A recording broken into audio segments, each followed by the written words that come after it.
Yesterday we started our, well, first of all, I should check, can everybody hear me? Yeah, thumbs up, that's good. Yesterday we started our consideration of aviation lighting, and we're going to continue with that today, and then hopefully get on to other landscape and visual matters later in the day. I know Mr. Campbell, I heard Mr. Campbell saying he was pessimistic about that, but we shall see how we get on. I am a little concerned about our timetable, so hence the earlier start today. And as I mentioned yesterday, we can perhaps dispense with hearing precognitions read in full, at least today. But I would also ask the parties to be as efficient as they can be in their dealing with matters today as well. And I see, yes, Dr. Gordon, you're here. For parties interested only in the general landscape and visual discussion, I think I can guarantee that we won't get onto that until after lunch at the earliest. So if you have better things to do this morning, then by all means, go and do them. I wouldn't put it quite like that, sir, but I will depart now until lunchtime. Thank you very much. Okay, thank you. Can I first check all the parties are here and their technology is working? Mr. Thompson, I can see you. Can I hear you? I very much hope so, sir. Good morning. Yeah, that's fine. That's fine. I think Ms. Jack said she wouldn't be joining us this morning. Mr. Campbell, I can see you're here, but you're just wishing to observe today. I'm just letting you know that I'm here, but I'm going to close off my video and sound and just listen to you. Okay. Thank you. And Mr. Brown, you're here and your witnesses are here. Yes, good morning, sir. Yes, hopefully you can hear me all right. Yeah. And the witnesses are on standby to start just as soon as we're ready for them. Okay, good. As usual, can I remind you please to mute yourselves when not speaking and to turn your videos off when not participating. And again, I won't repeat the announcements I made at the start of the inquiry regarding matters like webcasting and COVID restrictions and the inquiry timetable and process, but all that can be viewed on the webcast for the 24th of May on the DPEA webcasting site. Are there any procedural points anyone wishes to raise at this stage, or shall we just continue? Good. Then if Ms. Mackenzie is ready, can I ask Mr. Brown to commence his cross-examination, please?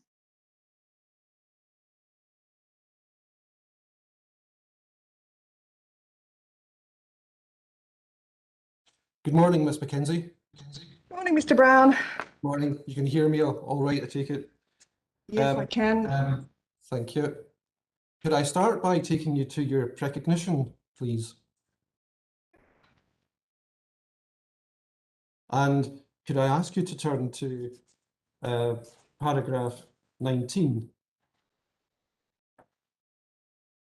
And in this paragraph 19, you refer to the fact that SPR provided a copy of the Cirrus lighting report to the CAA, and you received an acknowledgement to that on the 29th of April. And then moving into paragraph 20, you talk about your involvement in a group, which seems to be a group of Renewable UK's Aviation Working Group, or the AWG, as we'll refer to it. And you were involved in that group in 2018 and 2019, that's correct, isn't it?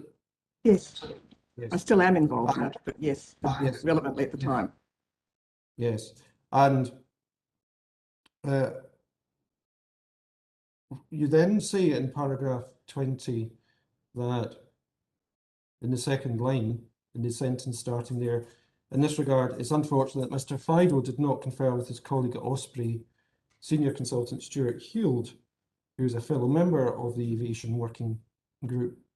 Now, in those two paragraphs, when you talk about the work of the AWG and what SPR is doing with its lighting report, you of course are drawing on your personal knowledge of that because you're actually actively involved in those projects. Is that correct? Yeah, well, Yes, because as a member of the Aviation Working Group, and at that stage, the chair of the Aviation Working Group, yes, I was involved. But all Yes. the interested members of the Aviation Working Group were, and the nature of the Aviation Working Group is we are members by virtue of our own experience, but we also are expected to share our knowledge with our organisations. So, and to draw on that information, and in fact, some of the work that the AWG did on the ADLS systems in 2018-19 drew on non-AWG members, but who are also members of Renewable UK, such as Terma, the radar company, and Terma was quite actively involved in this as well. So it was a matter of the Aviation Working Group kind of brought in other interested parties, albeit that you were a member of Renewable UK. As I noted when looking at paragraph 20, you said it was unfortunate that Mr. Fido did not consult his colleague Stuart Heald. Now, Mr. Fido's not a member of the AWG, is he? But he is a member of Osprey. He's not a member of AWG, but he is a member of Osprey. And Mr. Heald is a member of Osprey as well. So are you being critical? He and Mr. Heald would have shared, part of the whole idea is, and this is one of the reasons why people want to be a member of AWG, is it enables you to gather and share industry intelligence. So just to be clear about this, are you suggesting that was an oversight on Mr. Fido's part in not consulting Stuart Heald? I am just saying that somehow the ball was dropped. I don't know how, whether Mr. Heald didn't talk to Mr. Fido didn't talk to Mr. Heald, whether at Osprey monthly meetings this topic didn't come up. I have no idea because I'm not a member of Osprey, but it's just a little unfortunate that the left hand didn't talk to the right hand. So you're being critical of Osprey and Mr. Fido? I would have thought a consultancy should be able to, I would have hoped that there would have been read across and there would have been sharing of information. Yes, but I think as you... Well, I think, to be perfectly honest, Mr. Fido is quite critical of me because in his report and recognition, he suggests that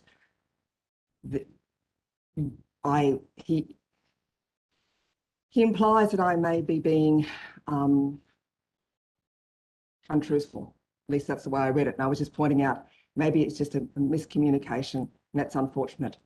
We are where we are. We have now communicated, so we can move on. Yes, but you don't know what thought process Mr. Fido went through when trying to find out about the policy which was being developed by the CAA on this topic, do you? No, although if he had have rung Mr. Wells at the CAA, who is the wind farm lead, he would have been informed of this. So his contacts inside the CAA were clearly other people. Yeah, but you don't know whether it was oversight on his part or not, do you? No, I do not have a window into Mr. Fido's mind. No, I don't. So if I can take you to paragraph 27 of your recognition. And here in your recognition, we're getting into the question of the mandatory night EC carriage. And you say there that the applicant acknowledges that electronic conspicuity ADLS requires mandatory EC carriage at night in the affected airspace. And then in paragraph 28, you move on to consider the air modernisation strategy. And you say that it remains on track for delivery implementation in 2024. Now, when you talk about delivery, are you talking about delivery of the policy at that point, i.e. completion of the policy? Like you, I would think of taking what it comes out of app 3.9, GPA 08, the progress report, and also what I do have insights to the conversations I have had with the CAA, that they are still on track for the mandate for 2024. They are the words that are being said. Yeah, yes, Ms. Mackenzie, but I'm just interested in the fact you've said delivery / implementation And what I'm trying to understand is, are you saying that there will be both delivery of the policy and implementation of the policy in the next 3 years? There will be delivery. I anticipate there will be delivery of the mandate, and I would think there will be, I mean, this is coming to your point, probably a rolling implementation.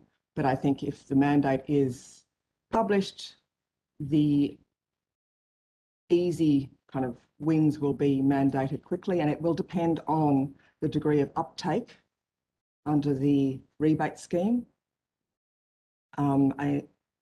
That's continuing on, and if there is actually very high uptake, and I don't have access to those figures, I would anticipate they'll be in the next annual progress report on the airspace modernisation strategy, plus also the other work that's been foreshadowed on the EC. I mean, there is information in this progress report suggesting there will be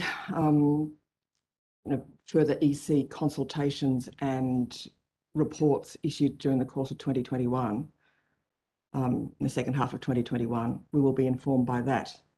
I would think, yeah, in that respect.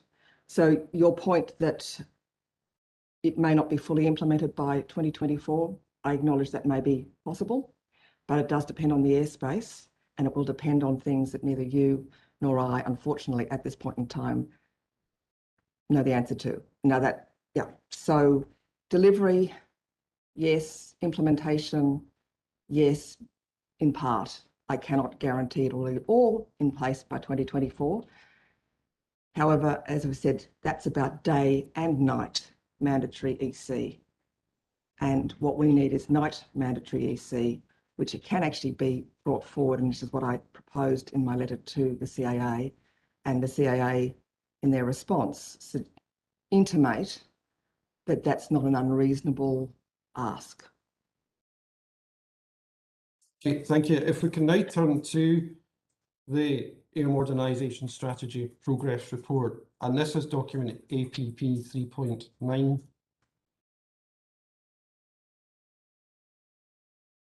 Got it in front of me? Thank you. Now, just to make sure we understand where we are in this, this is actually an ongoing project of the CAA, isn't it?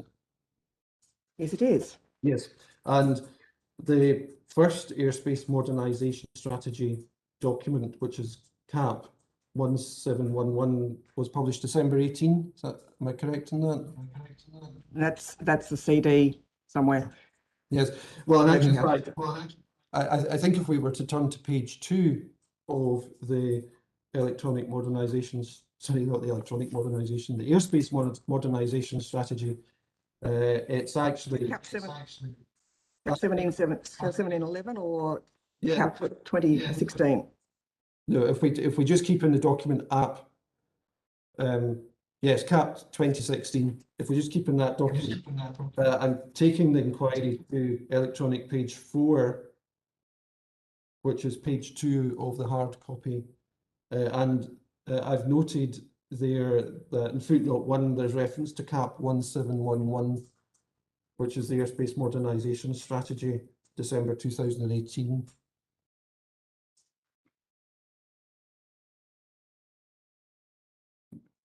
Yeah, and the reason for I'm on page 2 of the, it's the first page of the executive summary of the document.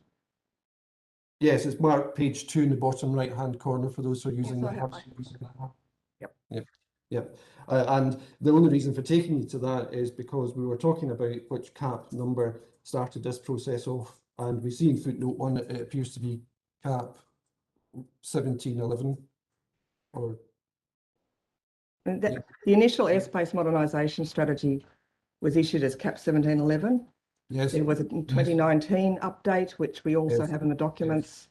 And now this is the most recent one, a 2020 update. It's basically a progress report. As the CAA explains, they've been tasked to report effectively periodically on progress. yes, I think we're in agreement on this point. It was really just to get our bearings on where we started or where the CAA started. So we started with CAP 1711, and this is the 2020 update, as you correctly identified. Now, in paragraph 28 of your recognition. You refer to the fact that Mr. Kirkland, who we'll hear from later today, makes much of the airspace modernisation strategy timescales being extended due to COVID. But in fact, do we not see that in this progress report, the CAA has itself referred to the impact which COVID has had upon the progress? If we look at paragraph 5, which is on electronic page 4, paragraph 5 refers to the fact in 2020, the COVID pandemic had had an unprecedented impact across the world. People's lives have changed and governments around the world have had to introduce new laws and policies and so on. And then it goes on to say at the top of E5, 3 lines down, the sentence which starts towards the right-hand side of the typescript. The aviation sector has been dramatically affected, and work in 2020 has focused on identifying which initiatives in the AMS can and should continue and which may need the co-sponsors to consider a different approach or additional support. So we see there, we see there there's reference to that. And in paragraph 8, we've got reference to the fact that in light of the COVID-19 pandemic and its impact on the industry, key activities planned for 2020 across all 15 AMS initiatives have been either paused or delayed, which had a direct impact on delivery. You see that. And as we'll go on to look at the initiative which we are focusing on here so far as electronic conspicuity is concerned is Initiative 11. That's correct, isn't it? Yep. And if we turn, please, to page 7 of the document in the hard copy, just to be sure, Ms. McKenzie, you're working from hard copies? I am working for the hard copy of this particular document. Yeah, thank you. But for those using the electronic version, it's page 9 in the document. And this is chapter 1, which deals with delivery plans and progress in 2020. And what we see here is that in order to track where the CAA is in terms of progress, it's adopted a red, amber, green, or a RAG report approach to see where we are in terms of delivery. And we see that obviously green in paragraph 1.3, green status indicates that the initiative is on track to be completed in the timescales expected. And we see that the amber status indicates that either the initiative needs attention from key stakeholders to ensure completion in the timescales expected, or 2, sorry, I'm reading in these numbers, but just to draw attention to the fact that there are 2 different statuses within amber, or 2, that there may be merit in reconsidering deadlines where possible. You see that. So, do you agree that, Ms. McKenzie, that the status of amber has in fact got these subsets within it that first, the initiative needs attention from key stakeholders to ensure completion in the timescale expected, or 2, that there may be merit in reconsidering deadlines where possible? Or That is what the text says. Yes, Mr. Brown. yes. Now, if we turn to the next page, which is electronic page 10, and it's page 8 in the hard copy, and this is a table which deals with delivery entities and progress tracking.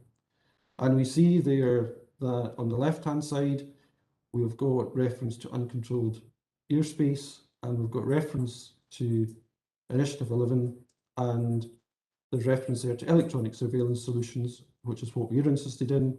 And we see there in the right-hand column, the CAA's developing policy as not yet at delivery stage. And it also says the oversight team will track maternal project and engagement plans. Delivery groups will be set up in due course. So that's the background to it. And if I could ask you to turn, please, to page 38 in your hard copy, and it's electronic page 40 for those who are using the electronic version.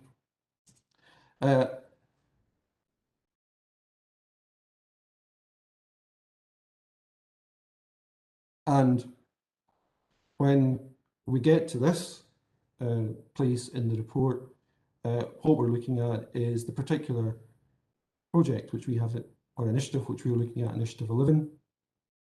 And we see in the title block that in fact, there appears to be three components to this particular initiative. First, we've got new airspace structures. Second, we've got new procedures. And third, we've got electronic conspicuity. Now, it's to be noted that the new airspace structure is green, so that's obviously on track. But so far as electronic conspicuity is concerned, it's marked amber. That's correct. Yes. But you accept that what we don't see in this classification of electronic conspicuity as amber, what we don't see is which of the two subsets of that status actually applies to electronic conspicuity. Well, actually, we accept do. that- If we go to the key milestones on the top of page 39, which I quoted in my inquiry report, it shows that the EC mandate remains marginally a question of 1 or 2 months for delivery after its previous timeline from 2019. So yes, potential tests and trialling have slipped from 2020 to 2021 due to COVID. The published strategy for government review has slipped to 2021 due to COVID. So yes, and I would note that in the 2019 update, it is also amber, and both 11.2 and 11.3 are amber in the 2019 piece for the reasons that the CAA sets out, probably under risks effectively and potential milestones. So the CAA flags, it is at the page 40, which is the end of this, is the whole section on the update on Initiative 11. Flags at page 40 under potential milestones, final paragraph before the risks to benefit realisation, is that the CAA is anticipating finalisation of a full regulatory impact assessment in support of the mandate work this year. Yes, So but yes. that it means it's on track. And then if we go to, I said, the top of page 39, the slippage as a result of COVID has been to the activities that were intended to be undertaken last summer, I would think. Yeah, particularly the trials.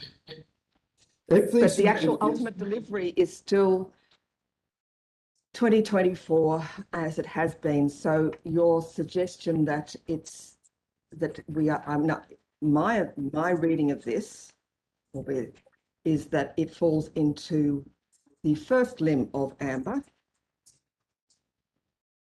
of course, rather than the second limb of amber. But that is my reading of it. You will say that Mr. Kirkland has a different reading. My reading, however, is backed up from the conversations I have had with the CAA, where they have reiterated on numerous occasions that 2024 is still, the importance of EC is acknowledged, and 2024 is still the target date for the mandate. yeah.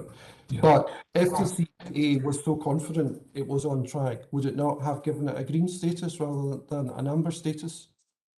No, because it has to work through the issues, as it says about, and this is, there is work to be done, and it's about the basically the use of non-radar, well, the issue about moving everyone to interoperable spectrum, so 1090 spectrum. And it also, CAA, when it does initiate changes like this, does go through a consultation process. It is required by legislation to undertake the regulatory impact assessment. So there is a piece, it's not just a matter of doing it by diktat, it actually has to do this. And that is what is built into the timelines for 2021, 22. We go back to the 2019 status report, it shows that 22, 24 is effectively the time for finalising the drafting of the mandate, doing the consultation on it, and enacting it. So it's not something that just happens overnight, and it would be remiss of the CAA to actually do it by diktat.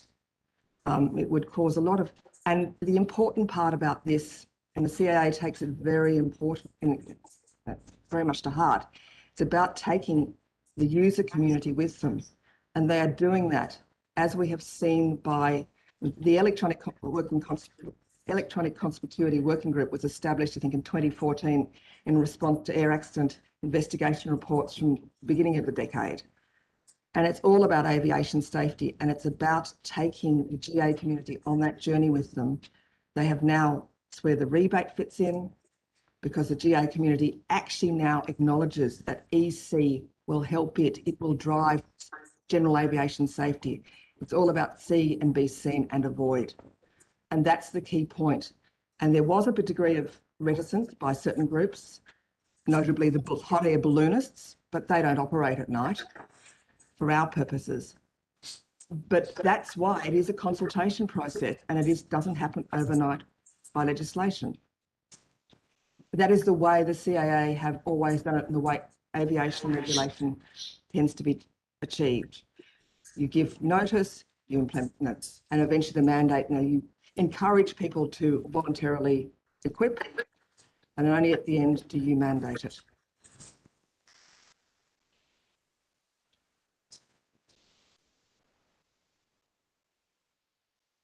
Thank you very much. Now, if we look at the scope of this initiative, which is in the first typewritten paragraph, it says the CAA is developing a strategy that looks at the part electronic conspicuity can play as an enabler in addressing mid-air collisions and airspace infringements, airspace modernisation, and remotely piloted aircraft systems integration. There's nothing in that about it being developed with a view to introducing an ADLS system, is there? No, there's nothing. This is a fringe, as we said yesterday, it's effectively a fringe benefit. It is the direction of travel that aviation is taking. So we are just leveraging, benefiting from advances that are already happening. Yeah. That is actually really, that's really actually synergistic, hugely synergistic. It's perfect. It guarantees safety, and it allows the lights to be switched off at night when an aircraft isn't in the box. Yes, thank you. And if we look at the second typewritten paragraph, the last sentence in that paragraph refers to the fact that to be effective, it needs 100% of users operating in a designated block of airspace to be using compatible EC devices for detection purposes. We see that there. Yes, I do. And is that one of the barriers potentially to EC? If there's a mandate and you have to have it to fly, then it is not a barrier. There is even these days where it's only above flight level 100 that EC transponder carriage is mandatory, or if you are flying in a TMZ, a transponder mandatory zone, you must carry EC, but there are TMZ transponder. But there are methods whereby if your transponder fails, you can still access that airspace, but you have to engage with the relevant airspace owner. But the whole idea is that you do not get airborne without an operative EC. It's like anything going wrong. If something goes wrong mid-flight, there will be methodology for dealing with it. However, you do not get airborne once the mandate is in place without the requisite EC. And they're just the rules. Yes, but from your earlier answer, I hope I picked you up correctly when you said that the starting point in this process is to encourage voluntary uptake. Is that not what you said earlier? Time if the mandate is in place. And then once the mandate is in place, that is what the mandate, the rebate was opened last September. That's what the rebate is about, is to encourage voluntary uptake. And it would appear that there is some success because the rebate has been extended. And as I explained, or have explained in one of my documents, this actually mirrors what the FAA did in the United States whereby there was 3.25 years of rebate. And then when the mandate came in, the rebate closed. So effectively, everyone was encouraged to take the money from the government to help them subsidise them by the requisite EC so they could continue flying after the date the mandate came in. Yes, That but is, yes. I would assume, well, I don't know because I haven't been inside the CAA having this conversation, but I would not be surprised that the CAA is adopting a similar kind of approach to the FAA in the States. Yeah, but what we don't know in this inquiry at the moment is the full extent of the uptake of the rebate scheme, do we? Well, save that we do know that I think it is in CAP. I'm just trying to, that there is still a huge uptake of, I mean, if we look at CAP, it's APP 3.15, which is a set of slides from a survey that the CAA did in 2017 of general aviation. And basically 44% of pilots already use Mode S, and that is the most sophisticated of the versions of the Sorry, Ms. Mackenzie. Yep. Sorry, Ms. Mackenzie, could you give me that reference again, please? I missed it. Sorry about that. It's too much in my brain. It's app 3.15, and it's a survey, a general aviation pilot survey that the CAA conducted. Unfortunately, the document's not dated, but it's 2017, and it's just the slides from the presentation. But if we go to the third page of that, well, slide number 3, so I'm not entirely sure, would be probably question number 2. You know, if you look at basically only 8% of those surveyed do not carry any EC currently. So now it's not all Mode S, which is but Mode S, Mode AC, FLAM, TCAS and ADSB are all forms of EC. Currently, other pilot aware and FLAM operate on a non-aeronautical spectrum, so they're not on 1090 megahertz. However, this is one of the issues that the CAA is looking at as to how to make them interoperable with the other EC on 1090 megahertz. And that's the interoperability, so that they can see and be seen. So, and that's a piece of work that's going on and probably where the trials and testing of this year is about, and that's where the consultation's about. But increasingly, and there is an acknowledgement that interoperability is the desirable end state, so that whichever bleepy thing you have on your plane, you can see and be seen by the bleepy thing on the other aircraft. That's the whole point. That stops mid-air collisions, that stops airspace, well, doesn't stop airspace infringements, but it assists ATC seeing airspace infringements. But the most important thing is it stops mid-air collisions.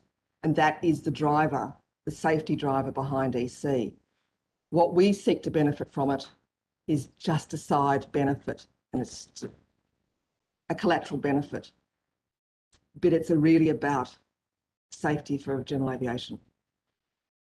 And the other document I draw you to essentially is the update on its CAP 1391, which is APP 3.14, which has been released. The third release was this year. And it goes on to basically show what the work the CAA has been doing with the industry, the aviation industry that is, in terms of resolving these issues and working through this kind of the technical side of it, really. So probably, you know, it sets out the problem statement again, but it's a document that's been refreshed. But it is to show that the CAA, with the relevant general aviation and flying industry, are having a very active conversation on this whole topic. And perhaps that's all we need to know about at the moment. But I'll leave it to you. Okay, thank you very much, Ms. Mackenzie. That's helpful. by way of background here. But going back to my point that, as the inquiry sitting here today, we don't actually know what the uptake of the rebate scheme has been so far, do we? The CAA has not published those figures. No. And it's extended the period, as we know, to September. However, we do know that 89% already have EC of that from that pilot survey. So it's not, I think the picture may be being painted that, let's say there are 10,000 aircraft out there or 20,000 light aircraft out there and only 2,000 have EC. It's the other way around. It's more like 18,000 have EC. But yes, neither you nor I have the statistics, but I just think we should be careful about painting. The information suggests that, and the other aspect of the survey, app 3.15, the people who don't have any kind of EC at the moment, at the time of this survey, were people like hot air balloons. Hot air balloons don't operate at night. And that's part of the point here. So, and the CAA acknowledges that we have to talk to the hot air balloonists as to why they don't see this as necessary. Probably because they see that they're big enough that everyone will see them and not crash into them. Don't know. But that's, the CAA acknowledges that. And it's working through that. So if, let's say, balloons don't fly at night, gliders, this is slide 4. Question 2, don't fly at night. Weight shift control aircraft. I mean, they're effectively, not always, but the hang glider with a propeller out the back. They don't fly at night, that kind of microlight. Your fixed wing aircraft are the ones that are likely to fly at night. Maybe some helicopters, lightweight helicopters. So if we look at the statistics there, we do have reasonable existing uptake. It's just about getting the rest of the people to come along. So you're right, but I don't think it would be fair to say that, or paint the picture that it's like we're starting from a base of 5% equipage. We're starting from a much higher level. And this is about encouraging those last unequipped people or people who have got low tech versions to upgrade so they've got an interoperable version. Yes, but presumably... Yes, you're right, we don't have the figures. Neither you nor I have the figures. Yes, but presumably the reason for the funding being made available is because the CAA is concerned about this last group, I think as you described it, which doesn't have EC equipment on board. Yes, because as you very correctly pointed out, the mandate for EC to work, it requires 100% of the users cooperating. So it is the issue about the carrot and the stick. And the approach of the CAA in all these areas, and there's been a number of areas, is to apply a carrot first before a stick. It's the approach to the aviation regulation in the UK on the whole. Yes, we're obviously dealing here with Class G airspace, and for the benefit of the inquiry, one of the passages I would like to take you to is on page 39 of your hard copy, and it's electronic, page 41. And we see there the heading benefits, and it says EC can play a vital role in the AMS. The solution is seen as an enabler to the ongoing modernisation of the UK's airspace structure and route network. It's expected to help mitigate the risk of mid-air collisions in Class G and infringements into uncontrolled airspace, whilst enabling safe and efficient integration of unmanned aircraft. So we see the reference to Class G, and the airspace we're talking about above Clauchrie, as discussed just today, is Class G. That's correct, isn't it? It is. Yeah. Now, you referred there to CAP 1391, which deals with electronic conspicuity devices, and this document is APP 3.14. And if I may take you to the hard copy page, which is 18 of that document. Hard copy on computer, but I'm getting there. Sorry, I don't actually have the electronic page number. No, doesn't, no, I'm actually just, I'm using it from, yeah, 18's what I need, so yes. Yes, I'll just get the, just bear with me, I'll get the electronic page number for those using it. Yes, it's electronic page 18.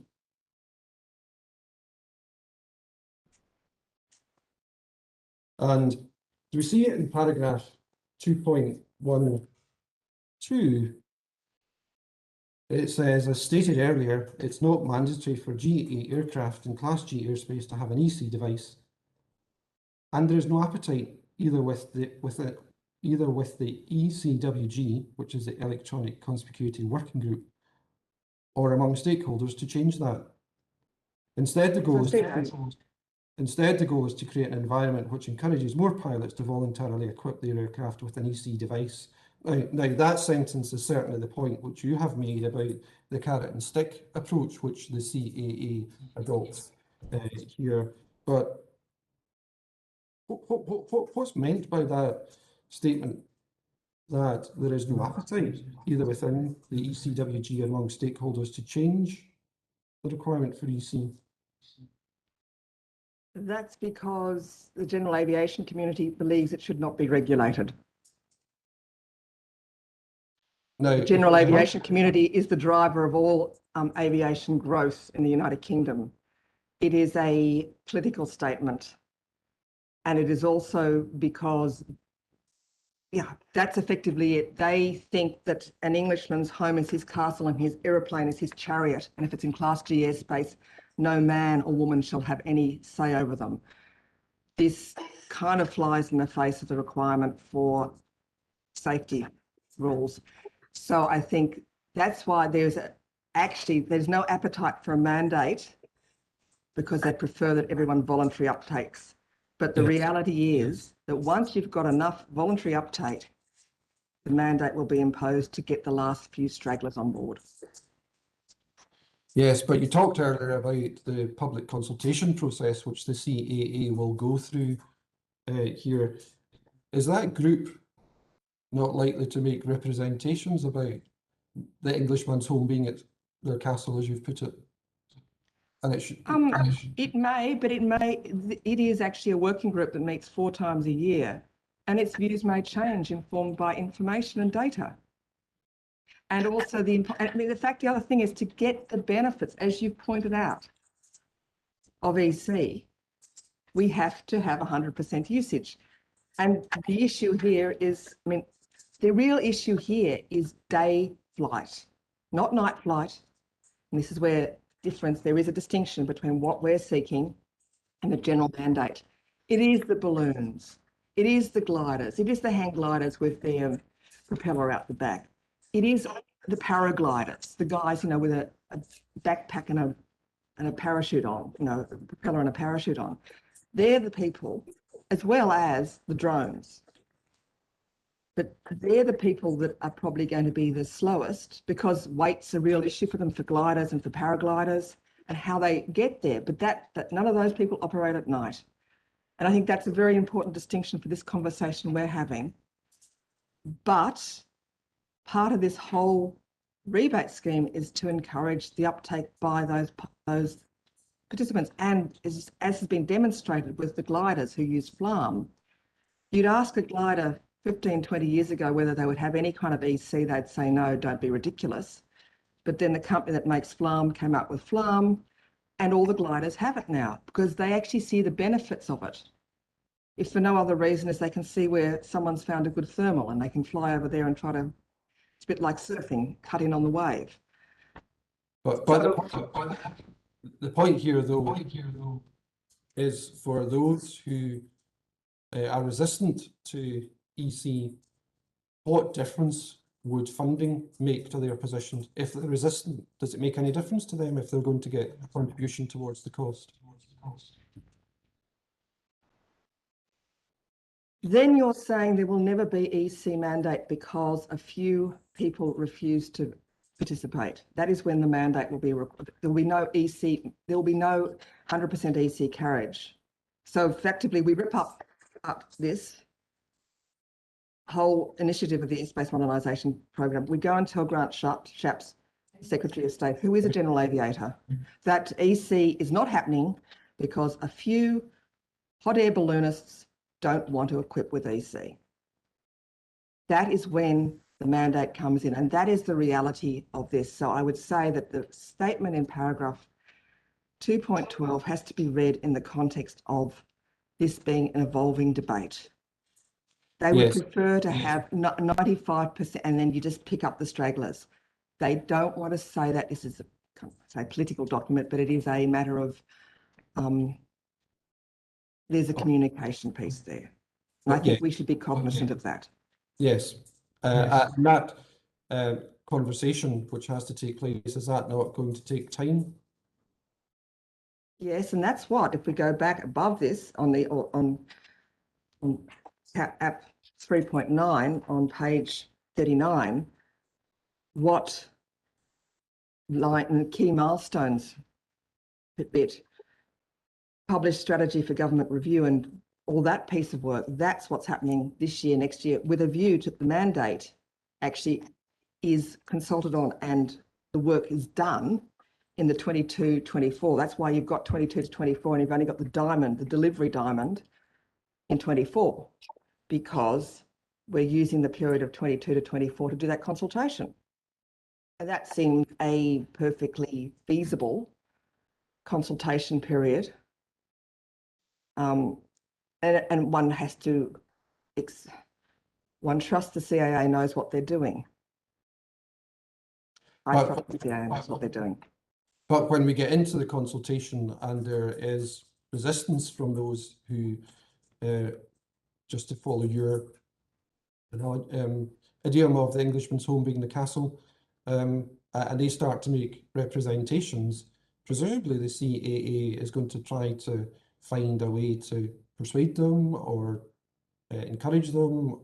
That's what the rebate's for. And that is what the rebate is for, and that is what all the consultations in terms of the surveys, in terms of aviation safety, that's what Airspace for All is doing. I mean, Airspace for All is essentially a group of the GA community, and they're actively involved with this. I mean, my colleague, Mr. Van Hoekstraten, has more involvement with Airspace for All, but they, I mean, there has been a shift, I mean, quite a seismic shift in the attitudes towards, I mean, when Mode S transponders were mandated, I think back in 2007, that stage I was at Prestwick Airport, I remember the pushback from the people at Prestwick Flight Centre and stuff like that saying, no, we'll never do that. But now, because it's cheap, it's lightweight, and they see the benefits, there have been too many mid-air collisions due to aircraft not seeing and being seen. And that is what is the driver behind this. So eventually, if you're saying that the CAA will run scared of the last few people and say, we won't change everything, we won't make the airspace safe because we don't want a mandate, I think that is unrealistic. I think when eventually push comes to shove, there will be a mandate and people will have been given the opportunity. And once the mandate is announced, it says you will not fly by, if you are not suitably equipped by X date, you cannot take to the air. But by the way, you've got another 6 months to use the rebate scheme. So I'm sure it'll be reopened. It hasn't continued on, to make sure you get the right equipment on your aeroplane so you can continue to fly. Yes, thank you. Now, on this question of the mandate, you said in your answer there that when push comes to shove, the CAA will mandate the use of EC. But the question I have for you is, when will push come to shove? In the period of 2022-23, I would think. And you think in 2 years' time, the CAA will have got to that point, having conducted public consultation and potentially having received objections and representations from the group which doesn't want to take part. You think all of that can be done in 2 years? That will be. If there are also, if the representations are balanced by an overwhelming majority who do want it to happen because they see the benefits of it for their safety, and they recognise that it's only safe and it only works if it's 100% applicable. So there will be balancing representations, and we shouldn't assume that the people who say no, particularly if it's the minority who say no, will actually be the only voice that is heard. I would expect, and that is why the whole point of this is saying the mandate is still on track for delivery in 2024. And you and I can go around the houses on this. Well, you can say, I don't know. I can say, I don't know. You can say, and I can say, none of us know, but I can tell you what I have been told. I can tell you what I have read. I can tell you from what I know from previous kind of situations where there has been a lead-in for a mandate, where notice has been given, that this is the way aviation operates. So yes, there may be a few people who don't, but ultimately, and if we went kind of move to, essentially Grant Shapps' letter to the CAA, which I think you're also drawing to, the fact that, he says, I consider the timely and effective deployment of electronic conspicuity to be a priority for delivering safety. Yeah, thank you. APP 3.12. That is kind of killer blood.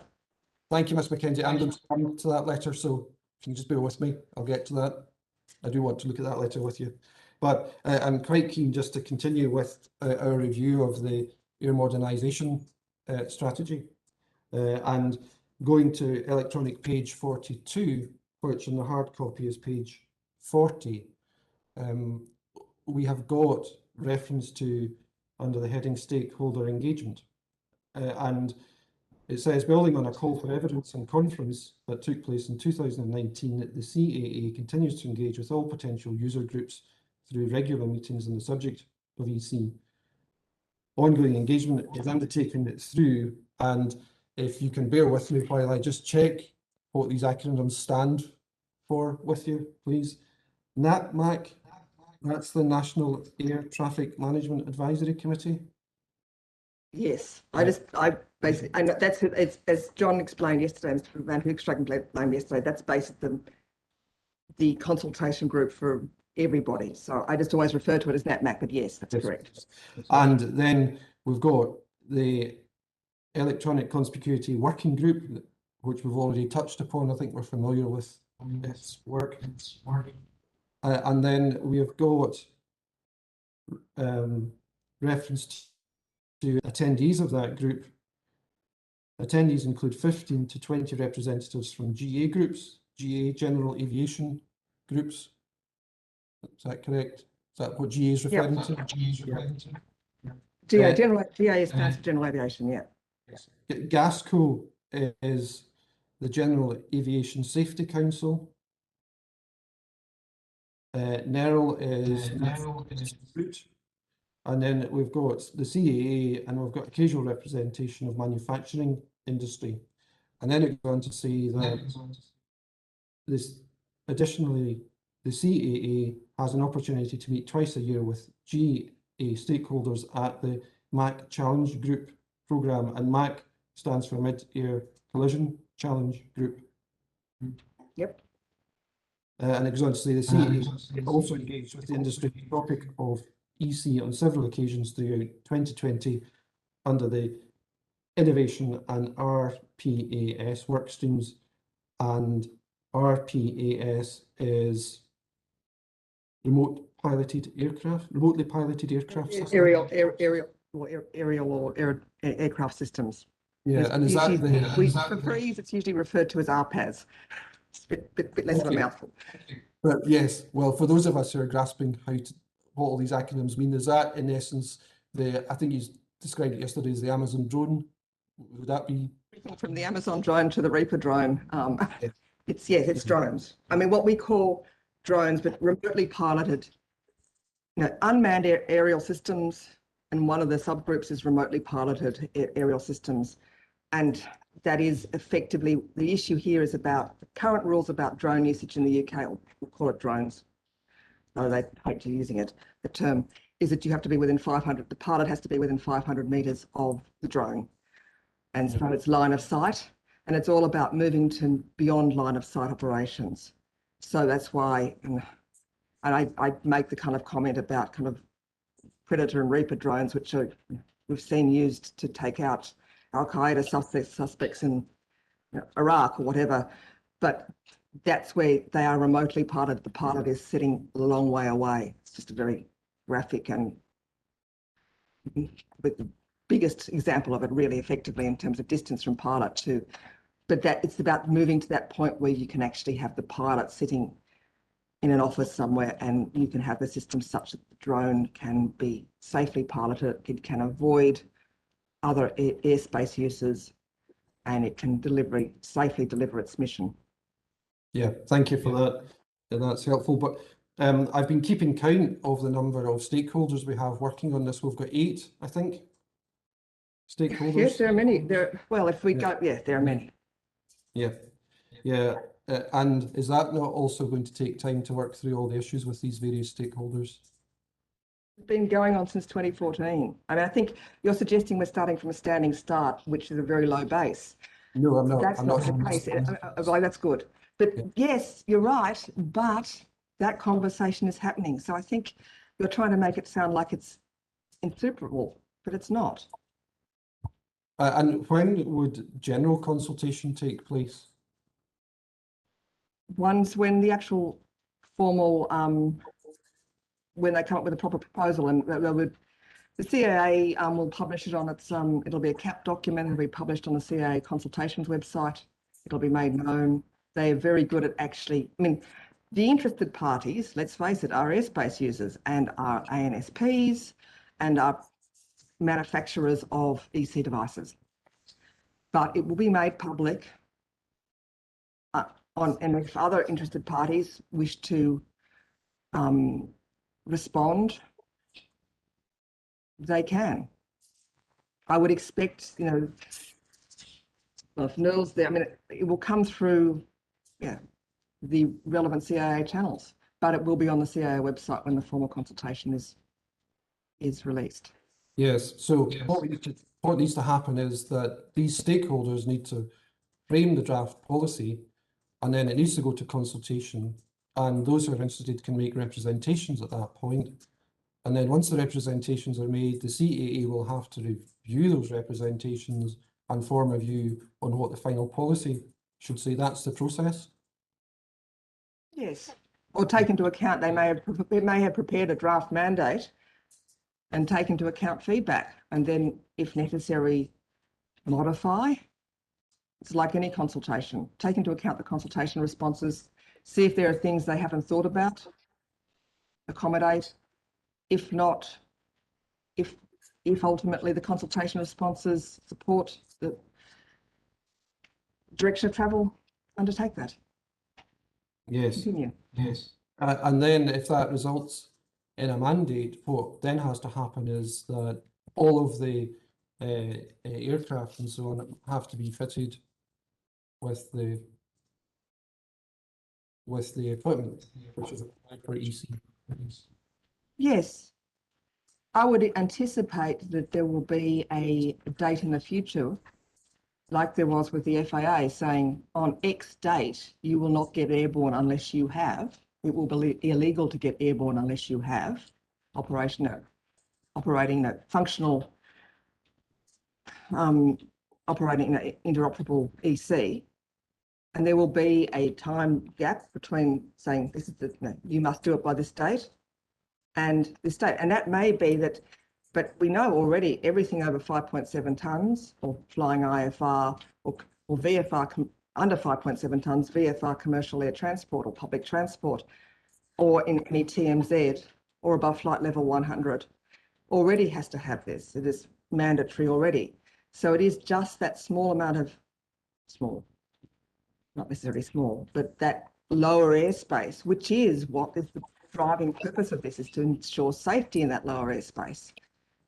And so there may be a period, and I can't say it may be like 6 months, it may be a year, it may be in certain airspace delivered first, depending on usage. And it may be that it actually is easier to do it in certain airspace first than others, or in certain airspace at certain times of the day, i.e. at night.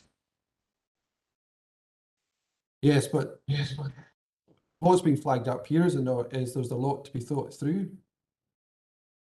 Is there not? And that thinking is currently going on.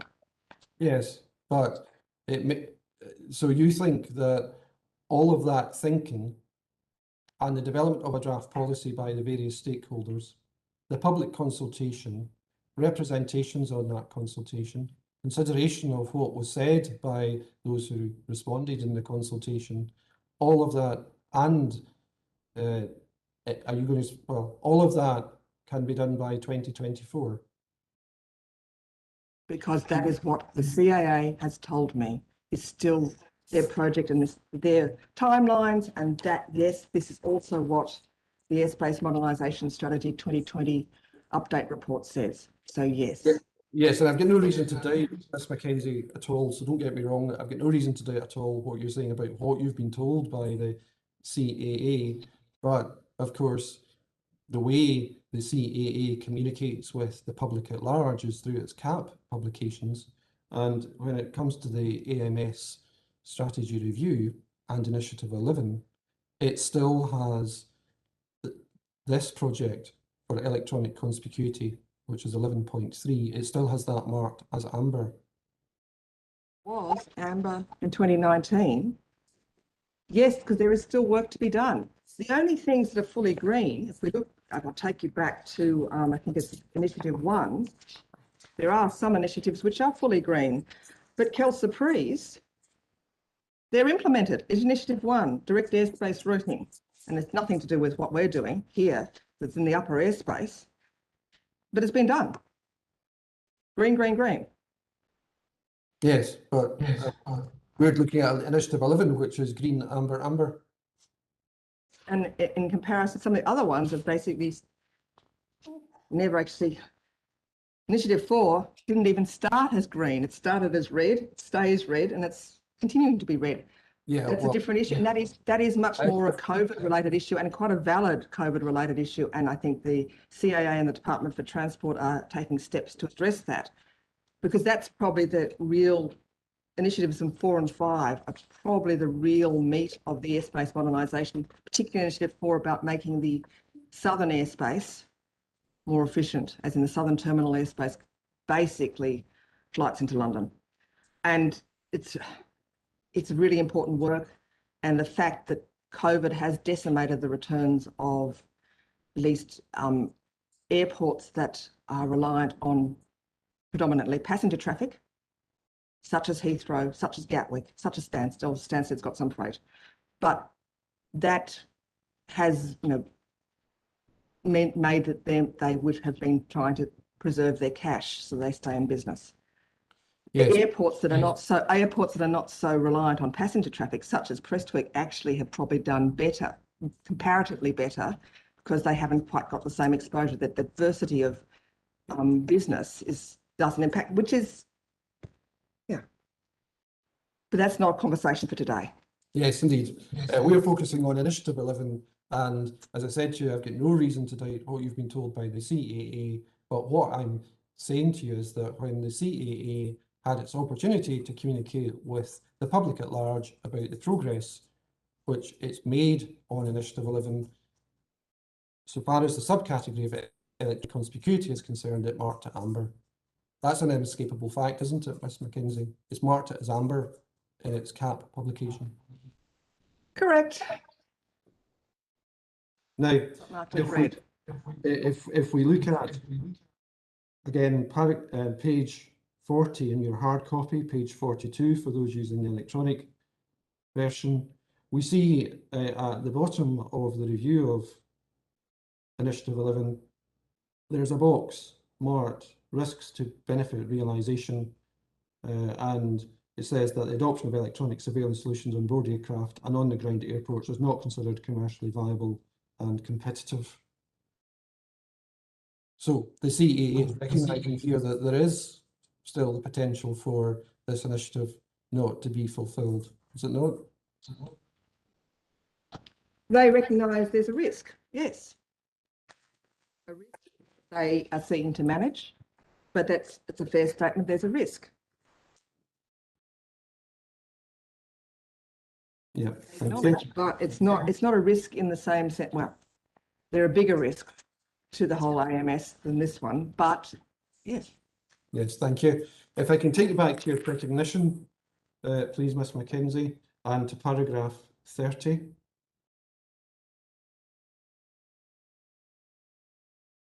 And in the middle of, well, 3 lines down in paragraph 30. Sorry, you got it? Give you a moment. Found it.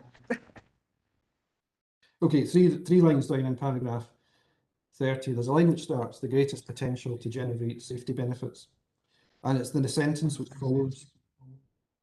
Andy Wells, in his October 2019 briefing to AWG, confirmed that the CAA's plan remained to implement the EC mandate first in lower uncontrolled airspace in order to deliver the desired safety benefits for general aviation. The proposed development sits in such low-level uncontrolled airspace. Now, on that point about what Andy Wells said to the AWG, that's you again here sharing information which you've got through being a member of that group. Is it not? Correct. Yeah. And if Doug had spoken to Stuart and Stuart had spoken to Doug, then that information would have been more widely shared inside Osprey. And as I shared it with my colleagues at SPR who were interested. Yes, but Yes, that is just an observation. That is not a public statement by Andy Wells, but it was to give us, basically to keep us in. I compliment Andy Wells for his engagement with the wind industry. It is part of his role, and he is very engaged with this, and he does at least keep us briefed. There's other changes that are coming, such as the notification of obstacles. He keeps us briefed on that. Because again, in that CAA way, it's better to take people along on the journey with you and then get them to comply voluntarily.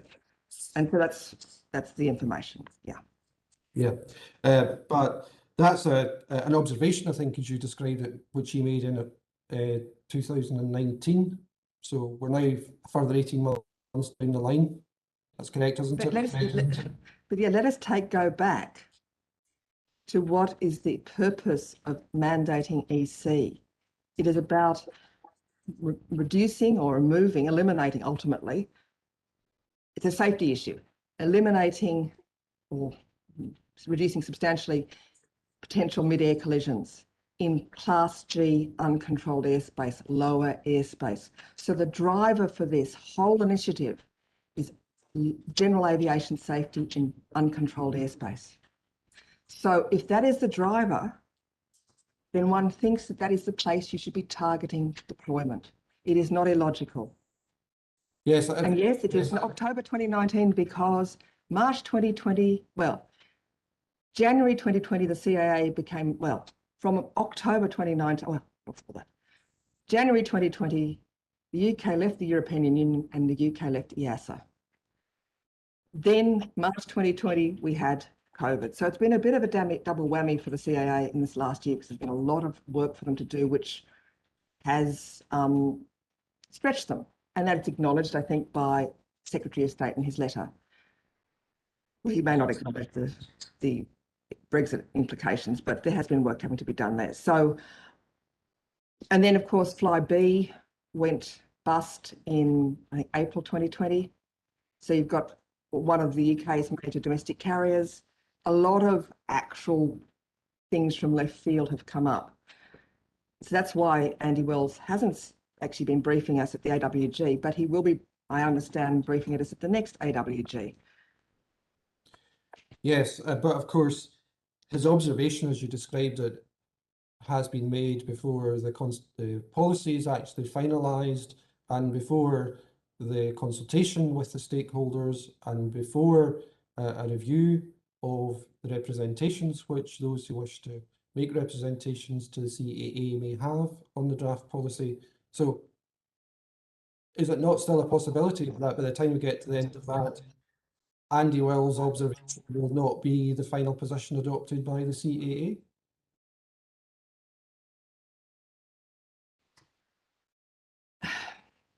If I was a betting man or woman, I would bet on electronic conspicuity being deployed because of all the evidence produced to date. It's the suggestion that something's going to come out of left field. And if we do not think the aviation safety issues are a concern anymore, maybe we don't because no one flies anymore. That would solve it. But that is out of left field, and that is not within the kind of consideration of the CAA or any of the general aviation community. So we assume that flying will continue. So you're right in saying that the deed is not done until the deed is done, but all indications and all the evidence to date and all the reasoning as to why we've got this far down the track point to mandatory electronic conspicuity. And it is not, UK, as the airspace modernisation strategy points out, has very congested airspace. It's a small country with a lot of aeroplanes and a lot of controlled and airspace usage, and it is busy. And this is a way of actually ensuring aviation safety. So the general aviators can go and do their general aviation stuff while keeping the commercial air transport and other aviation users safe, the military safe. It's all about safety. Yes, you said you started that answer by saying if you were a betting person. People lose bets though, don't they?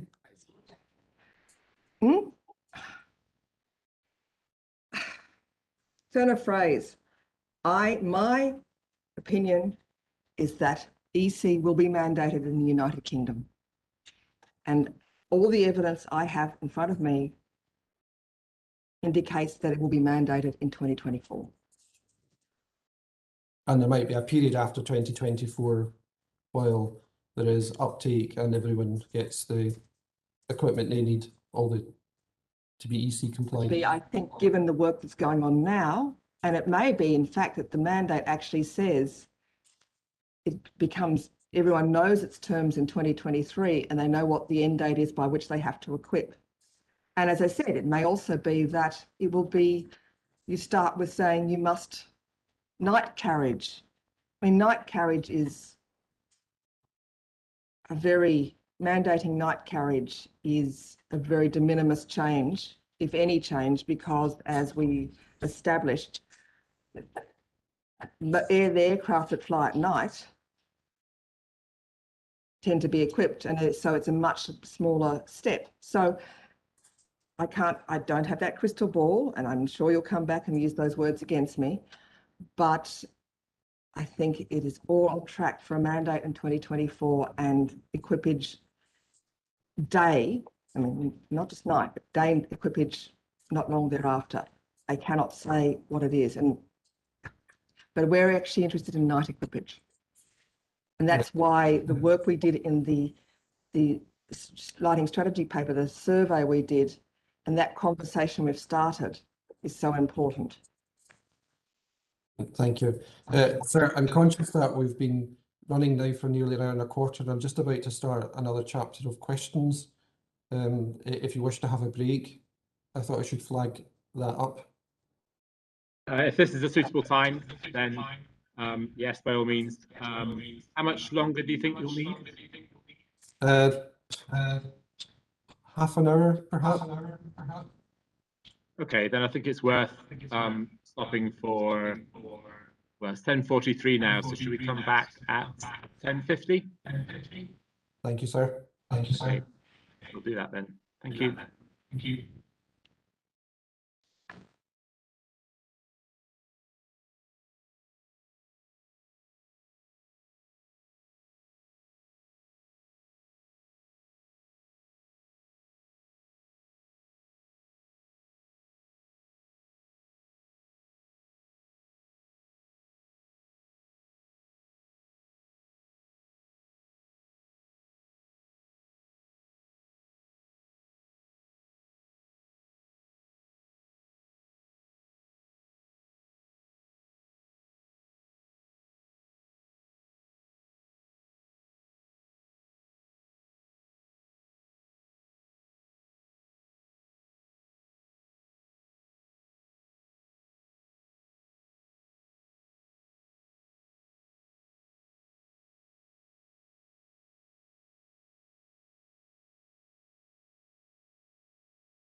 Right, that's 10:50 then. So, Mr. Brown, if you're in a position to resume.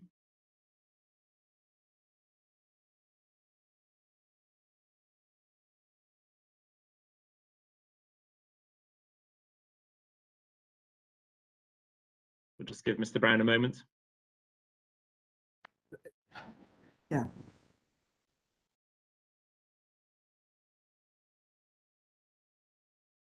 Screen there and there, reporter. That's why I kind of, if I want to look at you, I'm looking in different directions. So No, that's fine. I've the got three camera's in screens front of here, me. and I lose track of which one's got the camera on it. That's fine.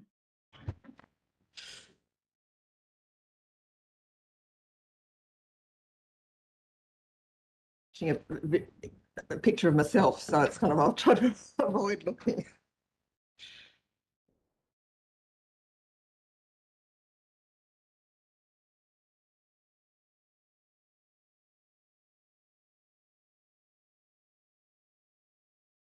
Mr. Brown, are you back with us now? Yes, sir, I am. Thank you. Yes, Ms. Mackenzie, thank you. Continuing with my questions, when in our earlier session you referred to the letter which had been sent to by Grant Shapps to Sir Stephen Hillier, who's the chair of the Civil Aviation Authority, and that's APP 3.21.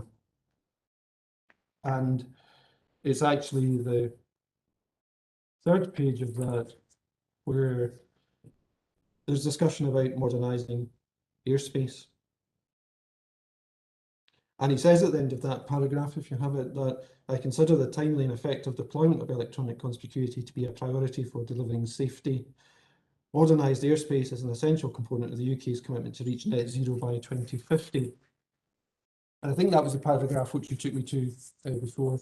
But the fact that it may be a desire on the part of the Secretary of State for Transport to achieve these outcomes doesn't mean that he's going to steamroller his way through the issues which we discussed in our earlier session, does it?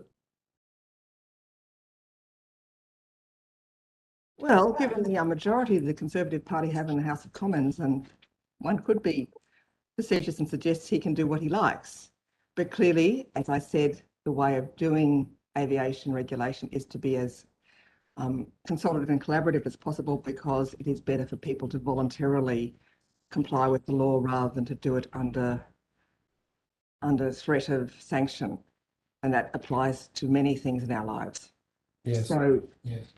But this is a direction from the Secretary of State for Transport to the CAA as to how the CAA should exercise its powers. So it is actually an important document that this is a political priority. And as we've seen with the Prime Minister and the green recovery and the 10-point plan, the issue and the whole net zero piece and the climate emergency, this is something that is exercising the government, and that is actually probably a non-partisan issue. The Labor Party will support this kind of development too, as will the Greens and the Lib Dems and the SNP. It is all about trying to get to a place where we can deliver the net zero targets. So you're correct. It may go pear-shaped, but this is an indication from the Secretary of State, who is a member of a government with a very healthy majority in the House of Commons, that this is their intentions and their direction. Yeah, well, just to be clear, I wasn't thinking of it going pear-shaped. It may, but I wasn't thinking about it going pear-shaped. All I was referring you to or asking you about was the fact that you accept that it appears that the CAA will still be given its place to follow the procedure which it would normally follow when introducing a new policy. Yes, and I think that's because he talks about the whole airspace modernisation strategy. The comment is made in the context of the airspace modernisation strategy. Yeah. Yes, thank you. I'd like to move on now to consider the topic of ADLS. Now, we are aware from earlier evidence that SPR commissioned the Cirrus report, which is CD 9.12. And we have before the inquiry APP 3.11, which is your letter to Andy Wells, sending a copy of the Cirrus paper to him for consideration. And we've got Andy Wells' response to that letter, which is APP 350. Now, if we just have a look at your letter to Andy Wells, we see that that letter is dated the 5th of January 2021, and we see that his response is dated 29th April 2021, so that's a period of 4 months. Yep. If the CAA had enthusiasm for this idea, would it not have been reasonable to expect a response sooner than 4 months? I had a response within 2 weeks orally, which I referred to in my aviation report.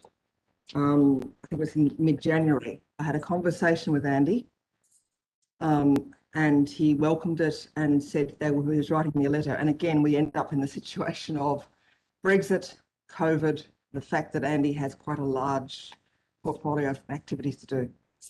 But I have been in conversation with Andy, I said, in January, and as I said, basically, his communication in January, and I'm just looking for the actual paragraph in my report. He responded welcoming it and thinking it was, and in fact, before we commissioned it, I had actually had a discussion with Andy as to whether this would assist providing the CAA with some kind of real life case study using multiple wind farms would assist the CAA in formulating its thinking, or it's formulating the problem space, particularly I think around the issue of primary radar surveillance, ADLS, and the issues that were at that stage just coming apparent at the beginnings of the Crystal Reef 4 inquiry. And I was in conversation through the aviation working group with the guys from Fred Olsen, who had been in conversation with Terma, and just the logistical issues, then coupled as time has gone on, what we learnt, or what I learnt with my colleagues in Germany for the retrofit for the Wikinger wind farm, and the work that has been done or had been done in Germany about using easily activated ADLS. So that's the point. So I think, and the reason we didn't get a letter is that Andy's to-do list was too long. And I didn't chase him every week because I knew he had a very long to-do list. Okay, thank you. And if we go to paragraph 3 of the letter from Andy Wells, he says, for the UK, there are some challenges to be resolved. The cost benefit of the use of primary surveillance radar for the active detection of aircraft, spectrum availability, incentive pricing cost, and geographical separation required before frequencies can be reused potentially makes this a less than optimal solution. So in this paragraph 3, he introduces 4 issues which he says potentially make this a less than optimal solution. Do you agree with that? His 4 being For a PSR activated ADLS. And they were the same issues which for active interrogate, using a primary surveillance radar, actively interrogating aircraft. Yeah. And I mean, apart from the incentive pricing, which is something that neither Kel or I think it's Mr. Kirkland deals with more, but apart from that particular point, these are points that Prestwick raised, and these are also points that we acknowledged in our report as being what we saw problems about using PSR ADLS. I've always had a concern about PSR ADLS. I think it's got a, yeah, so that's just, but that is specific to primary surveillance radar ADLS for active detection of aircraft. Yes, and that flags the point which is made by Andy Wells in paragraph 1. And you've quoted this in your recognition. It's the second part of paragraph 1, where he says we welcome this timely and helpful input to the ongoing consideration of alternative approaches that can be employed to ensure safe air navigation while reducing the visual impacts of obstacle lighting. So when the CAA, when drawing its mind, this question is looking at various options which may be employed. Is it? Well, yes, ADLS activated by EC or by PSR. I think that you have to read out, well, fairly, the report is quite extensive. It goes through your option. At the moment, a lot of other developers have been going for bespoke aeronautical solutions, which leads to, I think I mentioned this yesterday, potentially consultation overload by aviation stakeholders and a lack of consistency in the way obstacles are lit across the UK, therefore potentially, because of lack of consistency, giving rise to safety issues. Fine if you always fly in that airspace, you know the specific rules for that airspace, or kind of practices.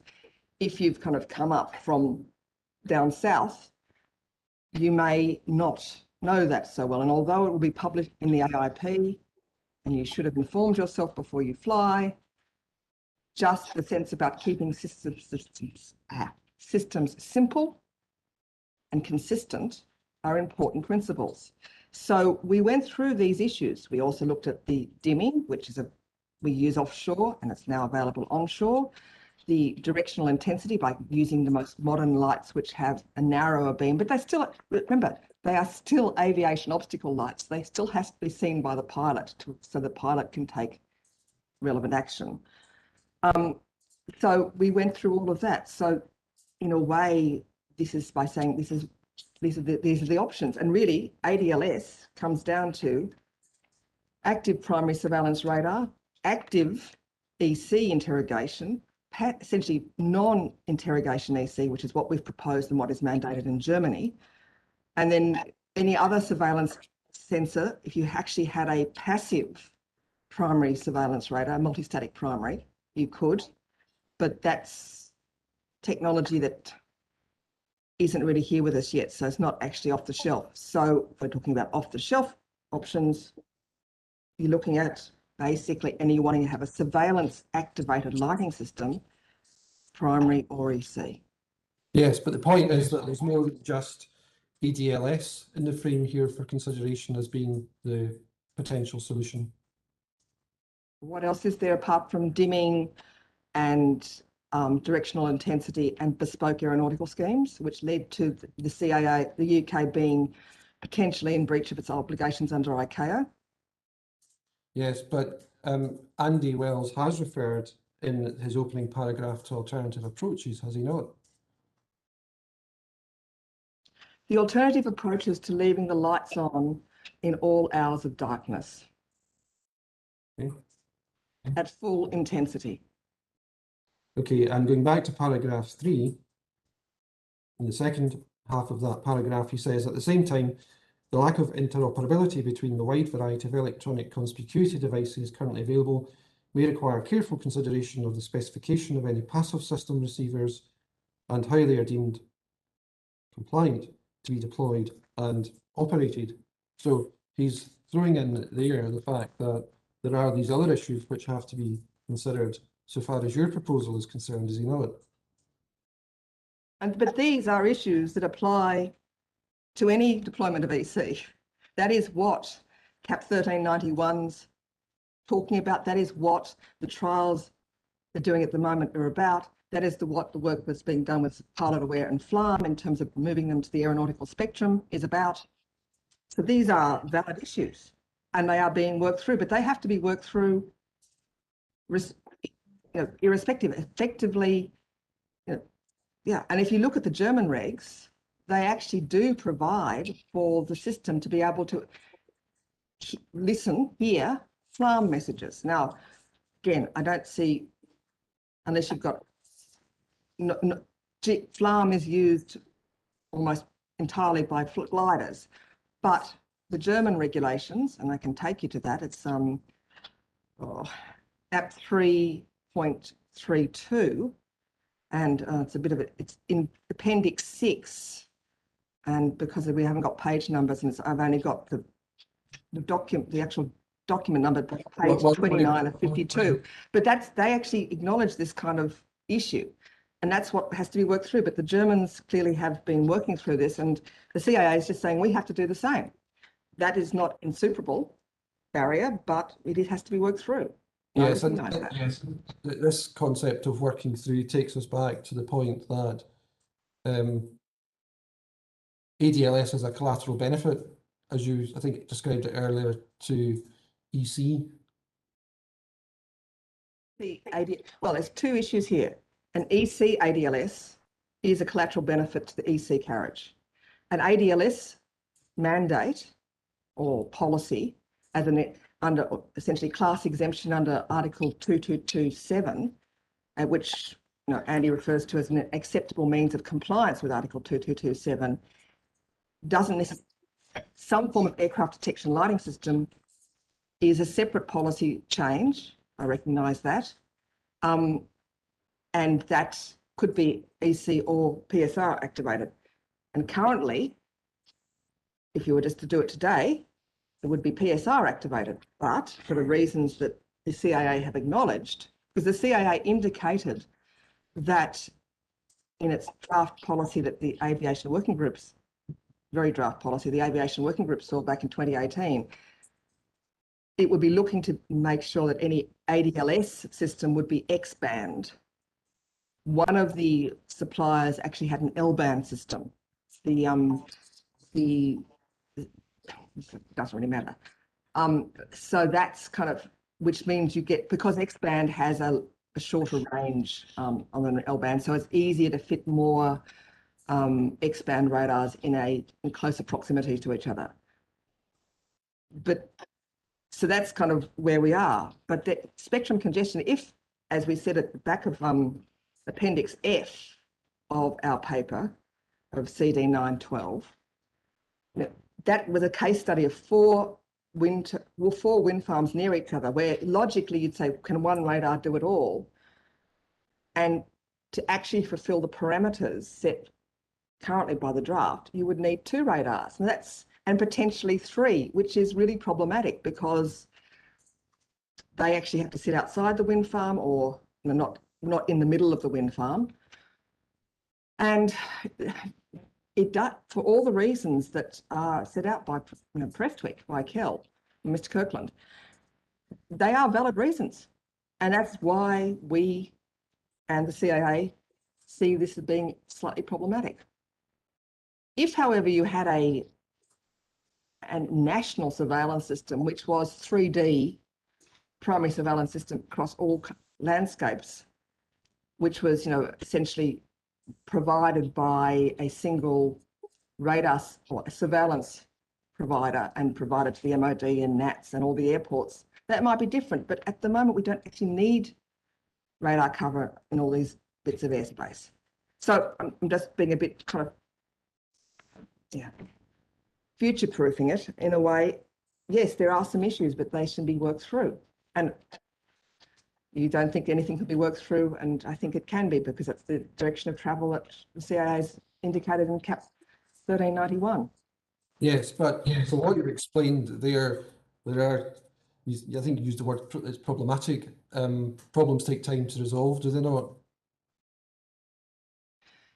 The introduction of transponder carriage in the German regs was reasonably prompt, less than 18 months. And it was all fully worked through. Okay.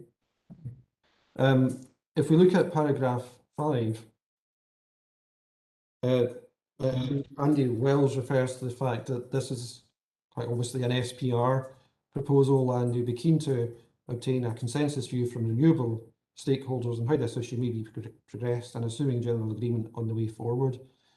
Now, if the CAA saw this as being a priority for it, would it not have continued with the work which had started in 2018, 2019 through the AWG? I expect. We are briefing I would have done it earlier in the year, but we are briefing the industry on next week on this. just as a matter of why we did what we did and what our thinking is, and to start that conversation, as you will see at the bottom of page 2 of my letter, which was APS 311, I actually indicate that this is, we would keen to encourage a collaborative cross-stakeholder conversation. And my understanding is that Mr. Wells has been invited to the next aviation working group later in June, and he hopefully can attend, and we can have more of a conversation about this. The issue about tall turbine lighting as I think has been already acknowledged, is one that's becoming more pronounced. You look at basically bulk of the new developments that are coming through in planning are over 150 metres to tip. We have seen a number of public inquiries. I mean, something like Crystal Rig 4 was focused entirely on the lighting issue. Other inquiries like this one have other issues as well. But this is an issue that's taking up a huge amount of time. And if we are moving to try to increase our renewables deployment with the most efficient machines, the machines that we will actually be able to buy, because as has been explained, saying we'll all buy turbines that are less than 150 metres to tip, we won't be able to buy them from the turbine manufacturers because that is not the direction of travel. Or if we do, that'll be a bespoke line just for the UK. So we will be reducing our capability of deploying renewable energy and generating renewable energy. So something has to give, and this is as proposal as the way to go. And there was quite a lot of work, and I think the evidence base we provided in the paper is a starting point for some further discussions. And if the CAA believes that some more bespoke consultation about night carriage is required, I would expect they will undertake that. Is this an initiative which SPR is trying to drive up the CAA's agenda? No, the CAA brought the initiative to. We did not have any developments in planning above 150 metres in 2018. This conversation about tall turbine lighting started in 2015. If I recall, it was a res wind farm in the Borders, which went up over at 150 metres, and it started the conversation as to what happens. That wind farm did not ultimately progress, but since then, the industry has been nudging over. You will see a lot of applications from a couple of years ago, which all the turbines are 149.9 metres to tip. But now, in fact, if the turbines you're trying to buy have got a rotor diameter of an advanced 150 metres or more, you cannot have a tip height of less than 150 metres. But is this not about SPR, as you said yesterday, trying to maximise revenue generation by driving this up the CAA's agenda? No, this is about SPR and the wind industry generally trying to meet its obligations and deliverables under the net zero targets. Yes, but you said earlier that SPR... The question that we have to resolve, which the politicians will be very interested in, is the cost of energy to consumers. Now, if we put in the most inefficient machines, that makes energy more expensive. That makes the voters, who are energy consumers, unhappy. If, however, we actually take advantage of the developments in technology and put in the most efficient machines, which actually do mean fewer turbines, albeit that they are larger, then we actually deliver cheaper energy to electricity consumers. And electricity consumers should pay for the costs of producing the energy. Effectively, that's where, and you're right, we are a business. We have to have a return on investment from our core business, which is generating electricity and selling it. I work in the generation arm effectively, but then there's Scottish Power is bigger than us. We've got the retail arm that sells the energy. And then separately, we have the grid arm, which does the grid stuff, but that's at arm's length because of the regulatory regime. But that, you go to a coffee shop, do you begrudge the fact that the coffee costs you £2.50, but it actually only costs the guys to make it 25p? No. So I don't think if it's the same evils SPR, you're trying to make money. Well, I think Prestwick is trying to make money too, because we live in a capitalist society. But we are not pushing this up the agenda. And I would take you to... Well, just before let's have a look at the context map. That's why I did a context map. And this is on app 9.12, Appendix A, which is page 38 of 60 of the hard copy. So I'm not, probably it's 38 of 60 of the soft copy too, but I don't know. But it's a map that looks like that, which has got our wind farms, plus the other wind farms I had plotted in, just so you can all see it, that are in planning. The vast majority of those are also over 150 metres to tip. So it is not just our issue. We just happen to have a good kind of spread of developments in this area to be able to do a case study. But I could have included our competitor wind farms who have similar tip heights in their developments. So it is not just an SPR issue. And as I said, there have been a number of public inquiries recently dealing with the lighting issue, which means that lots of us spend lots of time having a conversation which may be of interest, but after you've had it 3 or 4 times, may get a bit boring. Why can't we resolve the problem? Well, the thing which is on this ahead for SPR, is it no? That Sorry, sorry, so I'll try that. But the thing which is now different for SPR is that, as you said, that it didn't have turbines over 150 metres, but it now has 9 wind farms with, in the development stage, having a maximum tip height of 150 or more. Is that not what's drawn this ahead, these proposals which SPR is bringing forward?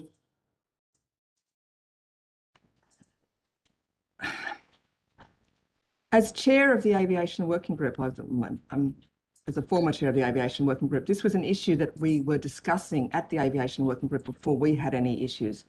I have always wanted a strategic solution because life is too short to be continuing to have the same conversation of saying it can't be done. Let's find solutions. We have to deal with the climate emergency. We have to meet our net zero targets. This means we have to repower existing wind farms with larger turbines because that's what will be available. We have to build the most efficient wind farms we can to enable cheap green energy to be delivered to UK consumers who will conclude aviation stakeholders as they electrify the campuses of their airports. So just like any shopping mall, as we have EVs rather than petrol or diesel powered cars, as we have electric trains, as we have electric heating in our houses rather than gas. These are all things. So we have to go in the same direction, and saying this is just, it is my thought informed by what I knew in Germany and seeing in my the advantage of having a multinational developer who actually has an senior aviation manager who is across a number of jurisdictions meant we could actually share the learning. So yes, but these more aims for the net zero project generally, these existed at a time when SPR didn't have proposals for turbines of 150 metres or over. Did they not? Climate emergency was only declared under the UK legislated to meet the to make it net zero by 2050 under Theresa May. Now that's okay, 2019. The whole climate emergency, the climate change committee's 6 carbon budget all of these are publications in 2020. The statements by Prime Minister Boris Johnson about his 10-point plan and actually increasing our appetite, the UK's appetite, for deploying and bringing forward deployment of renewable or green generation, and has been in the last 2 years. So yes, we only had an 80% target before Theresa May's government promulgated or legislated for the 100% target. Yes, it was there, and we were moving in that direction, but the actual climate emergency, the fact that COP26 is potentially the last, sounds like I'm just coming straight out of the newspapers, but it is a really critical juncture to see whether humanity can actually get its act together and do something about this. Yes, but the fact is, Ms. Mackenzie, that the quest for renewable power did not start in 2019, 2020. It's been an ongoing process for many years, has it not? And turbines have been getting bigger, yes. If you built a turbine, we'll say our original Hare Hill turbines are like 67 metres to tip.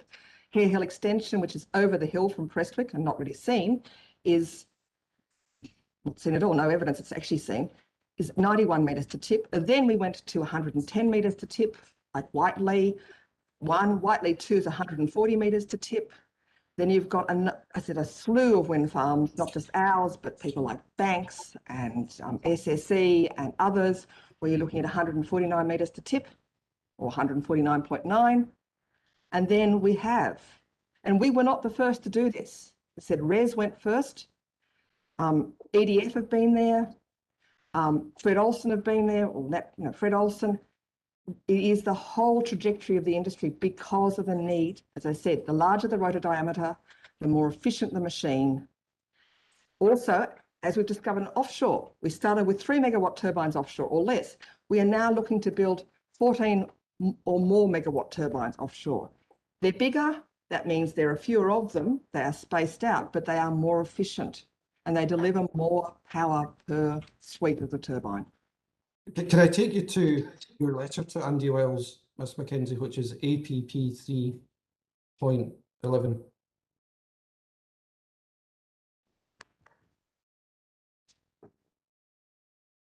Which bit? Yep, paragraph 1. Does this not say at all? Scottish Power Renewables is currently developing 9 wind farms in southwest Scotland with turbines having a maximum tip height of 150 metres or more AGL. And then you go into the next paragraph to say that 2 of these 9 developments, Clauchrie Extension and Clauchrie, have received objections from the local planning authorities and or Nature Scot on grounds of, among others, the night visual impacts of aviation lighting. Clauchrie Extension and Clauchrie are proceeding to planning inquiry this year. SPR anticipates that a number of the remaining 7 sites will also attract objections based on the night visual impacts of aviation lighting as they are located in proximity to dark skies areas. Now, is it not clear in those 2 paragraphs that what SPR is concerned about is the potential to develop these sites in the absence of an ADLS policy?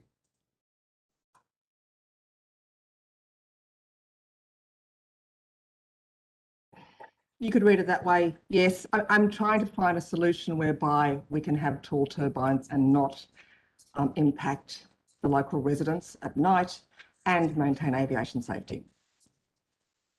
I don't think 2 out of 3 is good in this case. I think we can actually achieve all 3. And indeed, So, yes, sorry, did I cut you off?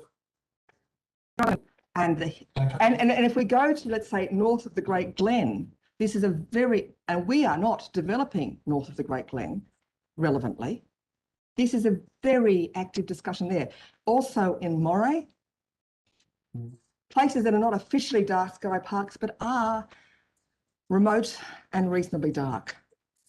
There's a sensitivity, and I think we should be cognizant of that sensitivity.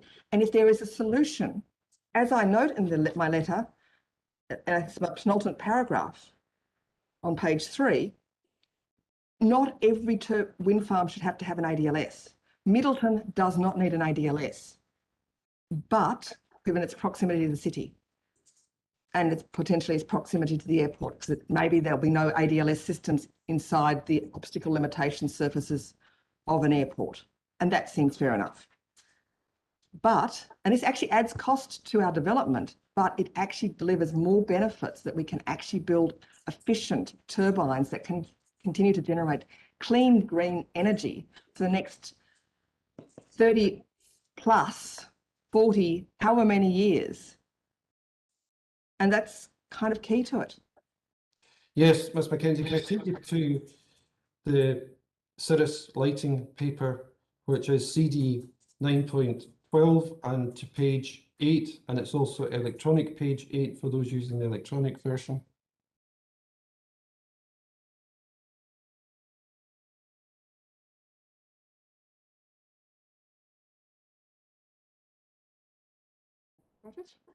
Yep, thank you. Now we see in paragraph 1.21 on that page, which is about the background, that we have reference to, in the bulleted section of that paragraph, 9 different developments, and these are SPR's developments, or proposed developments at least, are they not? Yes. We've just stated that. That's in my covering letter as well. Yes. Yeah, that's I'm just quite making clear. sure all hearings. Thank you. But in paragraph 1.2.2, it said this paper is not intended to determine specific dispensation proposals for the above SPR proposed developments. Rather, the intention is to use these developments as examples of the challenges facing all wind energy developers and create a suitable influencing paper for regulatory consideration. That's what it says, isn't it? Yes, it does. And can it not be drawn from that? Part of the conversation, as I said in my letter, it's part of the conversation. Without information, you cannot have an informed and data and research. You cannot have an informed conversation. We have endeavoured to start that conversation. You are correct. I have a particular view as to where this conversation should go. And it does go, it's not pushing against the flow of the airspace modernisation strategy. It is the way it is all going. But the fact is, the fulcrum for this paper is SPR's 9 proposals, which are threatened if an ADLS policy is not introduced. No, not necessarily.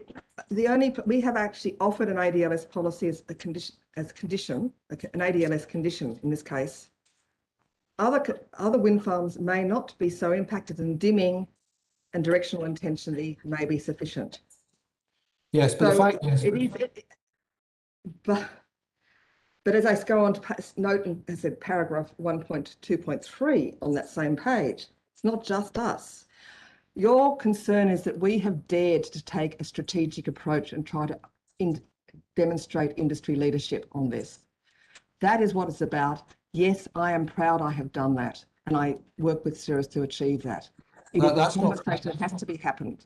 And it's a conversation that the CAA was happy to have, because they indicated they were looking at their ADLS policy too, and they were very interested in the German regulations, which I could share with them. that's not my point at all. My point to you is that SPR is trying to drive this up the CAA's agenda, because it now has a commercial interest in ensuring that permissions are granted for these proposals, meaning that it can generate a profit. Is that not what it comes down to? We wouldn't be here if we didn't have a commercial interest in generating electricity. Yes, and you We talked wouldn't be about, ruling wind farms. It's the whole kit and caboodle, Mr. Brown. Like, let's be honest. We have put in a proposal because we want to generate electricity from renewable sources. We are a business. yes. And we want to deliver cost-effective, cheap, green energy to UK consumers as the government wants us to, both the Scottish and UK governments. So Yes. You're saying we're driving us up the agenda. Yes, start the conversation, but I think it's being a little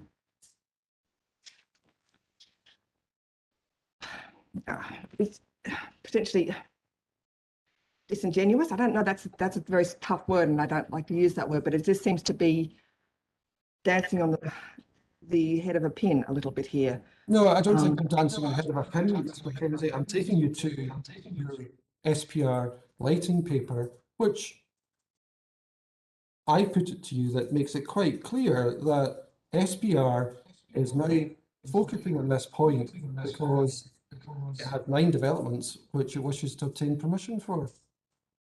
And part of dealing with getting that permission is to persuade the CAA to mandate an ADLS policy. Is that not what it comes down to?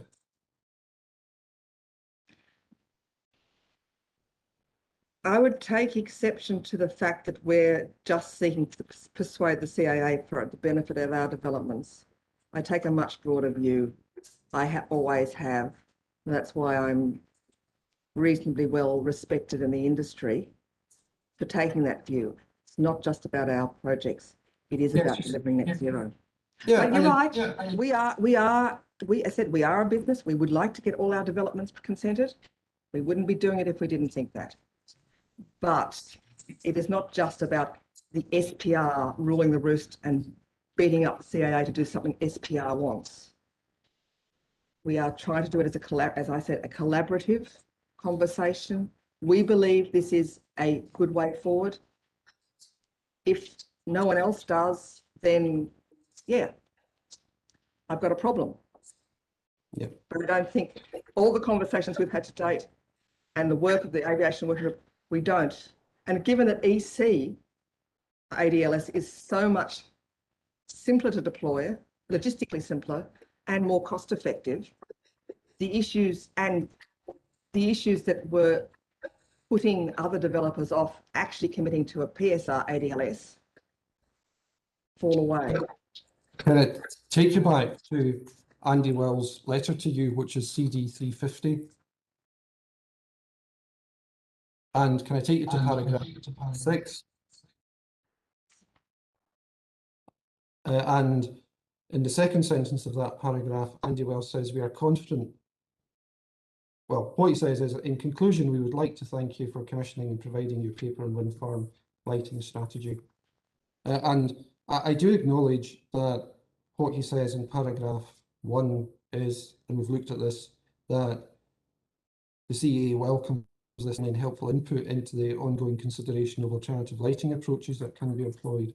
But he does go on in paragraph 6 to say that we are confident that it will restart the work on a policy for ADLS that will hopefully reduce the visual amenity issues associated with obstacle lights, but not impact aviation safety. I'm struck by the use of the word restart there. You presumably only restart something if you've stopped it, do you not? As I said, we haven't had a briefing on this since October 2019. And as we have discussed, in the intervening period, Brexit has happened, COVID has happened, there have been other priorities. So I actually take that it fell to the bottom of the list. It is now coming back to the top of the list. And the recognition that this is an issue going forward. The CAA is being inundated but they're receiving a lot of bespoke aeronautical studies, which is taking up their time, depriving them from the ability to work on other issues. And we've actually cited a number of those, the Clauchrie, the Rothers 3, the Crystal Rig letters. That type of thing is continuing to proliferate. And I think that recognition that there is actual consultation overload amongst the consultees and actually regulatory overload by the CAA in order to deal with this, basically a whole slew of ad hoc applications, rather than actually trying to deal with the problem in a strategic and holistic manner. Yes, and we actually see in Andy Wells' letter in paragraph 5 that he has talked about seeking to obtain a consensus view from the renewable stake holders. So there'll be a process involved there, will there not, in getting that consensus, if it can be achieved? That's why we are briefing the renewables energies quite broadly next week. there will be conversations. He's actually sent it to the Renewable UK, so the Renewable UK team will also lead. Effectively, we will have a conversation through there. They will know he's asked Renewable UK to facilitate that that collection of responses, but people can only respond if they're informed of what the proposal is, which is what will be happening next week. And as I said, I have sent out both the report, my covering letter, and the CAA's response to a very wide selection of stakeholders. I mean, for what it's worth, the CAA, this wind farm strategy paper has been shared with the entire aviation working group of Wind Europe. And off the back of this, I've been invited to speak at the German Wind Energy Association conference in September on this very topic. It is seen as being of a cutting edge way of actually addressing this, or just the holistic view about it. So that piece of work will be done in the next couple of months, I would expect. Yes, but you said earlier that the SPR, sorry, the CAA has obtained a number of these proposals. Do you know what? Bespoke lighting proposals. We could have done one for Araclea, we could have done one for Clauchrie, except for we recognise it being in the buffer of the dark sky park, it would not suitably accommodate the concern, or ameliorate the concerns of Nature Scott and South Ayrshire Council. But I understand in the Araclea extension inquiry, there was a lot of discussion about whether the dimming and directional intensity embedded mitigation would be sufficient. Well, we could have gone back, and then we could have gone and done well, you only need to light because even to light the periphery, like north, south, east, west, 4 turbines rather than the 17 or 18, or all the turbines. Or the CAA has actually indicated, albeit that there's no one in the wind industry, that they're moving to adopt the ICAO position, which is just the periphery being lit. But if you look at Clauchrie, we light the periphery, we only drop 1 or 2 lights because of the nature of the layout. So we could have done a proposal like that, but was that actually going to solve the problem? And the answer was no. Yes, but the issue is there is a problem, as you have just said in your answer there. You have certainly put forward a proposal in the Cirrus lighting paper, and your response from the CAA is that they wish to consult the renewable stakeholders because presumably they want to know whether other renewable companies would think this solution would work for them. Yes. Yes, and that's going to take time, is it not? I would think we will have a response by the summer recess. I can't speak for Renewable UK. I'm now a member of the aviation working group. We've rotated the chair. But this is a key issue for a number of other developers. And the responses I have had from other developers in sending this out and sharing it. And I have intimated that it can be shared as widely as it is about the conversation. It is about understanding. Yes, and understanding takes time, just like it's taking us time to understand the issues before this inquiry. Is that not the way understanding works? It's taking us quite a lot of time, Mr. Brown. Yes. Yes. I don't know if we can expedite matters at all. Yes. Or Okay. Well, to go back, Ms. Mackenzie, let's put ourselves in the position where, on your estimate, we get to the summer and the renewable companies have responded. Do you think that will mean that the CAA will then have a policy framed on ADLS? I think we will then see the CAA produce a draft policy for consultation. Yes, and what does that consultation mean? It'll be published as a CAP. It'll have a 12-week. They will probably have done some pre-consultation with all the relevant aviation and renewables, which are effectively done with us, but aviation stakeholders. And I know they have had conversations within the different departments in the CAA. So there will be a 12-week consultation. As I said, they will then take on board the comments on the consultation, refine it, and then release their policy. I mean, for what it is worth, the document, I think you said you were going to refer me to, but we haven't discussed, being no, it was actually one you were going to take John to, App 3.26, the CAA policy statement of June 2017 on tall turbine lighting. That was done in collaboration with Aviation Working Group, and I was a member of that. And then it went out to the general, people like the General Aviation Awareness Council, all the folk on ASI Week and NatBac, I think informally, and it was just effectively informal consultation was taken. Yes, right.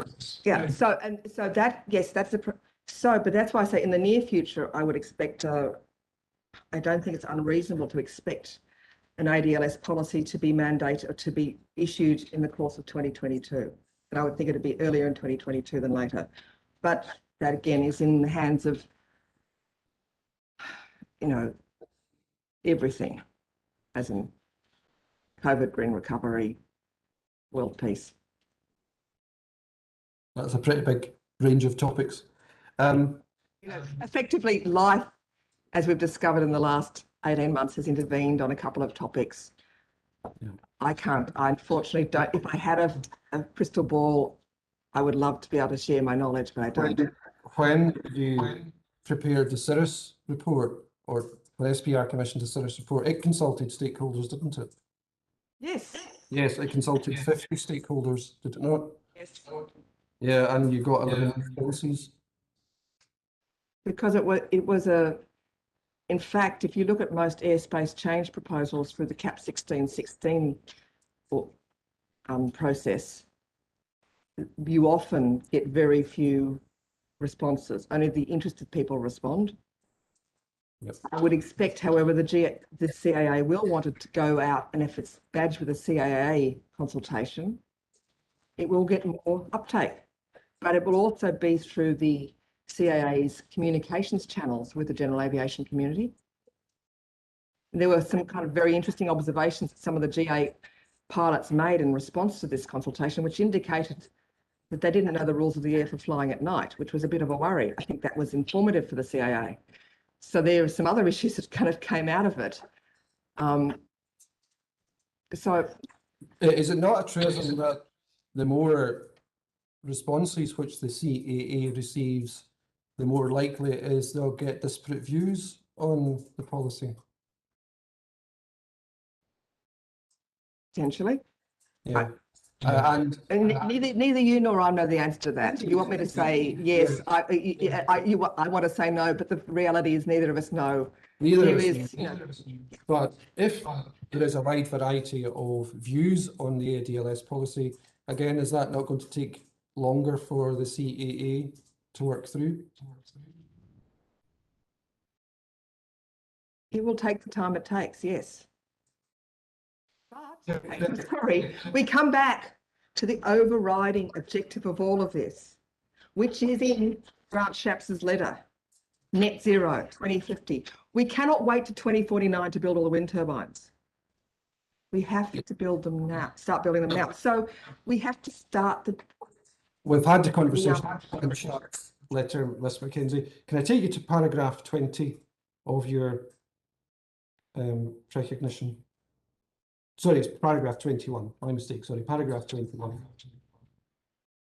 Yes. And in paragraph 21, you are talking about the response which you got from Andy Wells at the CAA, and your last sentence is that in light of this response, it is reasonable to anticipate adoption of an ADLS policy in the near term. Now, first of all, when you talk about adoption of a policy, precisely what do you mean by adoption? The publication of a class exemption under Article 2227, which is what, well, effectively, the 2017 tall turbine policy is. It's both a combination of 2227 and 2225 because it adds additional lights. But that would be the adoption. And similar to the conversation we had about the EC policy, would you then expect there'll be a period where the aircraft need to be fitted with the appropriate equipment to activate the lighting system? There are two distinct policies here. There's one permitting, which is an ADLS system. However, however activated, whatever surveillance infrastructure is used, that's the first piece that's required, and that sits quite separately from the EC piece. Yes, I understand. So, and so, but the actual saying there is going to be a ADLS policy, there is an ADLS policy, and it will, and we consider basically mandating night carriage. It is quite feasible for night carriage in the Scottish Flight Information Region to be expedited before night and day carriage mandate is fully implemented. And will it be the same equipment which is used for EC as will be used to activate the ADLS? In the sense of the aircraft equipment? Yes, that's the thing, is you need to have electronic, the ADLS, if it's activated by EC, by the plane going bleep, you know, this is where I am in space and time, bleep, bleep, bleep. The baton on the ground will pick it up, and then the computer will work out, is it in the box? Is it coming towards the box? Do I need to switch the lights on? Has it left the box? Can I switch the lights off? Okay, thank you. If I go back to that sentence I was looking at, it says, in light of this response, it's reasonable to anticipate adoption of an ADLS policy. We've talked about that. You then go on to say in the near term. If I was to ask you to put a year on that, what year would you take as being the near term? I said 2022. But that would be the date for the policy, not the date on which it would actually become operational. There is a policy. The minute the 2017 tall turbine lighting policy became effective, the policy is there. You can use it as an acceptable means of compliance. Yes, sorry, that was badly phrased. What I meant was that there would, following on your theme earlier, that there would be a period while the aircraft were fitted. When would you actually expect aircraft flying through the airspace above Clauchrie to start activating the ADLS? What's the latest date for that? By the time the turbines are erected, and when is I that? would think well, we've been working, at least I've been working on the understanding that we're targeting 2024, but if this is not in place by 2024, the turbines cannot be erected then. So, and it does depend on grid, it depends on a whole lot of other things. So the fact is that mandating night carriage for 2024, 2025, I mean, I suggest that you could actually mandate night carriage from 2023. You actually have the mandate saying, and it might be from 2023, they issue a statement saying this is a step, you know, as of, you know, the 1st of July or December or January 2024, you must have, to fly at night in the Scottish FIR, you must have EC. And remembering above 6,000 or above 10,000 feet, everyone already has EC. Above 6,000 feet in the Scottish TMA, which just a few of the northern Clauchrie top turbines is already EC, and it's TMZ. So there are various ways of doing it. That would be the simplest, in my opinion. So this is actually, but that is the nature of the condition. We have actually volunteered. Yes. And it is, since EC, and it's likely to, the habit of the Energy Consents Unit in the last year or so has to be actually give people 6 years to commence development rather than 5 because of COVID, I assume. So let's assume we get consented in the end of 2021. We'd have it to the end of 2026, right? No, 2027 to commence development. The fact is, because we're trying to meet our net zero requirement targets, and because we will have grid being delivered at a certain time, we will seek to build on that time frame. But some of my other colleagues will be better placed to do that, but that we are cognizant that we cannot build. It is a commencement of development condition. We cannot build until the time is right. So we Yeah. cannot erect turbines until EC at night in this airspace is mandated. Yes, but Ms McKenzie, I didn't ask you a question about your development.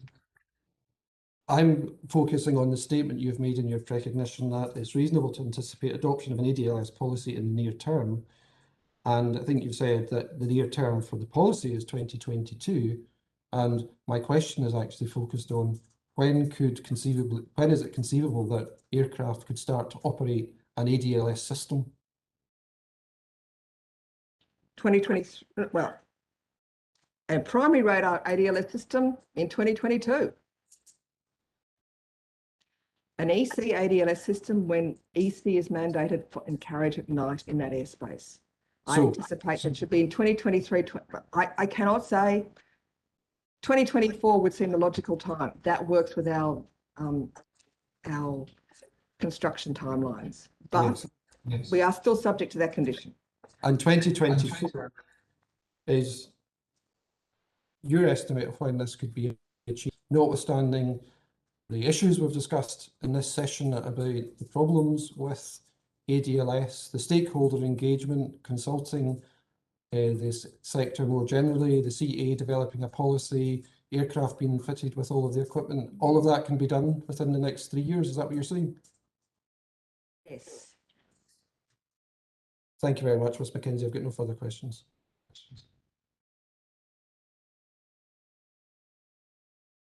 Good, thank you. I have a few questions. If you'd just give me a second to find my notes.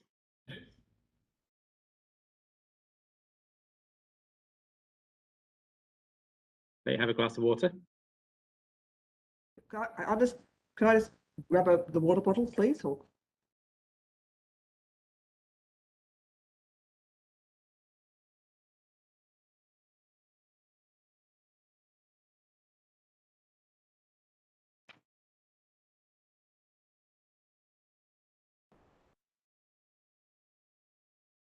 Yes, so we have the proposed condition suggested by SPR, which talks about an aircraft detection lighting system being in place, and that can either be a radar system or potentially an EC system.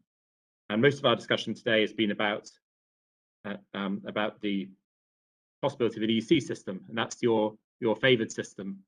And I think I've read in your evidence about the various problems that would be associated or disbenefits. It's suboptimal to have a radar system.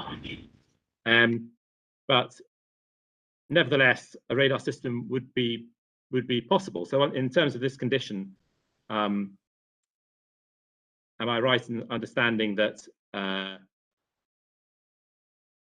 radar system could be deployed, and SPR would, if there were insurmountable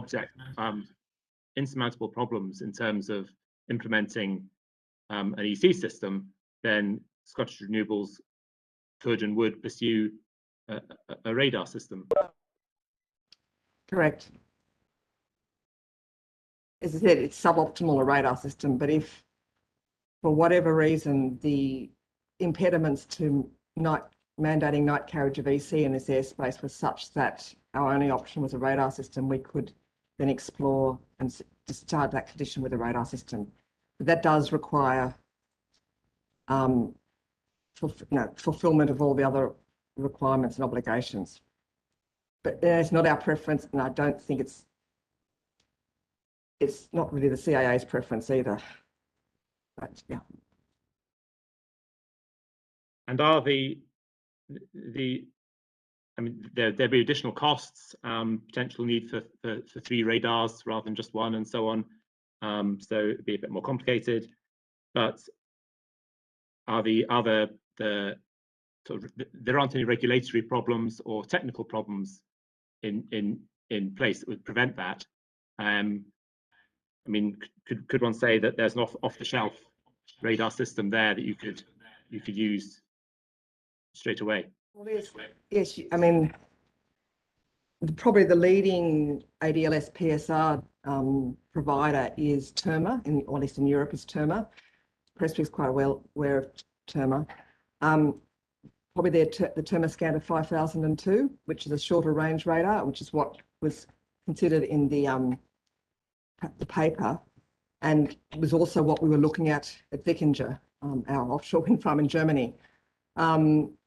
Clearly, any radar, like any transmitting radar, so whether it was a transmitting primary radar or if it was an active interrogation EC system, which is not what we're proposing, will require to get relevant spectrum licenses from Ofcom, and GPA has made much about that issue.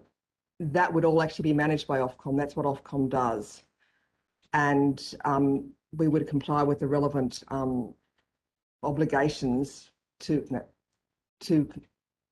put into it, get the license to transmit,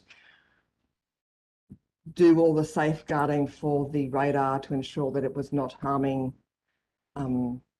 people around it, because you basically have to stay outside a sterile zone around where the radar transmits, so that and that's why you see radars are on a bit of a tower.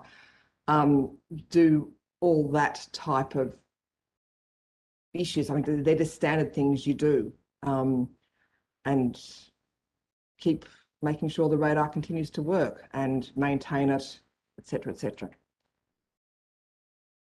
So it would require a license from Ofcom. Is that a major hurdle, or is the history of these things that there may be issues to work through, but generally the Ofcom license is forthcoming? Ofcom manages the spectrum allocation, and it will make sure that whatever, let's say Clauchrie, we only needed one radar. Although, again, you lose the synergies and the economies of scale for the benefit of all the developments in the area, not just ours, but there are others as well.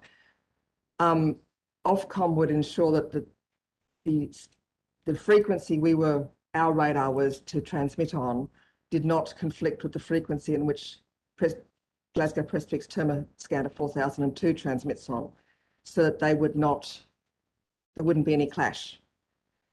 If you have a lot of radars of the same wavelength or band in close proximity, that has to be more carefully managed. But the advantage of using lower power X-band radars is that the distance they go is not as far, so you can reuse that frequency nearby, reasonably nearby. So possibly the frequency of, let's say, the Clauchrie PSR would be able to be reused over in the borders, or I actually don't know how far, but it would be quite close, maybe even closer. So that's what Ofcom actually manages, and that's just standard. It's Prestwick went through the same when they got their license for their Thermoscanner 4002. They have done the same with the S511, their legacy radar. It has to, and because it's an S-band, it transmits further, so it has to be on a slightly different frequency from Glasgow airports and Edinburgh airports and the Kincardine and Cumbernauld PSRs, S-band PSRs. But that's just standard management that Ofcom does. And then we say to Terma when we buy the radar, it has to transmit on, this is the frequency it's allowed to transmit on. I mean, maybe I'm putting it simply, but that's effectively it. It's not rocket science.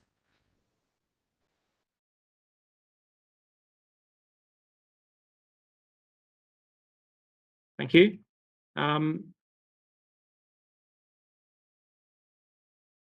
Now, I think the systems, the ADLS systems, would only switch on the lights on the approach of an aircraft. But the other mitigation measures that have been talked about in terms of being only 200 candela in most conditions, then 2000 candela in the low visibility conditions, and having the tightly focused beam, those would also apply to an ADLS system. So yes, a plane approach is the lights come on, but it would be the dim light, if the 200 candela light in good conditions, and it would be a tight. Yeah, that's, yes. Some would say you didn't have to do that, but we think that's a wise thing to do, and that should just become standard practice. Thank you. And my final question comes back to the tightly focused beam. And well, I suppose a two-part question: is this like a car headlight where there's the beam of the headlight, but somebody who is standing outside the beam of the headlight, they can still see that there's a car headlight there, even though it's not pointing straight at them. So there's still visibility of it. Or is it that if you're outside the line of the tightly focused beam, you can't see it at all? Not, there is, there is, you can see a bit, there is some beam splay, and I think it's described, there's the picture which is in the Cirrus report, which is probably closest to hand, on page 24 of 60 of the hard copy, figure 4, and it's also, I mean, same pictures, it appears a number of places in our various documentation. You can see, and it is a bit tricky to see unless you blow it up, the numbers, but effectively there is some, the peak part of the beam is in that 0 to 3 degree part, but there is some visibility above and below. But using lights with the modern lights with lenses rather than with mirrors, you get that more tightly focused. And I think if you think about it, it's not, it's just an analogy. It's the difference between the light from an old-fashioned head torch, if you're a bushwalker or a hiker, which had a bulb in it, you know, your 20-year-old Petzl, versus the new one with an LED in it. LED lights are much more tightly focused. And it's just an analogy. You get more of a haze from an incandescent bulb than you do from an LED. And this is the case if you're using a light with a lens rather than a mirror, you'll get the beam will be tighter. But, and I'm just relying on what the guys from the lighting companies have said, but that's why they've moved to that. But this is compliant still with the relevant requirements under ICAO, Annex 14, which is replicated in the UK regs. So that's what a 2000 candela light must do. So the pictures that are set out here with the displays, they accommodate what in the table above, that accommodates statements of what actually the light must do. So there will be a little bit of spillage, but not much. And if you think about it, as you go further away, you know, there's potential, but then as distance goes, things get fainter with distance as well. So that's why I make that point that it's not so far tightly focused that it's light and no light, but it is more focused than the older lights. And because it is ultimately an aviation obstacle light, it's there for a reason. And to warn the aeroplanes that there is a tall thing there, whether it's a transmitter mast, turbine, a very tall church steeple. Yeah. Okay. Right. I'll interrogate that table and diagram at my leisure. I see that at the start of paragraph 4.34 there, it describes that figure as diagrammatic, and it's showing the diagrams show the beam going out very much horizontally out from the light, with a certain amount of splay, as you say. I don't know if this is a question that you can answer, but do you know whether the intense beam would fall on any areas of land, like the top of the Merrick, for instance, or would it all be above the surface of the land? I don't know the answer to that question. I think others may be able to answer that for you. I don't know. But the other thing is, I mean, I just make the observation about the lights at Middleton. I live in the centre of Glasgow near Kelvin Grove Park, and you can see the Middleton lights from the park, from the steps. And yes, you can see the lights, but there's not like there's a pin. You don't, standing on the steps near Kelvin Grove Park, I'm not spotlighted by the light.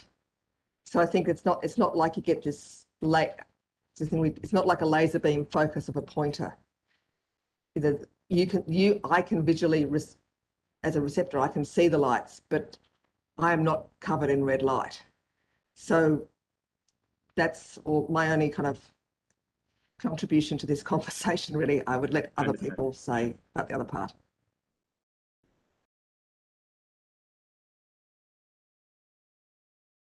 Okay, and the other, I think I'm clear on this, but this is wholly a non-devolved matter, the issue of the mandating of EC and so on. It's for the UK government. Yeah. Rests with this part of aviation rests with HMG, yeah, Westminster. Yeah. Okay, thank you. That's all from me. Ms. Spence, I see you've got your hand up. Do you have any questions? I was observing that when we were in the we had a discussion about this, and there was a map which showed that all the residents within, I think it was kilometers, would be within able to see the beam from these lights, and that we would not be able to avoid them. And unlike Miss Mackenzie, who says she lives in Glasgow and probably isn't used to dark skies, this would be very concerning for everybody. Okay, Ms. Mackenzie, do you want to comment on that? Is there a similar map available for us in this case? I don't have it to hand. It may exist, but it would be, I think, James, there was such a map. I don't know. I don't know. So we'll have to kind of come back to you on that. I don't have that in my toolkit. I mean, I think that to be true is like there is still some splay, and there will always be a little bit of splay up and down, but I don't have the map. Okay, thank you. Mr. Thompson, then, do you want to come back with any points in re-examination? Yes, I just have one question, but before I do that, just with regard to the questions the question that you were asking, Ms. Mackenzie, about the nature of the beam and the point raised by Ms. Spence. Those are really issues for Mr. Welsh, who's been and gone on this subject, but he will be coming back on the next session of Landscape and Visual, and certainly said he'd be happy to answer that sort of question from you in that session at the appropriate stage. Okay, thank you. That's helpful. Otherwise, Ms. Mackenzie, just one matter, and it's thinking about Mr. Wells's letter, AP 3.50, dated the 29th of April this year, and the last paragraph, paragraph 6, about restarting the work on a policy for ADLS. Have you gained any impression as to whether Mr. Wells took his foot off the pedal, as it were, with regard to the progress of Initiative 11 during the period from December 2020 to when he wrote this letter in April 2021? No, the impression I have from correspondence or conversations with Mr. Wells is that the CAM remains committed to progressing Initiative 11, and he has stated to me on a number of occasions that CAA is still on track for the 2024 mandate as set out in the 2020 update to the AMS. If we look at document APP 3.9, the Airspace Modernisation Progress Report for 2020,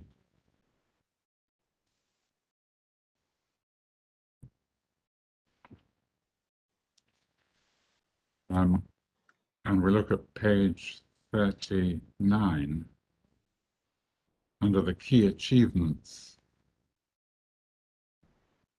we see what was actually going on during that period with regard to progressing Initiative 11. Yes. It lists one of the key achievements as being the opening of the rebate scheme for the benefit of the general aviation and RPAS communities. And it indicated at that stage it would close in March 2020, but as I've noted, it's been continuing on. And I think it was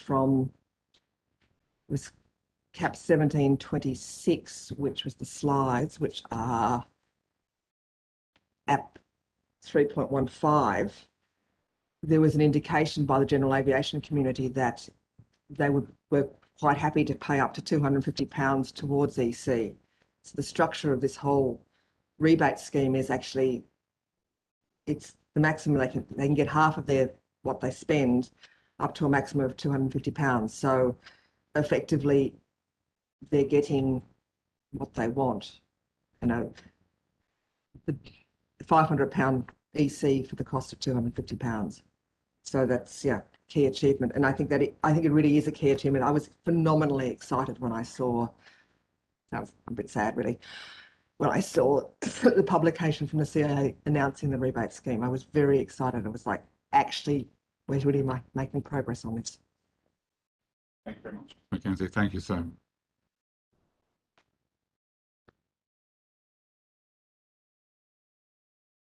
Thank you, Mr. Thompson, and thank you very much, Ms. Mackenzie. Mr. Brown, I think we've probably got time for you to lead your evidence in chief for your first witness before lunch. Yes, indeed, sir. That would be my intention, to complete the evidence in chief before lunch. Yeah, well, let's go ahead with that then, if you'd like Yes, to lead your first witness. Thank you. Sorry, of course, sir. Mr. Kirkland, who's the first witness, will have to now log on to the system. I mean, I'm informed he's doing that at the moment.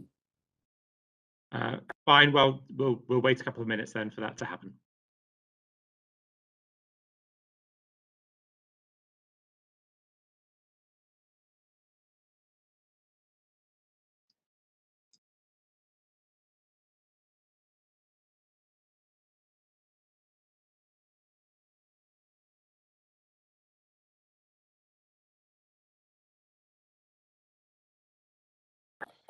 Sir, perhaps I could use the time which we have while waiting for Mr. Kirkland to join to say that I have taken note of your comments about the reading of recognitions, and my intention is to ask Mr. Kirkland to read paragraphs 1 and 2 and then paragraphs 12 to 17 of his recognition, and confirm that he is content for the remainder to be taken as read. Hopefully that will be acceptable. Yeah, that's acceptable and helpful. Thank you. Yes, I'm keen for us to make as good progress as we can, please. Indeed.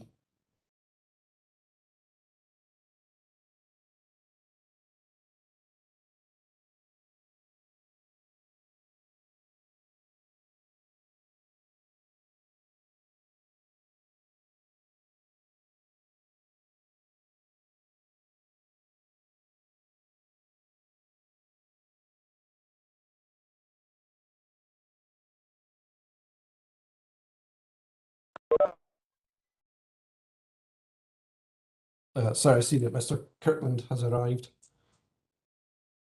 Mr. Kirkland, good afternoon. Hello. You can hear me and we can Yes. hear you. Good, thank you. Mr. Kirkland, can I ask you to have before you your recognition, please? Yes. And just one minor point, I've noted in the heading of your recognition that the word draft appears. I take it that can be deleted. Yes. Yeah, I think that was a mistake. Yes, that's fine, thank you. Now, could I ask you to start by reading paragraphs 1 and 2, and when you get to the end of 2, stop there for me, please? Sure. My full name is Cal Lambert Kirkland.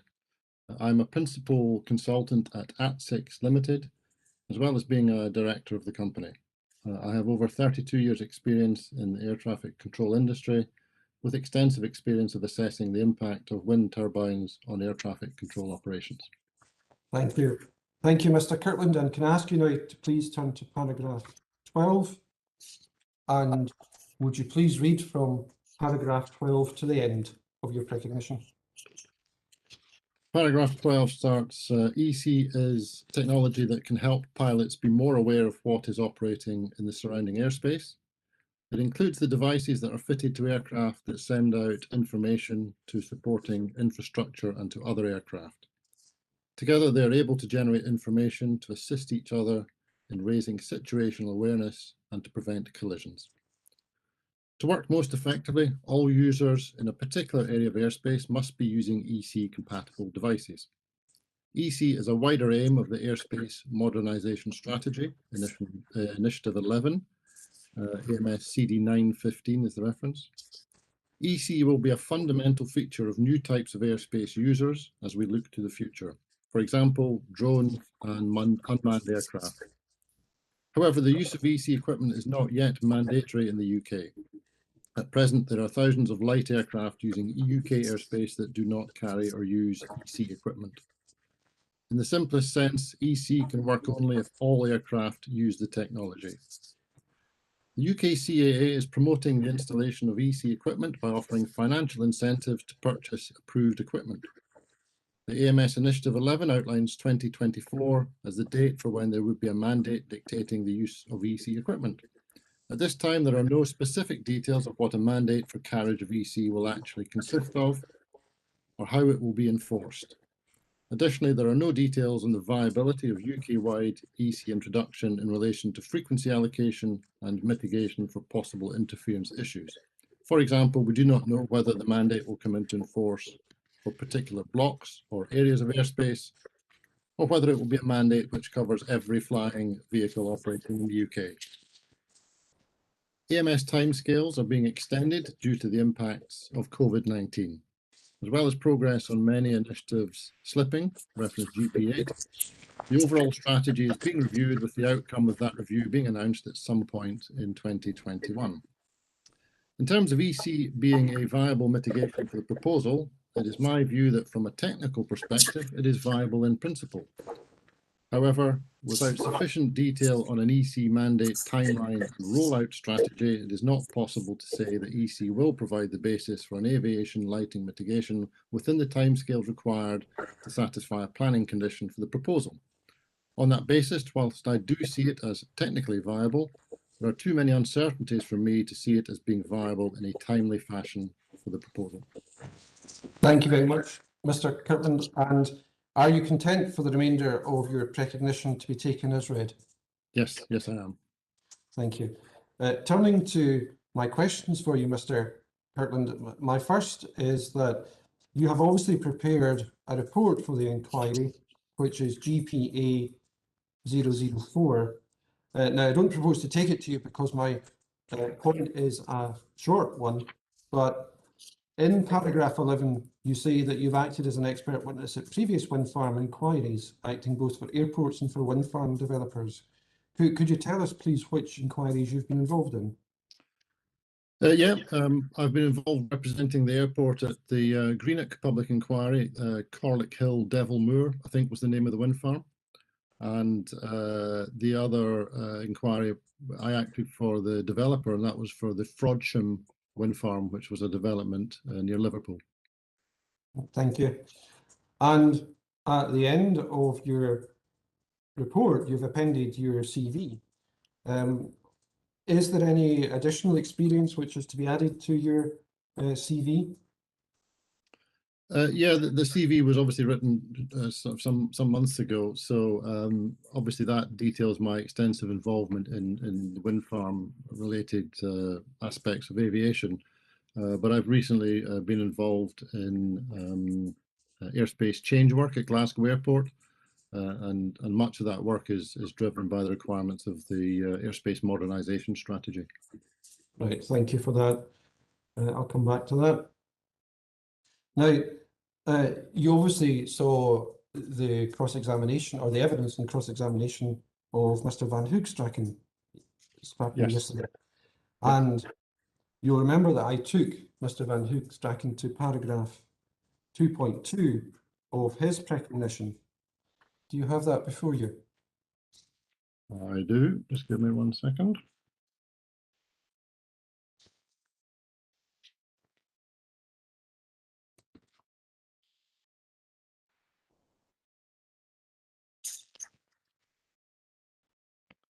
I did have it. Sorry, just give me 1 second.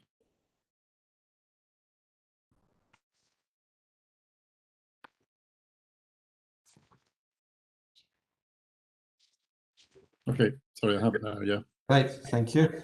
And in paragraph 2.2, I want to look at the first sentence there with you, where Mr. Van Hoogstraten says that the airspace impacted by low-flying aircraft is not within the GPA or the airport area of responsibility. What would you say in response to that statement? No, I disagree with what Mr. Hoogstraten has said there. I believe that the airspace is very much within GPA's area of responsibility. And why do you say that? Well, GPA air traffic controllers regularly provide services to aircraft in the airspace that we're talking about, and therefore, by definition, that becomes an area of responsibility for GPA. And when you say it becomes an area of responsibility, what are you drawing upon to offer that view to the inquiry? That's my experience as an air traffic controller, of having been involved in ATM for 32 years. That's just a fact as far as I'm concerned. You know, when you provide a service to a pilot within a piece of airspace, then effectively that becomes an area of responsibility for you.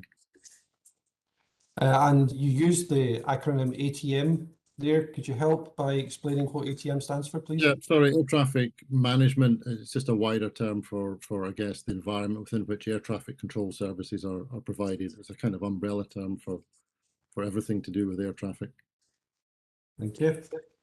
And looking at the second sentence of Mr. Van Hoogstraten's paragraph, he says, whilst GPA or the airport may have concern that there are no grounds for objection based on duty of care, what would you say in response to that? Again, I disagree. I think when air traffic controllers are providing a service to aircraft, then a fundamental factor of that service provision is that controllers are operating under a duty of care.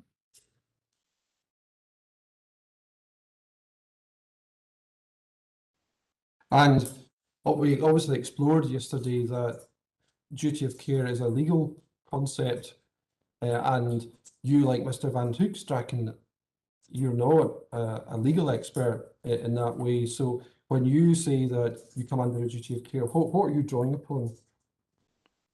Well, it's two things really. First is as an active air traffic controller, we were always made aware, effectively trained in the aspects of what duty of care was as it applied to us, and that is something that has evolved through the years with some significant incidents where air traffic controllers have ended up in public inquiry, in fatal accident inquiries and such like. And that's why those words in CAP 774, I think it is, were developed. So we were very well aware as controllers what the expectation on us was in terms of service provision and the impacts on us of having that duty of care. And I think that was certainly part of my responsibilities when I was a more senior manager. For example, at Glasgow Airport, I was the general manager of air traffic services. And we were very much trained and given guidance by legal teams on duty of care as regards service provision to pilots within airspace. Sorry, Mr. Kirtland, I'm not sure whether it was just at my end, but there was a slight interruption in what you said there about what you did at Glasgow Airport. Could you just repeat that, please? Sure.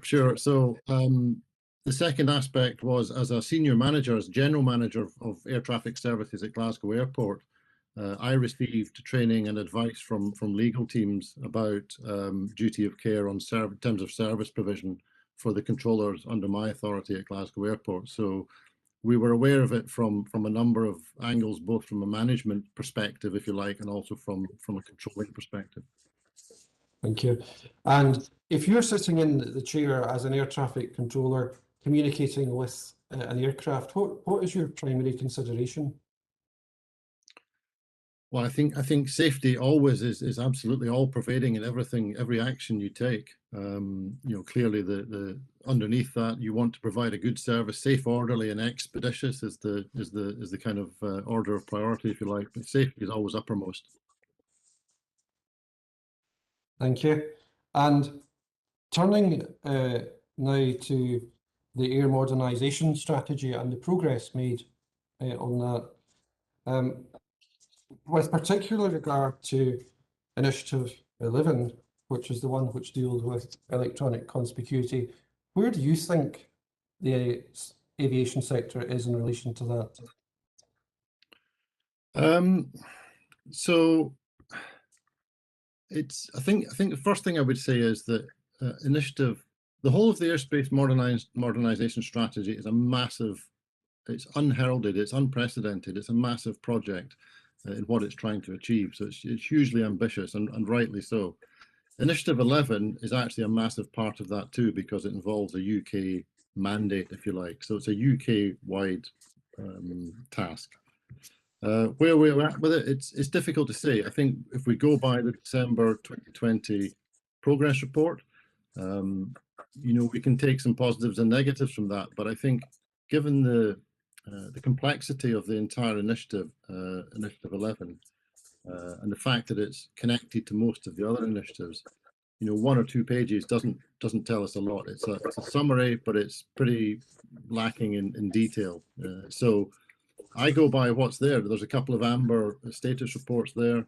There's other documents that you've referred to before with previous witnesses, which lead me to have a number of concerns particularly about the timescales of the introduction of the mandate and actually implementing that mandate. And in relation to the date of 2022 to 2024 for delivery, how do you feel? How realistic do you think that is? So I don't think it's realistic. I mean, I've got my opinion about the timelines, and I think it's highly ambitious. If you look at a UK-wide mandate for all flying vehicles, which is kind of what it's aiming at, you've got to remember this is not just for aircraft that are flying today. This is for unmanned aerial vehicles. This is for the drones. This is for the urban air mobility that you might have heard about. This is the pilotless air taxis. This is all the, including all the stuff of the future. This is the stuff that the airspace modernization strategy must help to integrate into the airspace of the future, and therefore it's a hugely complex task. So my concerns around the timelines are that we are currently still in a phase where the CA are trying to rightly encourage people to take up EC equipment through the subsidy. But I think from my experience of having seen large implementation mandates before, this is going to be a tough one, because you do have the sort of last 5 or 10% of people who are reluctant. They don't want to take it up. They feel it's an infringement of their rights. So that to me is a bit of a signal that timelines are not going to be easy, because there will be challenges. There might even be, in fact, there probably will be legal challenges. My experience of airspace change, which I think was mentioned by Ms. Mackenzie, it's very time consuming. It's hugely contentious. It takes a lot of time. So that factor alone makes me think those timescales are probably not achievable. Thank you very much. Turning now to the question of an ADLS, can you help the inquiry by explaining why the airport is so concerned about this aspect of the proposal? Well, the first thing is, an ADLS system is new, so it's the first of its kind. And when a country adopts something new like this, there's always a big focus on it, and I think rightly so, because safety is the biggest concern.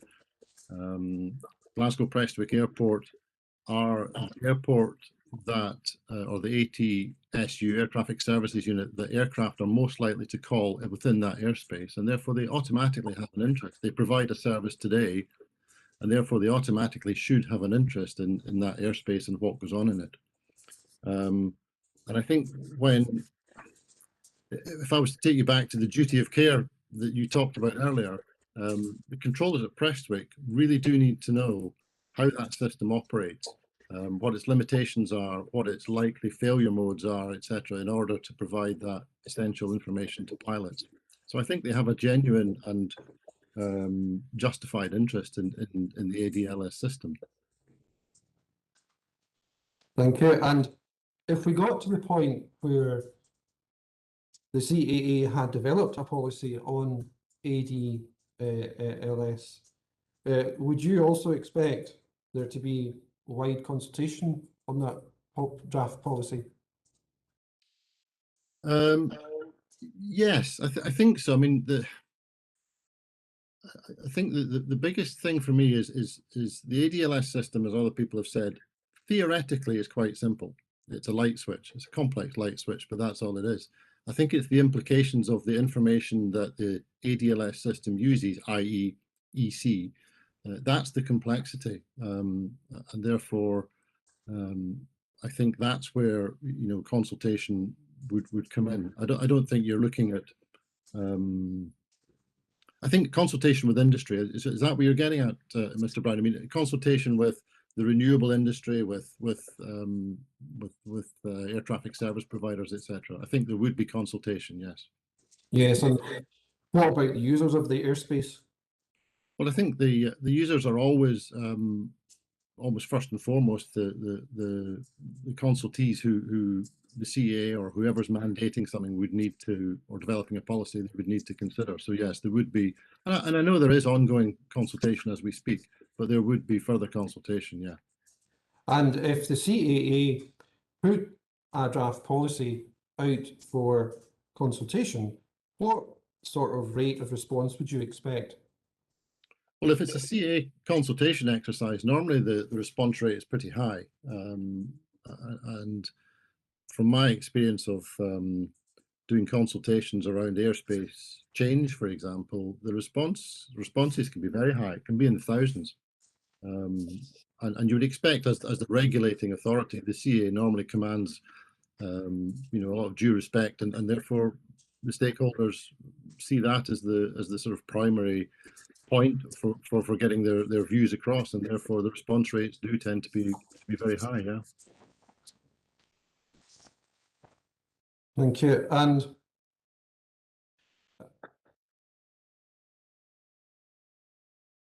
you'll remember, having watched Miss Mackenzie's cross-examination, that I put to her the statement in her recognition that, in light of the response which she received from Mr. Wells on the 29th of April this year, it's reasonable to anticipate adoption of an ADLS policy in the near term. What comment would you make on that statement? So I wouldn't take the same meaning from that. I think that's, I mean, that's optimistic. I think I'm probably a bit more realistic. I think a CA response like that, to me, sort of tells me that yes, we're working on this, and in due course things will happen. I don't read much more into it. I certainly wouldn't put a date on that policy appearing. I can't read that from the response. We can all guess what it might be, but I can't put a date on that. Now, you referred to it to being realistic there in your estimation. What is it you're drawing upon when saying that you're being realistic? What is it gives you that realism? Well, I really just experience, I think, having done so many pieces of work with the CAA that involve consultation, airspace change work, changes to procedures, safety initiatives, all the rest of it. I've got probably about 25 years of experience with dealing with the CAA, and they're absolutely and rightly take a very methodical and thorough and well-researched view on anything to do with policy, because they have to. They are the ones who need to prove that policy has been developed with due consultation and takes into account the primacy of the safety aspect. So it just takes time, and you wouldn't want to rush that type of work, and they don't.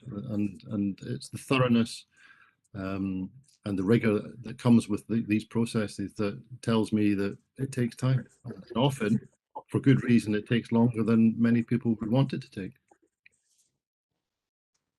Thank you. Now, as emerged in the cross-examination of Ms. Mackenzie earlier, of course, that when Ms. Mackenzie makes this statement about the adoption of an ADLS policy, what she's meaning is that the CAA has mandated its use and it's published its policy. And there's a second element before the system can become operational, and that is that aircraft in the airspace are fitted with the appropriate equipment. Yeah. And I believe that at the end of Ms. Mackenzie's cross-examination, she put an estimated delivery date for that stage of 2024. What would you say in response to that?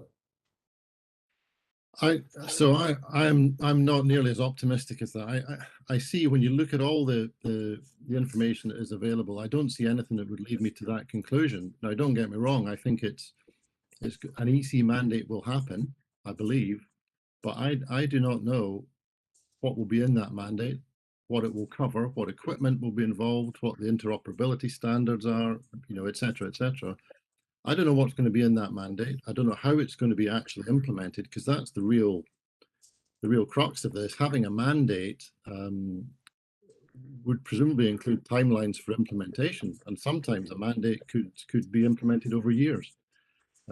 Also, it could be limited in its geographical application, as I believe Ms. Mackenzie said. So we don't know the answers to those questions. So I certainly wouldn't want to put a date. I wouldn't want to put a timeline on it.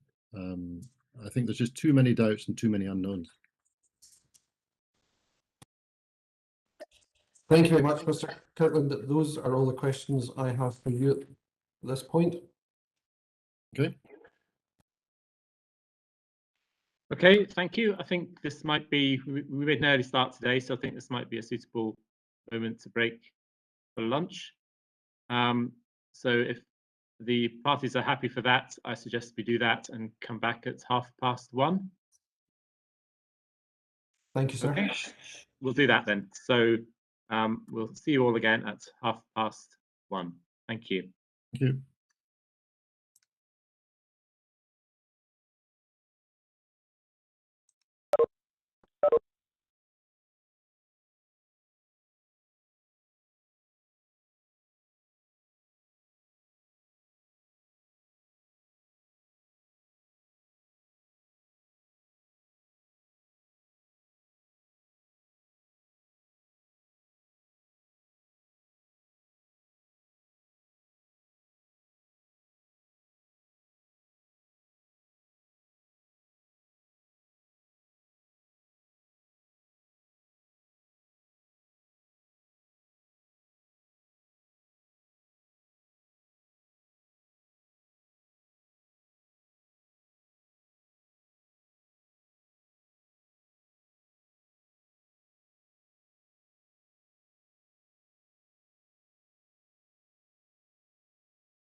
Oh, John, it looks like your pessimism may have been justified.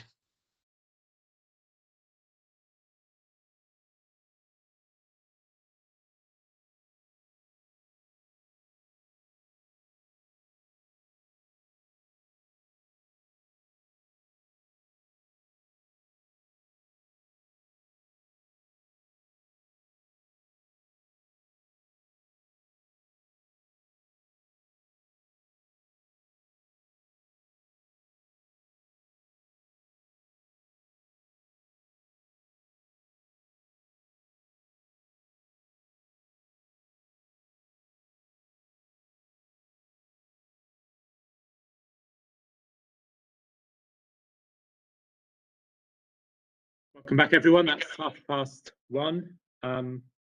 Dr. Gordon, I heard your question there. I'm still haven't totally given up hope of hearing some landscape evidence later this afternoon, but we'll see how we get on. Should I perhaps try again about 3:30, something like that? Maybe if we put that question to Mr. Thompson about how much time you think you'll need with these witnesses. I would think that was a shrewd assessment. Yes, sir. I'll see you gentlemen again at 3:30 then. Thank you. Right, see you later. So we're hearing from Mr. Kirkland, and I think we're about to find out if Mr. Thompson has any questions for Mr. Kirkland. So over to you, Mr. Thompson. Thank you, sir. And yes, I do. Mr. Kirkland, could I start with an easy one, please? The company that you're representing and acting for is called Glasgow Prestwick Airport. Am I right in understanding that that's what used to be called Prestwick Airport? I believe so, yeah. And it's to be contrasted with Glasgow International Airport, which is what used to be called Glasgow Airport. Yeah. But your client is purely interested in Prestwick. Yeah. Could I ask you then to look at your inquiry report, which I think is GPA4.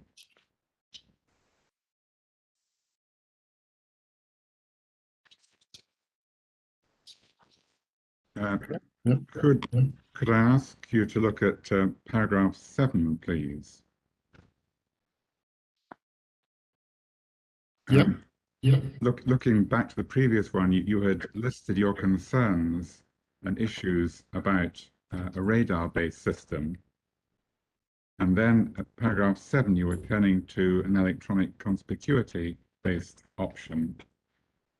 And you then say the concerns and issues are, and then you have a list of only one. Is that correct? Yeah, this is the executive summary. So I think if there are other concerns and issues, perhaps they're within the main body of the report. I'm not sure if this is a typo. It would be unusual to have just A, wouldn't it? So I was hoping it was your only actual concern, because it focuses on the timely implementation of the airspace modernization strategy.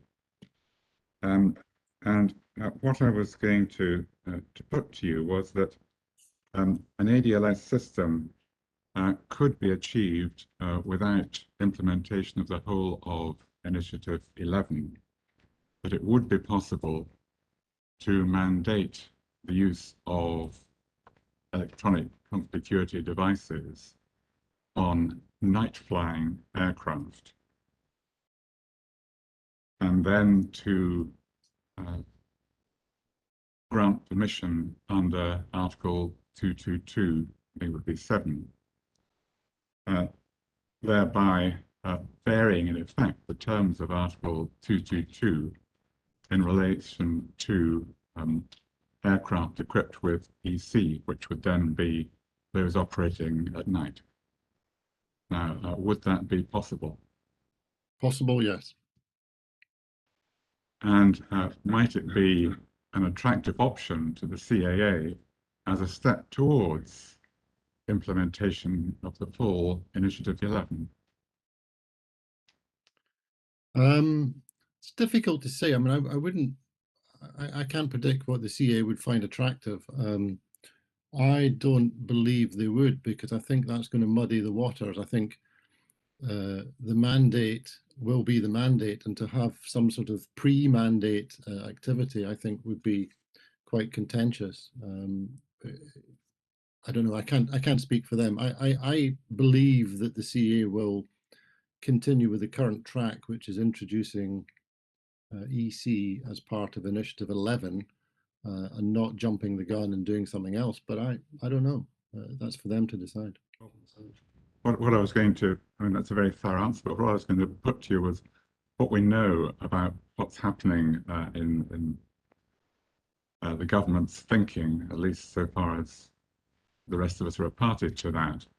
We know there's a green initiative for recovery, which might increase government's enthusiasm to bring forward wind farm development as part of that initiative.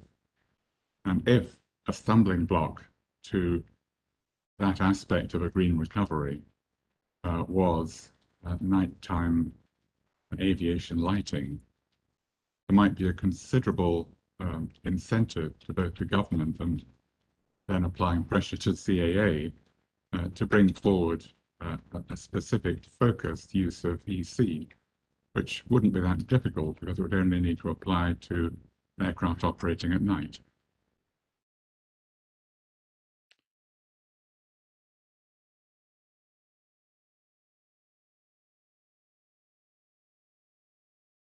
Sorry, what was the question? Does that seem a possibility or even a probability to you that might influence the answer that you gave previously? It's difficult to say. I don't have enough information to know who is lobbying the government to, or what the government are doing with the CAA to change the current predicted path of the AMS. So I struggle to answer that. It's possible. I think the reason I'm sorry, Mr. Thompson, the reason I'm reluctant to give an answer is because I don't really know what's happening behind the scenes in that regard. As far as I'm concerned, the EC mandate is primarily around safety and interoperability, whereas I think what you're suggesting is something which is more about releasing wind energy capacity, and that's a very different topic. I think, Mr. Kelvin, what I was suggesting was that if Initiative 11 was implemented, it would be a short step to go from there to granting a permission under Article 222, because all the parts of an ADLS system would be there under Initiative 11. Yeah, but to some extent, the ADLS system tailor-made for wind farms is a fringe benefit of Initiative 11. Agreed. But what I'm suggesting to you is that if there was a political will, it could be brought forward separately. The mandate could certainly be brought forward, but the technology and all the issues around interoperability that apply to the wider mandate for EC would not necessarily be in place. I take it you're aware of the CAA current thinking on what the form of electronic conspicuity would be, namely an ADS-B using 1090 megahertz. I know that's their preference, yeah, but there are other technologies in the mix.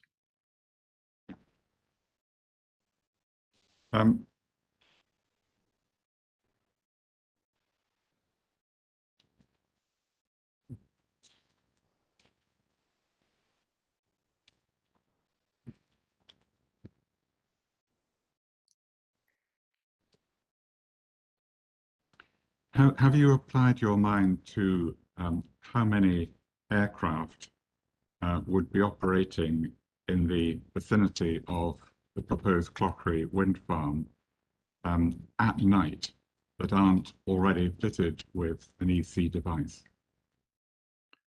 At lower levels, let's say below 5,000 feet, would we say? Yes. A relatively small number. I think Mr. Hoogstraten ventured around one or two per week. And I think Glasgow Prestwick Airport would be able to answer more accurately, but I think it's of the nature, it's a small number.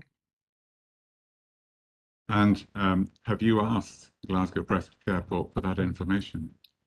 I've asked for a broad interpretation of or summary of the amount of traffic in that area. I haven't asked for statistics because the statistics are not necessarily the whole story, and by that I mean that you may get no aircraft there for long periods of time, and then you may get a large number or a relatively large number because of the nature of the operators around Prestwick, for example, military exercises or GA activities, etc. So it's a variable. Would you accept that an averaging out of 1 or 2 flights a week? At the moment, yeah, that's probably fairly close to the figure, but of course we don't know in the future. So yeah, I'd accept that. And we could discount aircraft like search and rescue and the police who are using night vision devices. Similarly, we could discount any aircraft commercially operating because they would have EC devices anyway. Yeah, I'd agree with that. And we could discount military operation because they too would be using night vision. By and large, yeah. So it's a comparatively small number of aircraft that would be required to be mandated to carry EC for the limited purpose of ADLS for wind farms. Is that correct? So let me see if I get this correctly. For the purposes of EC under Initiative 11, is that what you're asking? No. Okay. For the purposes of an ADLS system tailor-made for wind farms. Yes, at the moment it would be a relatively small number, but with some caveats around that. If you're talking about a UK-wide mandate, or whether you're talking about a localized mandate, it's Clearly, the number would depend on the geographical area. Correct. Yeah. And one would also have to consider the possibly beneficial effect of the current rebate scheme. Yes, I'm sure. Yes, absolutely. Because these devices are not unduly expensive, are they? If the rebate is £250 being half the price, including VAT, the intention of the basis of the rebate would appear to be an assumption by CAA that one can get a reasonably effective EC device for £500, including VAT. Yeah. Great. And anybody tempted by the rebate scheme would also no doubt bear in mind that if they'd read Initiative 11, they would be aware that compulsion was probably round the corner, and they might take a view about how many years they'd get away without one. But if there was 50% of the price on the table now, there might be a natural incentive to equip sooner rather than later. Yeah, I think that's a reasonable assumption. But to counter that, also under Initiative 11, the CAA has said that purchasing an EC device now does not guarantee future compatibility under Initiative 11. So that may put some people off. They would say that, wouldn't they, to protect themselves? And because the it's true. intention is to. Yeah.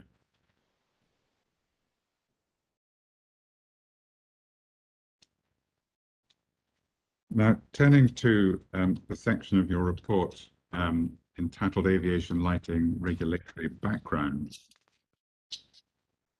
you say in paragraph 21 that aviation lighting must be fitted as a method of warning pilots flying at night of obstacle hazards. A method, would another method be referring to VFR charts? Yep, briefing, charts, NOTAMs, promulgation.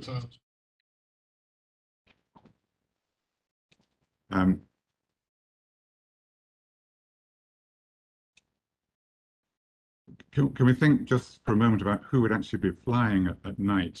There would be commercial flights, presumably, but they're flying way above 5,000 feet by the time they pass over Clauchrie. Largely, yes, but not necessarily. Would any be flying below 3,000 feet? Unlikely. Some commercial flights do operate VFR though, and therefore maybe operating below 3,000 feet. Some commercial flights opt to cancel their IFR flight plan and fly VFR, but admittedly that's not a regular or certainly not a common occurrence, but it's possible. They would be using VFR charts and they would have a flight plan, would they not? Yeah.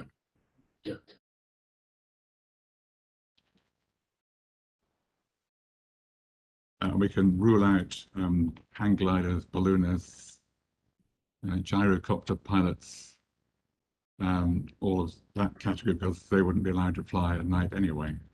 That's not correct, no. Sorry, are you agreeing with me or not? No, I'm disagreeing. All right, could you explain where I'm going wrong? Some of those aircraft types are allowed to fly at night. Balloons? Correct? Are they allowed to fly at night? Yes. With a night rating for the pilot? Correct.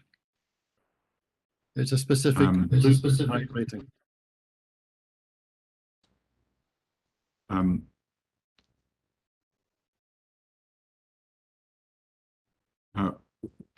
Which of my group are not allowed to fly at night? I would have to check that to give you a fully comprehensive answer. So I won't commit myself. I know, for example, that balloons are allowed to fly at night. Gliders regularly carry out duration flights of 30, 40 hours, which naturally includes night. Again, highly, I would say highly unusual to do that, but it's done.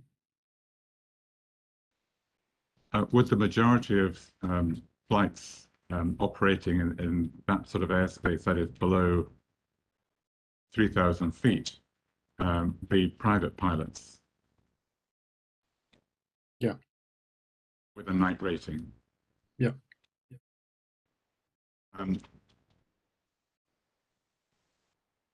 Of the number of flights taken by private pilots, are the majority of those flights taken during daylight hours? I would say so, yes. If you want to go for a recreational flight or sightseeing, you would want to do it in the daytime? Yeah, I believe so. And to fly at night, you would have to have a reason, possibly to want to go from A to B, and you would need to have a night rating on your license. That's correct. Now, going back to your regulatory framework, at paragraph 23, you set out the requirements in Article 222 of the Air Navigation Order. And you set out in 23A and B requirements, which I think we can all read in Article 222. And it might help to have a copy of Article 222 to hand. Yeah, I do have it. Yeah. And also, if you could have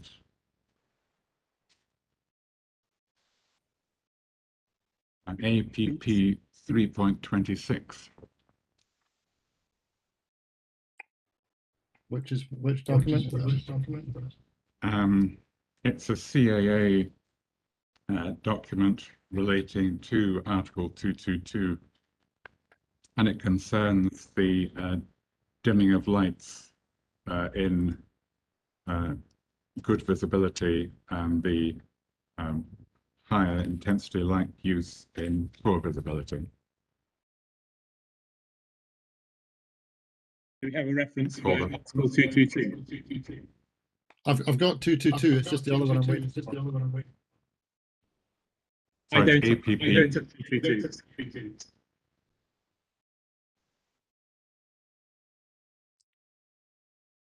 Okay, I've got 3.26.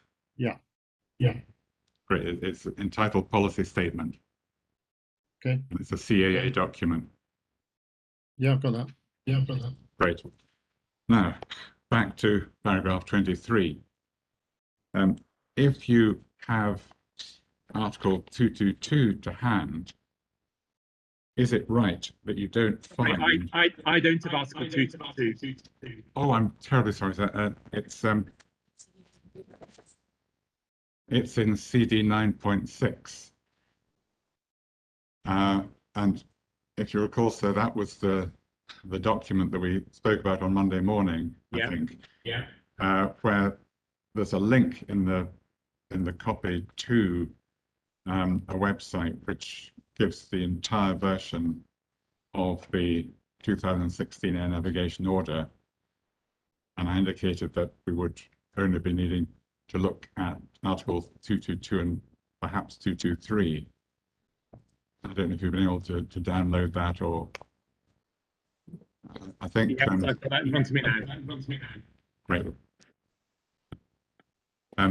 So with Article 222 to hand, am I right in thinking, Mr. Kirkland, that you don't find the provision that you refer to at 23C in Article 222? That's right. Yeah. What I'd like to explore with you is the mechanism by which you're quite correct in saying that that is the requirement of the CAA.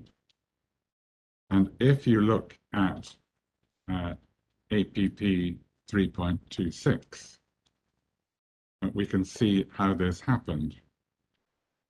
Paragraph 4, they explain that under Article 2225, the CAA may direct that an en route obstacle must be fitted with and must display such additional lights in such positions and at such times as it may specify. In addition, under Article 226, permission may be granted for the purposes of this article for a particular case or class of cases or generally. Accordingly, the following policy shall apply to all UK land-based wind turbine generators, which have a maximum blade tip height at or above 150 meters AGL, that are above ground level. So this provision has been brought into effect by the CAA using their powers under Article 2225 and 6. And then if we look over the page to see exactly what it's provided, a person in charge of the wind turbine generator and so on, that tells us to whom it applies. Then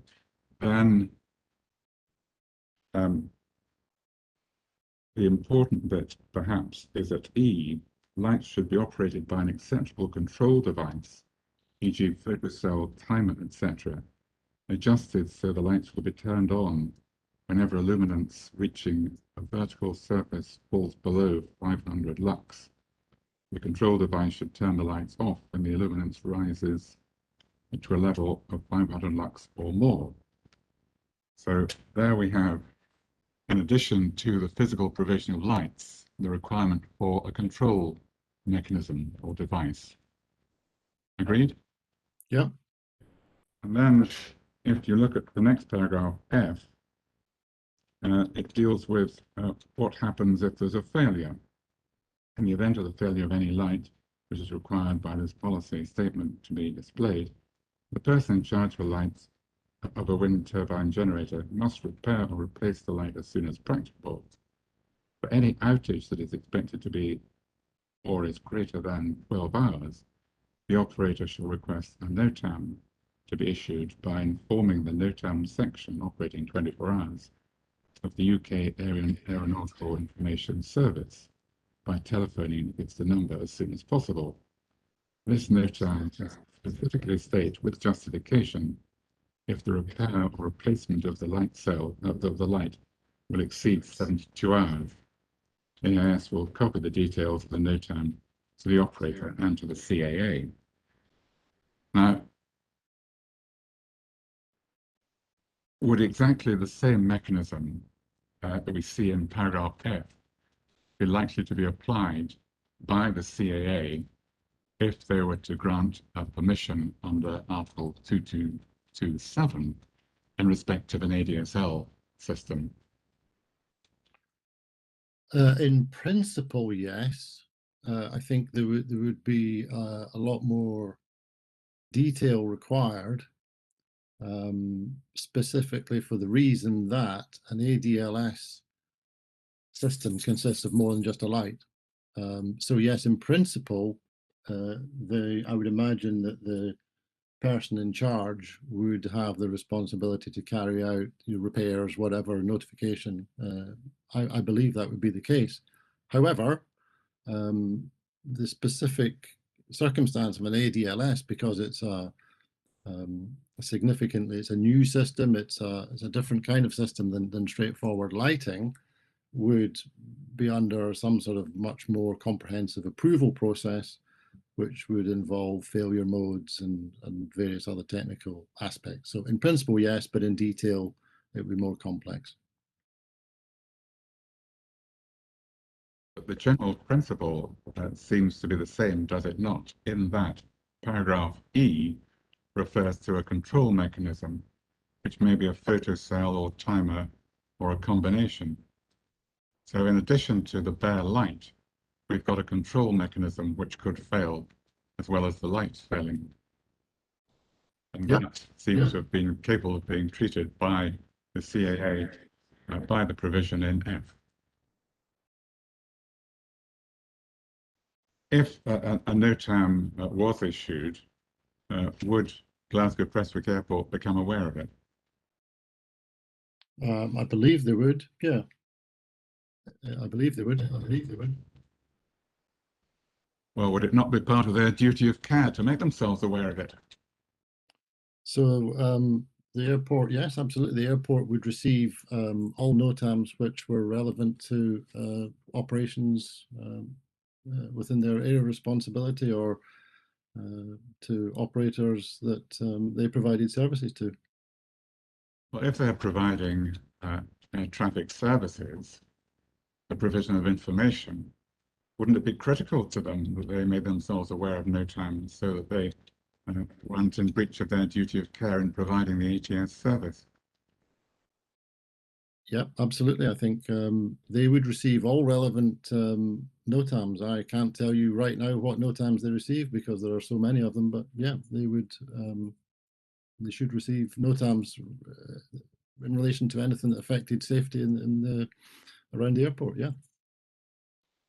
Now, going back to the front page or either page of this, at the bottom of the page of the CAA direction, we see the issue date was the 1st of June 2017. Would it be fair to assume that that would be the date that it came into operation as well? In terms of the policy, yeah, I think so.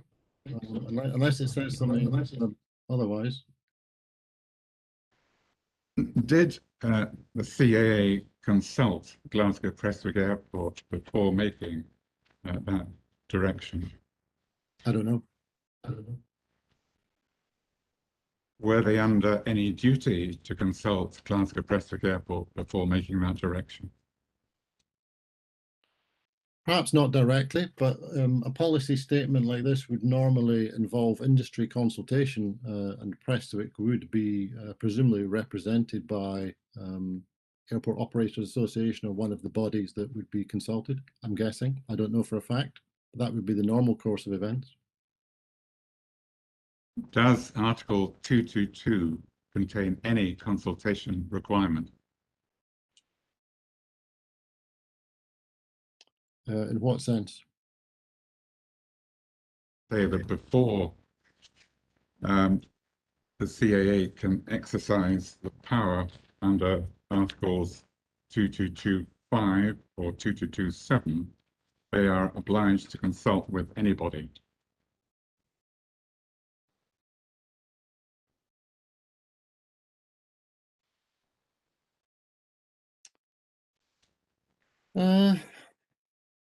It's a difficult question to answer that. So if we assume that 222 paragraph 6 or section 6 is granting permission for a particular case or class of cases, then that is reacting to a request for an approval, presumably by a wind farm developer or somebody who wants to light an obstacle in a different manner. So they're seeking approval. Then the CA may request that approval be backed up by evidence of consultation. It may not be consultation the CAA has carried out, but it may be that the proposer of the permission being granted has carried out the consultation. Well, whatever CAA's internal mechanisms may be, can we agree that Article 222 does not require, as a prerequisite to exercising the powers under 2225 or 7, that the CAA is required to consult with anybody? I would agree it doesn't directly say that consultation is required.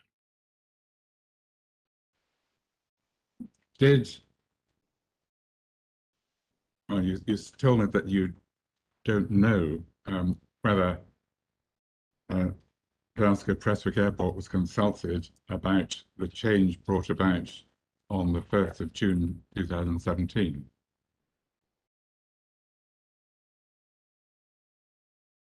Something you might reasonably have thought to inquire about,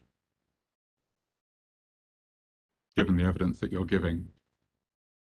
Whether the airport had directly been consulted before the CAA brought in the policy. Yes. I wouldn't necessarily agree with that. The policy is in and has been in. I wouldn't go back and necessarily inquire as to whether the CA consulted directly with Glasgow Prestwick Airport. No. Well, wouldn't it be a matter of interest to you if the issue that you were applying your mind to was what the mechanism would be for the CAA making a direction under 2227, what their procedure was when they did one under 2225? You don't think that's relevant? I don't think it's particularly relevant for me. If you know, that's I can formulate my opinions without knowing that.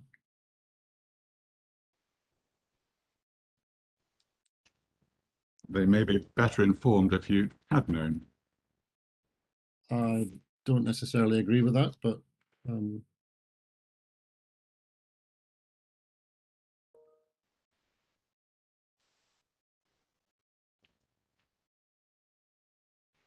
Did Glasgow Prestwick Airport object to the Clauchrie extension wind farm application? I don't know. Have you heard of the Clauchrie extension wind farm proposal? Yeah. Are you aware that it consists of turbines 13, I think, of 200 meters, requiring aviation lighting? Nope.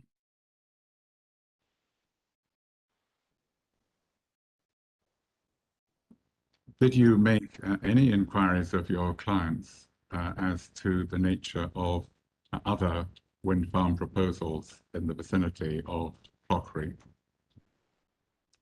Yes, but not in direct relation to the lighting issue, more to do with the radar mitigation issue.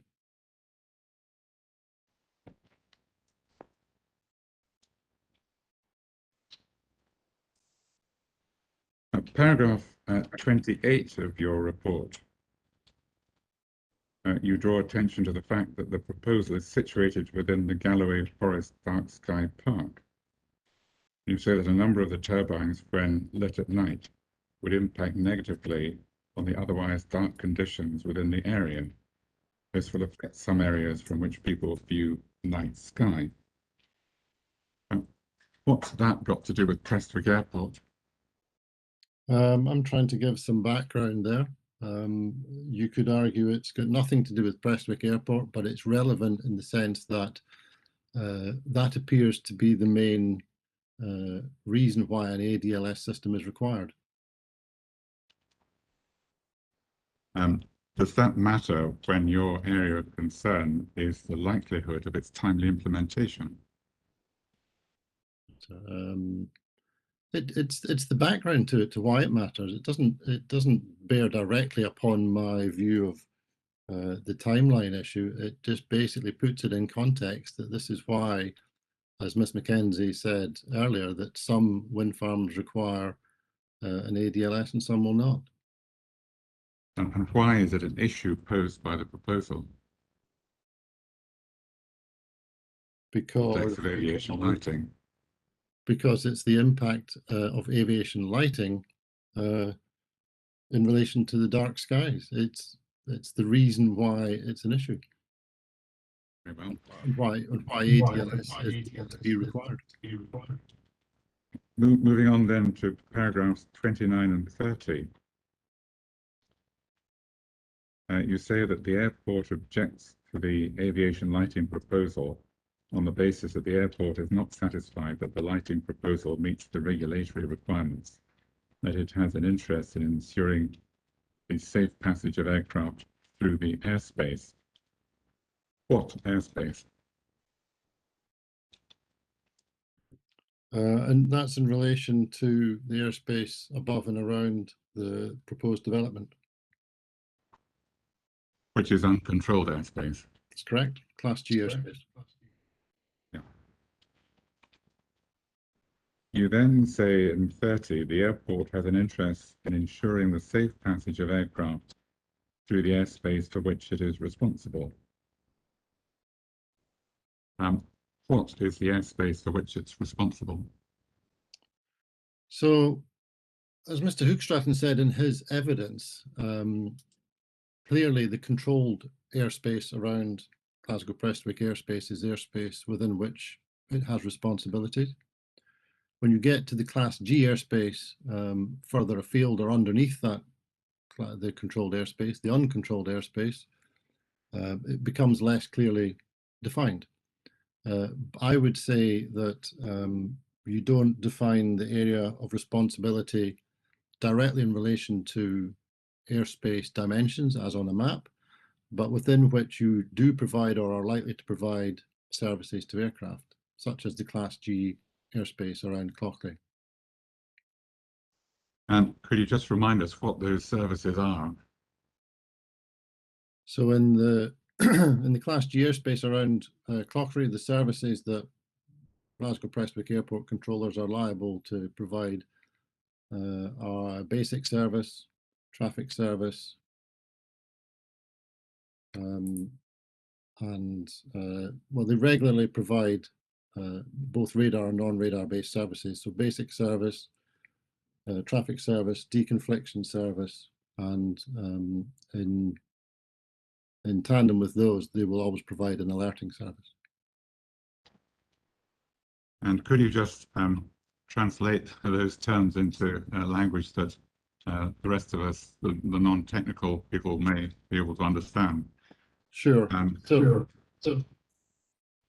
So in simple terms, then, a basic service will be provided to aircraft effectively by passing information. Basically, the aircraft will talk to controllers. The pilot may very well give the controllers position, intentions, etc. So it's a kind of awareness type service. And by participating in that service, the pilot will receive information from the controller of relevance, and also an alerting service. So if the pilot requests assistance, then the controllers are duty bound to provide that. So that's the kind of lowest level of service, above obviously not asking for service at all. Is it stuff like what other aircraft are in the vicinity, weather information, that sort of thing, or is it more technical? No, that's very much the type of things that would be within the basic service. Yeah.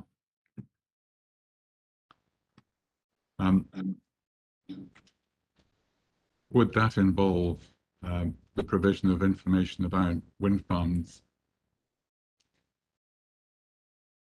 What sort of information? Not generally. No, you wouldn't pass information about a wind farm by as a normal matter of routine. No.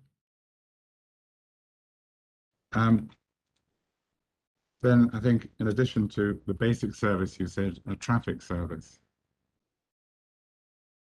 What would that entail? So the traffic service is a more slightly higher level of service, if you like, and that involves passing information, traffic information, if you like, about other aircraft operating in the vicinity. And again, that would be those aircraft that are choosing to participate in that service. So as it's uncontrolled airspace, not all aircraft are required clearly to be in communication with air traffic control, and therefore the service is somewhat limited in that you can only pass traffic information about aircraft that are participating and that are known to the controller.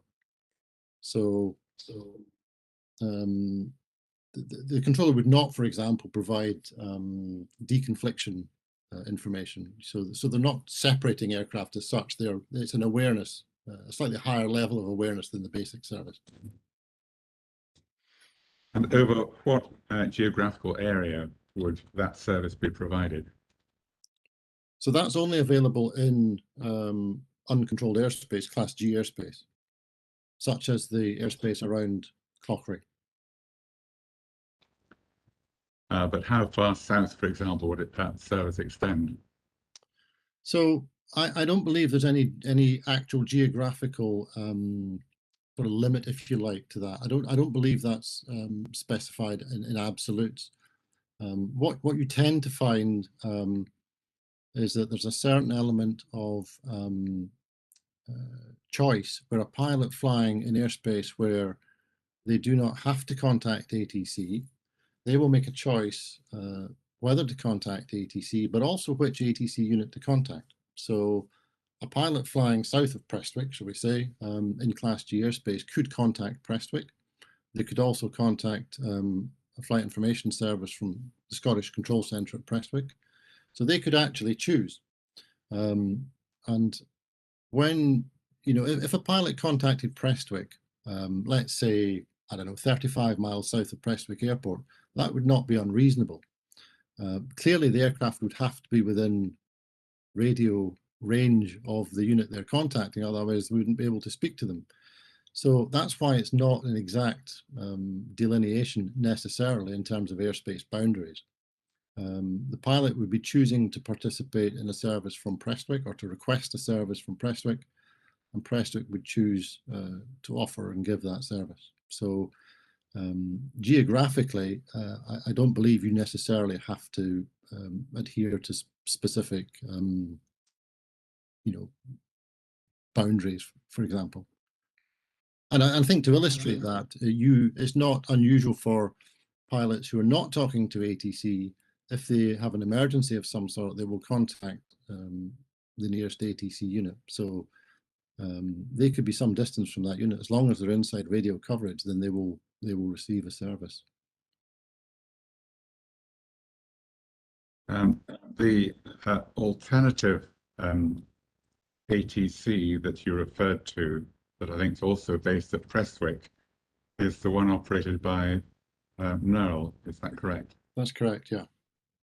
In respect of the controlled airspace above 5,500 feet? No, they also provide a flight information service to aircraft at lower levels. And so that's why someone transiting over the Clauchrie site at 3, 4, 5,000 feet could either contact Knowle at Prestwick or Glasgow Prestwick Airport. Correct. Correct. Might it depend to some extent whether that aircraft was transiting past Prestwick Airport without entering their airspace? In which case they might, if they were transiting without entering, they might be more likely to go to the Knowle ATC, or if they were coming into Prestwick, they would naturally be contacting Prestwick ATC anyway. Yeah, it depends. Often it's a pilot choice. If a pilot was transiting, as you say, perhaps from the southwest to the northeast at 3,500, 4,000 feet, the pilot may choose to contact Prestwick Centre, or it may choose to contact Prestwick Airport. I think the advantage of contacting Prestwick Airport is that you would then be aware, you'd be talking to controllers who would be aware of aircraft entering and leaving the Prestwick control zone, for example, or operating within the vicinity of the control zone, and therefore they would be more likely to be able to provide a meaningful service. But it's optional. It's a judgment call by the pilot.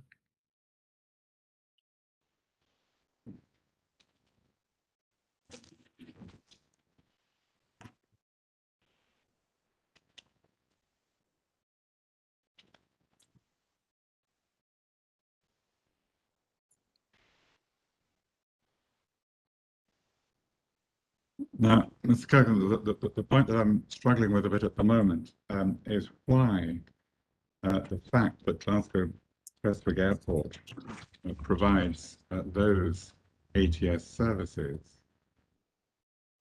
requires it to concern itself with whether or not planning permission should be granted for this proposal having regard to aviation lighting. Can you explain that one to me, please? Yeah, because the fact that Prestwick Airport provides air traffic services to aircraft above the Clauchrie wind farm means that they automatically must have an interest in that airspace. I don't think that's unreasonable. It is airspace. Sorry. That's the very point that is troubling me. I don't see why, because someone may ask for information because they're transiting over the Clauchrie site, and that information may be about weather or aircraft movements. And you've already told me that you wouldn't automatically include information about wind farms in that. Why that gives Glasgow Prestwick Airport any interest in whether planning permission is granted for this proposal or not, in the context of aviation lighting only. I can understand that there are different issues about radar, and there's a separate session about that, so I'm not wanting to go there, just purely in relation to aviation lighting. What is the interest of Prestwick Airport? Well, I think the interest is, as I said, they provide services within that piece of airspace. So they automatically have an interest in anything pretty much that affects that airspace. An ADLS system, as proposed, is an entirely new system in the UK, and as such, it will require considerable consultation, involvement, engagement from whoever is proposing to develop that new system and install it and test it and operate it. And it's inevitable that Prestwick Airport will be one of the key stakeholders for consultation because of the geographical situation, because of the service provision, the duty of care that they have to apply to aircraft operating in that airspace. Of course they have an interest. It's not, I don't believe the airport are objecting to the wind farm on the basis of the ADLS. I believe that what Glasgow Prestwick Airport are doing is expressing a valid concern in that airspace and the developments that are going on in it, because they rightly see some of the flaws in the thinking around the ADLS being proposed in terms of timelines and the assumptions that are being made. So I think it's perfectly natural they have an interest in it. In that case, why aren't they addressing their concerns to the CAA? Because the policy and the airspace modernization strategy, everything upon which EC is based, is not yet sufficiently advanced to be involved in those discussions in the way that you suggest. The applicant is proposing a system, foundation of which is EC and initiative for level of the AMS. And that's what Glasgow Preston Airport have an interest in, and they are raising the concerns that we see as impacting this optimistic approach an ADLS system. Has Glasgow Prestwick Airport expressed its concerns about the proposed ADLS system to the CAA? I don't know. I don't see why they should have done, because this is very early in the process. I think the concerns are clearly being expressed today because they have come to a head, it appears, through the proposal that's being put on the table here, and the reliance that's being placed on EC. And I would have the exact same concerns. Can we agree that Article 222 is concerned with en route obstacles, and that it only applies where the obstacle is not in the vicinity of a national licensed aerodrome? Agreed. You're only looking at this article because Clauchrie is not in the vicinity of Glasgow Prestwick Airport. Correct. And the nearest connection that you're able to state between Glasgow Prestwick Airport and the proposal at Clauchrie is the provision of ATS services. Is that correct? I think that's one of the links you talk about.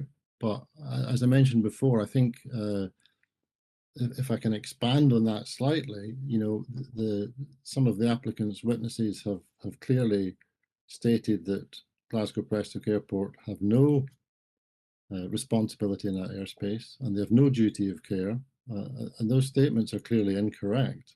And I think another concern of Glasgow Prestwick Airport would be that this proposed ADLS system is based upon those incorrect assumptions, and therefore that alone would be enough to interest an airport that felt that its potential for engagement in actually coming to a positive solution would be compromised. So I think there are a number of reasons.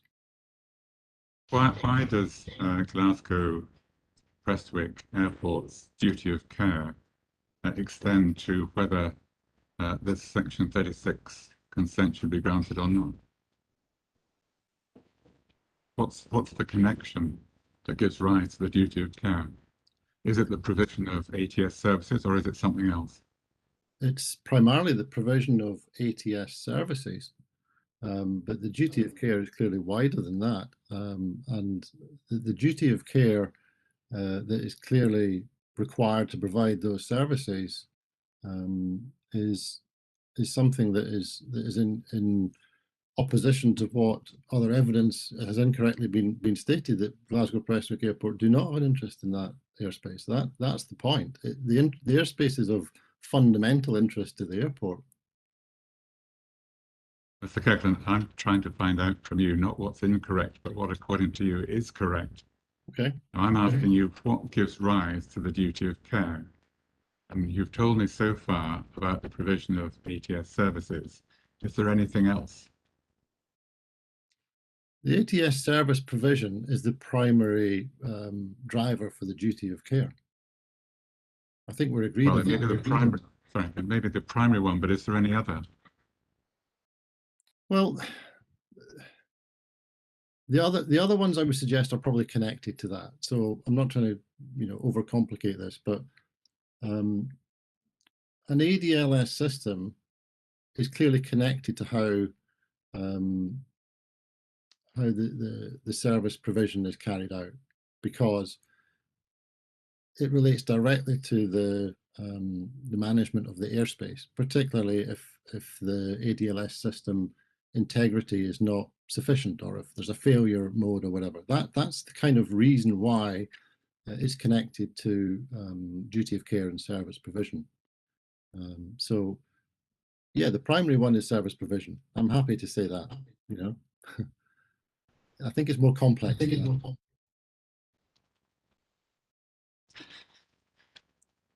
Or am I making it more complex?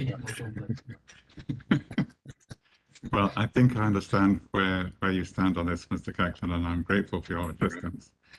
Can I take you back to the Heracleic extension for 13 turbines, a few hundred-meter height, requiring aviation lighting?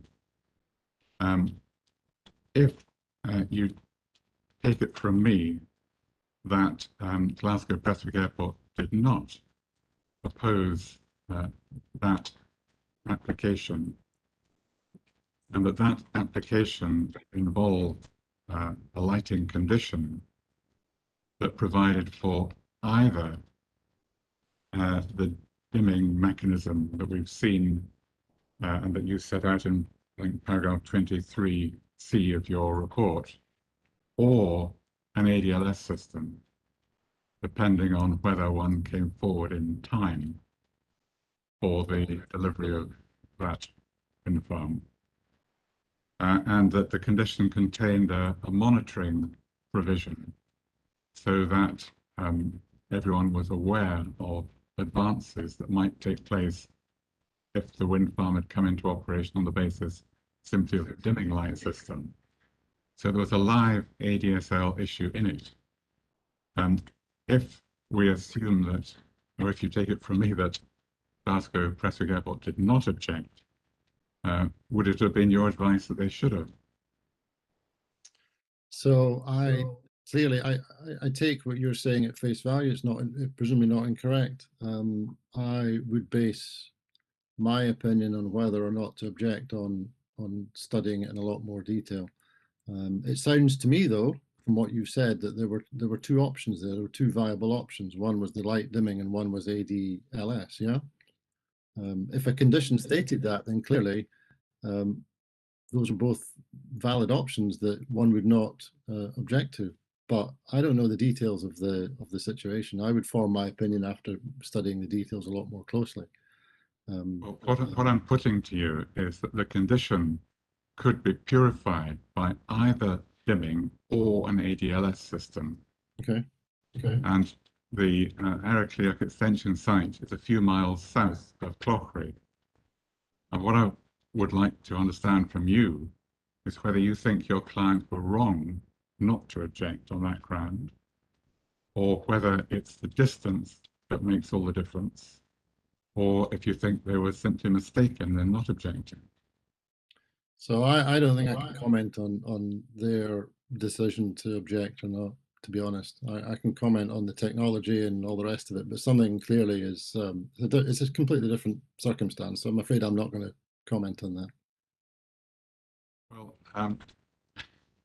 I may press you a little on that if I may, because the issue that you say triggered this objection is the existence of an ADLS system. And you say, paraphrasing, that that's so radical that Glasgow Prestwick Airport have an interest to come out from Glasgow and come to this inquiry and say that there are so many uncertainties that you can't think of granting this consent. Now that's what Glasgow Prestwick Airport is doing here at this inquiry. Now I'm pointing to an application, a recent application, a few miles to the south, where the lighting condition could have been purified by the installation of an ADLS system. Now, if that principle is so important to Glasgow Prestwick Airport, why didn't they object? That's the issue that I'm trying to explore with you. So you need to ask whoever made those decisions in GPA, I think, because I wasn't involved and I don't know enough about it from what you've given me to be able to commit to one answer or another. That, you know, I can comment on this case and what I can see in front of me, and presumably, sorry, I think you were. I didn't hear you there. Would you agree with me that if the facts were as I put them to you, there would be an inconsistency in the approach of Glasgow Prestwick Airport to that application on the one hand and this one on the other, in that they both involved the potential use of an ADLS system? Yeah, honestly, I can't go down one side or the other here, because I don't know enough about it from what you're saying. If there's an inconsistency, then you need to tell me exactly what the differences are. I need to know a lot more information before I fall down one side or the other, because it's a complex issue. The inconsistency is that the condition with which we're concerned at Clauchrie can be purified if there's an ADLS system which has been approved and is in operation. Yeah. Yeah. And you say that that's the important trigger that's brought Glasgow Prestwick Airport to this part of the inquiry. Now, at our clear extension, I'm putting to you as a proposition, and I'm asking you to accept for the purposes of the question, that there is a condition that could be satisfied in one of two ways, one of which was the provision of an ADLS system, which obviously would have to go through the same requirement for the mandatory use of EC device. It would have to have an ADLS receiver system that was approved. It would have to be a direction under Article 2227, 6 handle 7. In other words, the mechanism would be exactly the same. So if the condition could be purified in that way, why isn't the same issue that you say has brought you here raised in that case? So I'm not sure I fully understand, but I think potentially we're probably violently agreeing here in some ways, because what we're saying here is that what I'm saying is that an ADLS system as proposed by the applicant is viable, absolutely, 100%. And it's probably the best mitigation, the fact that they have indicated that they would go down the EC route rather than the radar route. So I completely agree with all that. And I think I've probably said in my statement, I can't remember the exact paragraph, that this offers the best potential outcome. So I'm not disagreeing with that at all. I think we're not objecting to an ADLS system. I'm not objecting to it. I think it's technically highly viable, and it's been proven elsewhere. The issue that we have and that we're highlighting is the fact that the timeline expectations in relation to the condition are probably over optimistic, because they're based on something that's much more complex than just an SSR, a transponder mandate or something that simple. That's the real key to this, is not the ADLS system itself. It's the fact that what it's based upon is an over-optimistic interpretation of the timelines of something that is so complex. Does it come back to your position in paragraph 7, that there is only one concern, and that's timing? Sorry, there's only one concern. Concern about an EC-based system, and that's timing. Well, I think the timeline is the largest one, but the concern is because there's so many factors affecting the timeline. So you could break the timeline concern down into lots of other concerns, if you see what I mean. I thought, Mr. Kirkland, that your position was that you didn't think, because of the various complexities that you've alluded to, that an EC-based ADLS system would be operable by 2024, whereas Ms. Mackenzie thought it would. That's probably a fair summary of the difference of opinion.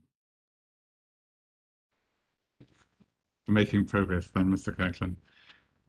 In that case, Why should it be a matter of concern to Glasgow Prestwick Airport if the applicant is prepared to accept a condition that doesn't permit him to proceed with the project until an ADLS system has been implemented? In other words, the EC has been made mandatory. There's been a direction under Article 2227, and a scheme has been brought forward by the applicant which satisfies those regulatory requirements. Why shouldn't the applicant bear that risk if it wants to? So my view is that that's absolutely right and proper. But I think what GPA are trying to do is to highlight and make sure consideration is given to the true risks that the applicant is wishing to take on, and that would need to be reflected in the condition.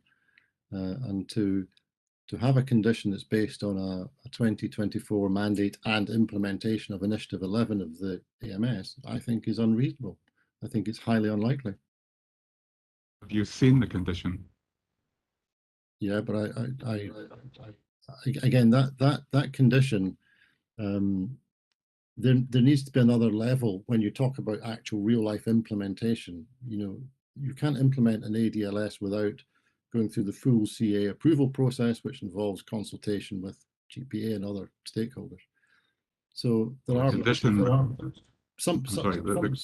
Sorry, on you go. The condition requires approval by the Scottish ministers after consulting with the CAA. Now, what could be better than that?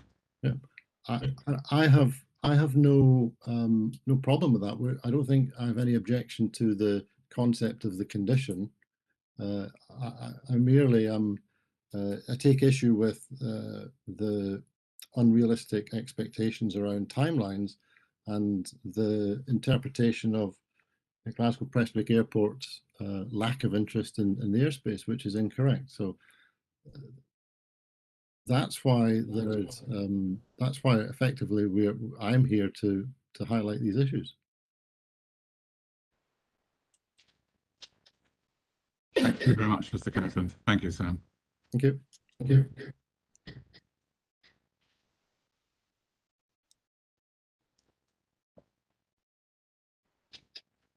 Thank you, Mr. Thompson. I think we covered some of the ground I was going to ask in my question at the end there as well. So I have no further questions for this witness. Mr. Brown, do you want to come back on anything you've heard? Yes, sir. Thank you. Yes, sir. Thank you. There are just 3 points I wish to cover.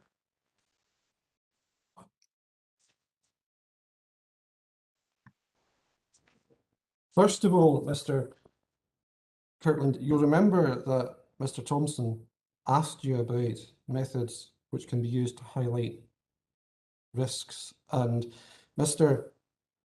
Thompson put it to you that one way of highlighting a risk may be to light the wind farm, and another method may be to have it on a chart, a flight chart.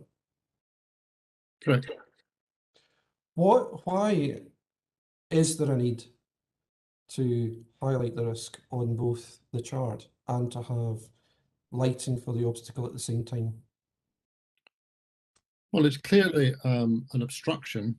It's an obstacle, and it's not a natural obstacle. Therefore, it's not terrain. It's not something that has been there for centuries and will be there for centuries. Obstacles like turbines, cranes, any sort of structure, they can be relatively temporary in nature or they can be permanent. But the issue is that it's a moving landscape where things are built. And therefore the obstacle map, if you like, for a region is constantly changing. So there is a requirement to have up-to-date records for pilots self-briefing, to have the charts and to have all the information available so that pilots can inform themselves prior to a flight of the obstacles they're liable to encounter. Okay, thank you for that. Could I take you, please, to the policy, which is policy statement of the CAA on lighting, which is CD 9.6. Yep. You have that. Oh, And sorry. No, sorry, no, I don't, Mr. I've got 326 still. Hold on. Oh, is that the 222? no, sorry, it's the policy statement, which has been made by the Civil Aviation Authority, Oh, sorry, I did have that. CD. CD 9.6.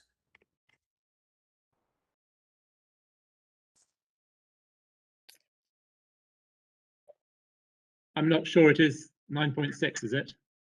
Oh, sorry, sir, let me just check. Oh, sorry, it's 3.26, my apologies. It's APP 3.26, sorry. That's my mistake. Thank you, sir. Now, do you have that, Mr. Kirtland? No, not yet. I had it and then deleted it, and then I'm getting it again. Okay, well, let me know when you've got it.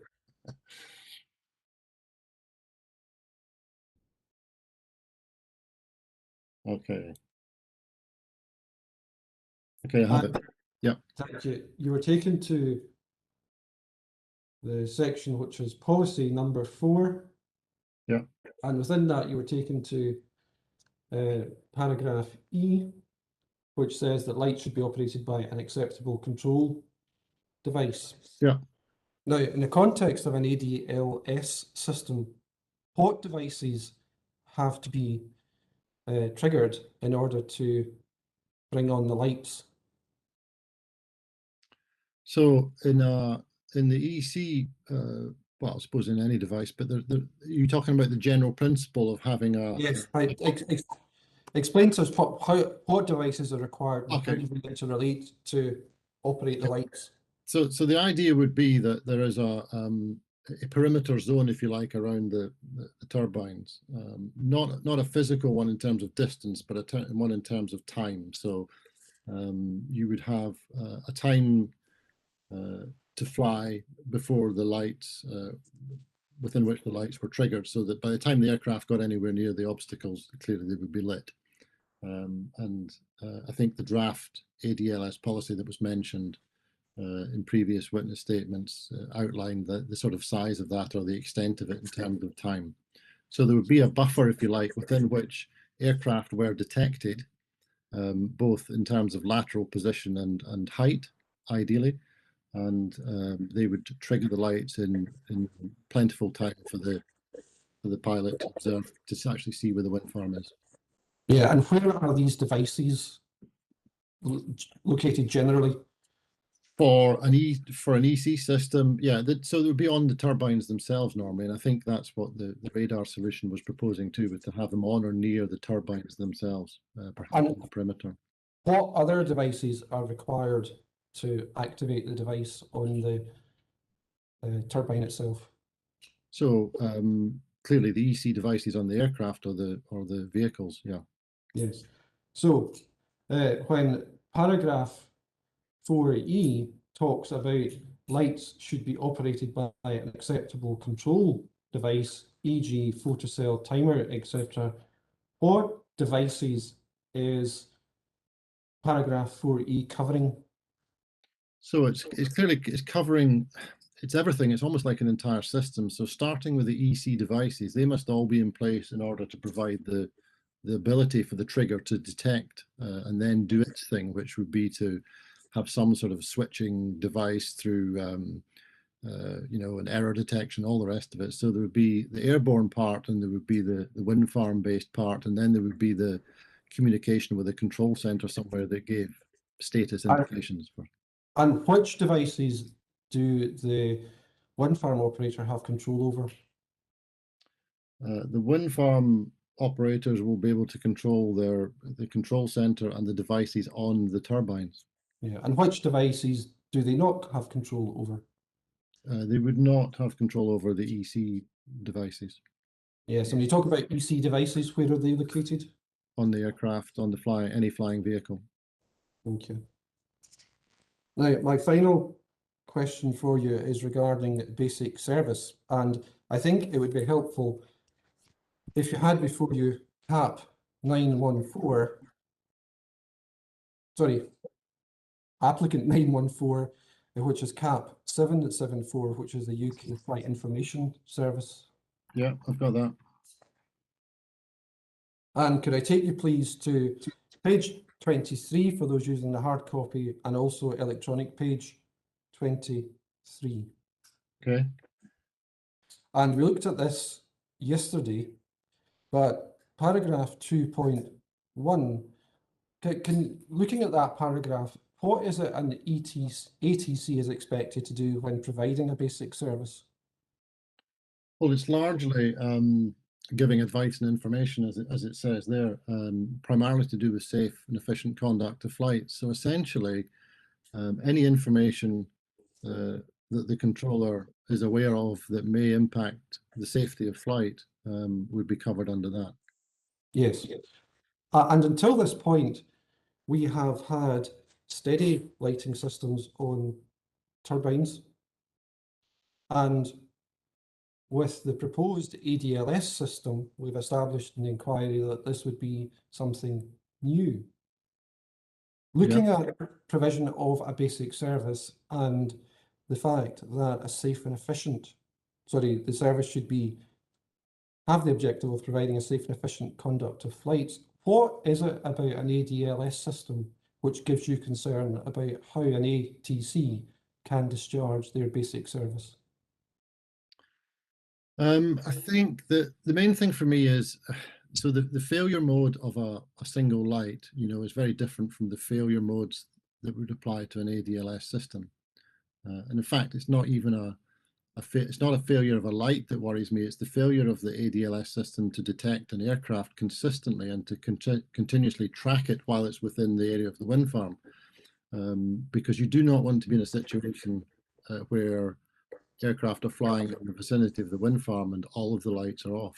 That's a fundamentally very scary sort of position for a controller to be in. And you would want to know that information in order to pass it on to a pilot. And that would be a pilot to whom you were providing service? Yes. Thank you very much, Mr. Kirkland. I've got no further questions.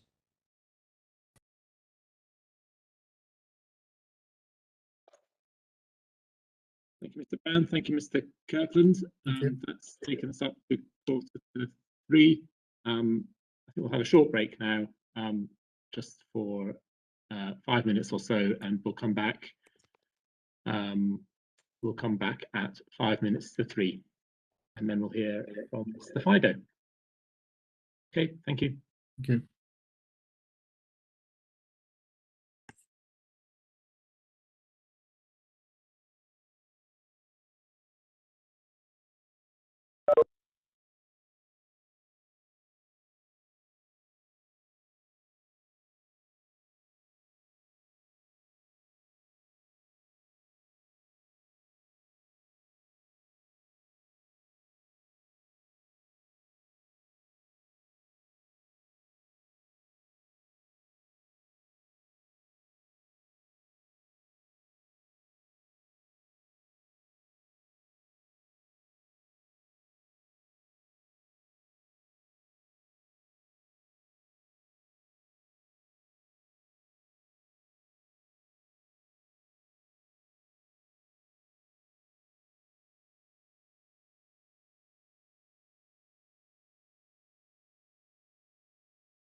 Right, that's 5 to 3. Mr. Brown, do you want to read your next witness? Thank you, sir. Yes, my next witness, sir, is Mr. Doug Fido, who I see has joined us. Mr. Fido, good afternoon. Mr. Fido, can I start by taking you to your recognition, please? Yes, you can. I have it in front of me. Thank you. And again, I see in the heading the word draft appears. Can we assume that that word should be deleted? Yes, I do. Yep. Now, could I ask you please to read paragraphs 1 and 2 and then stop when you get to the end of paragraph 2? Yes. My full name is John Douglas Fido. I am Principal Consultant at Osprey Consulting Services Limited. This precognition supplements my export report dated 12th of April 2021 on aviation lighting for the landscape and visual session GPA 02 for Glasgow Prestwick Airport and the airport. I have more than 40 years of experience working in the aviation and surveillance industry with 22 years in the Royal Air Force. Thank you. And could I ask you please to turn to paragraph 12 and read from the start of that paragraph to the end? Yes. Whilst ADLS is used in other parts of the world, including some areas of Europe, there are some specific reasons as to why it is not yet used in the UK. The main reason I see relates to the amount of wind farms in the UK. They tend to be more densely populated in the UK than in Europe, where wind farms tend to be spaced further apart. It is believed that Europe has mandated carriage of SSR EC equipment for all traffic that operates at altitudes above 2,000 feet, which probably means that all aircraft operating in Europe will have EC equipment on board. This is currently not the position in the UK. As ADLS is not currently mandated in the UK, there are several unknowns and questions that require serious consideration before ADLS can be safely incorporated into any proposed development, including Clauchrie. This is the case regardless of whether it was used in conjunction with PSR or with EC. For example, clarification would be required on who holds the ADLS operating license if it were to be granted, who would be responsible for maintenance and ensuring that it would be maintained to an airport standard. It is also unclear as to whether ADLS would interfere with other radar systems operating in the vicinity and whether the increased use of frequency spectrum would be acceptable to Ofcom. Would the additional energy consumption it caused have an effect on the airport's net zero strategy and targets? What would happen in the event of a system failure? Crucially, what would happen if after the turbines become operational, the ADLS fails to perform and therefore fails to gain operational approval? The risk that the CAE refuses to issue approval in this case is a risk that must lie solely with the applicant. In short, there are too many unknowns at present to introduce ADLS as a viable proposed development at Clauchrie. ADLS presents many challenges in terms of cost, maintenance and mitigation. This is not helped by the fact that there is currently no regulatory provision or safety guidance regarding the safe use of ADLS in the UK. While I can see ADLS having its place at some time in the future of the UK aviation industry, my view currently is that it requires careful thought and consideration, as well as changes to the current airspace and regulatory requirements, including full equipage of all airspace users before it can seriously be considered. Thank you. And are you content that the remainder of your precognition is taken as read? I am, Mr. Brown. Thank you. Now, could I ask you to have before you, please, the precognition from Anne Mackenzie.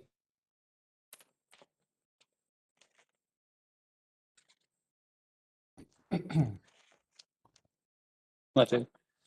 Thank you. And could I take you, please, to paragraph 20? Just let me know when you have that. Yes, I have paragraph 20. Thank you. And the first sentence there says, Mr.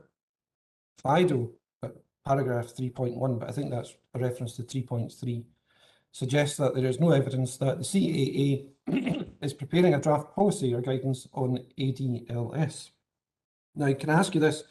When you're trying to find out policies and so on, the CAA may be working on, What steps do you take to familiarise yourself with the work which they're undertaking? There are a number of steps that I would take directly, which would be to look firstly at the CAA webpage and look for any consultations or preparations or documentations relating to the subject. I would look at the CAA Skywise website, which is a early indication of things that are to come or being proposed. I would then look onto IKO websites and search through those and any documents that are available that might be applicable to that particular subject.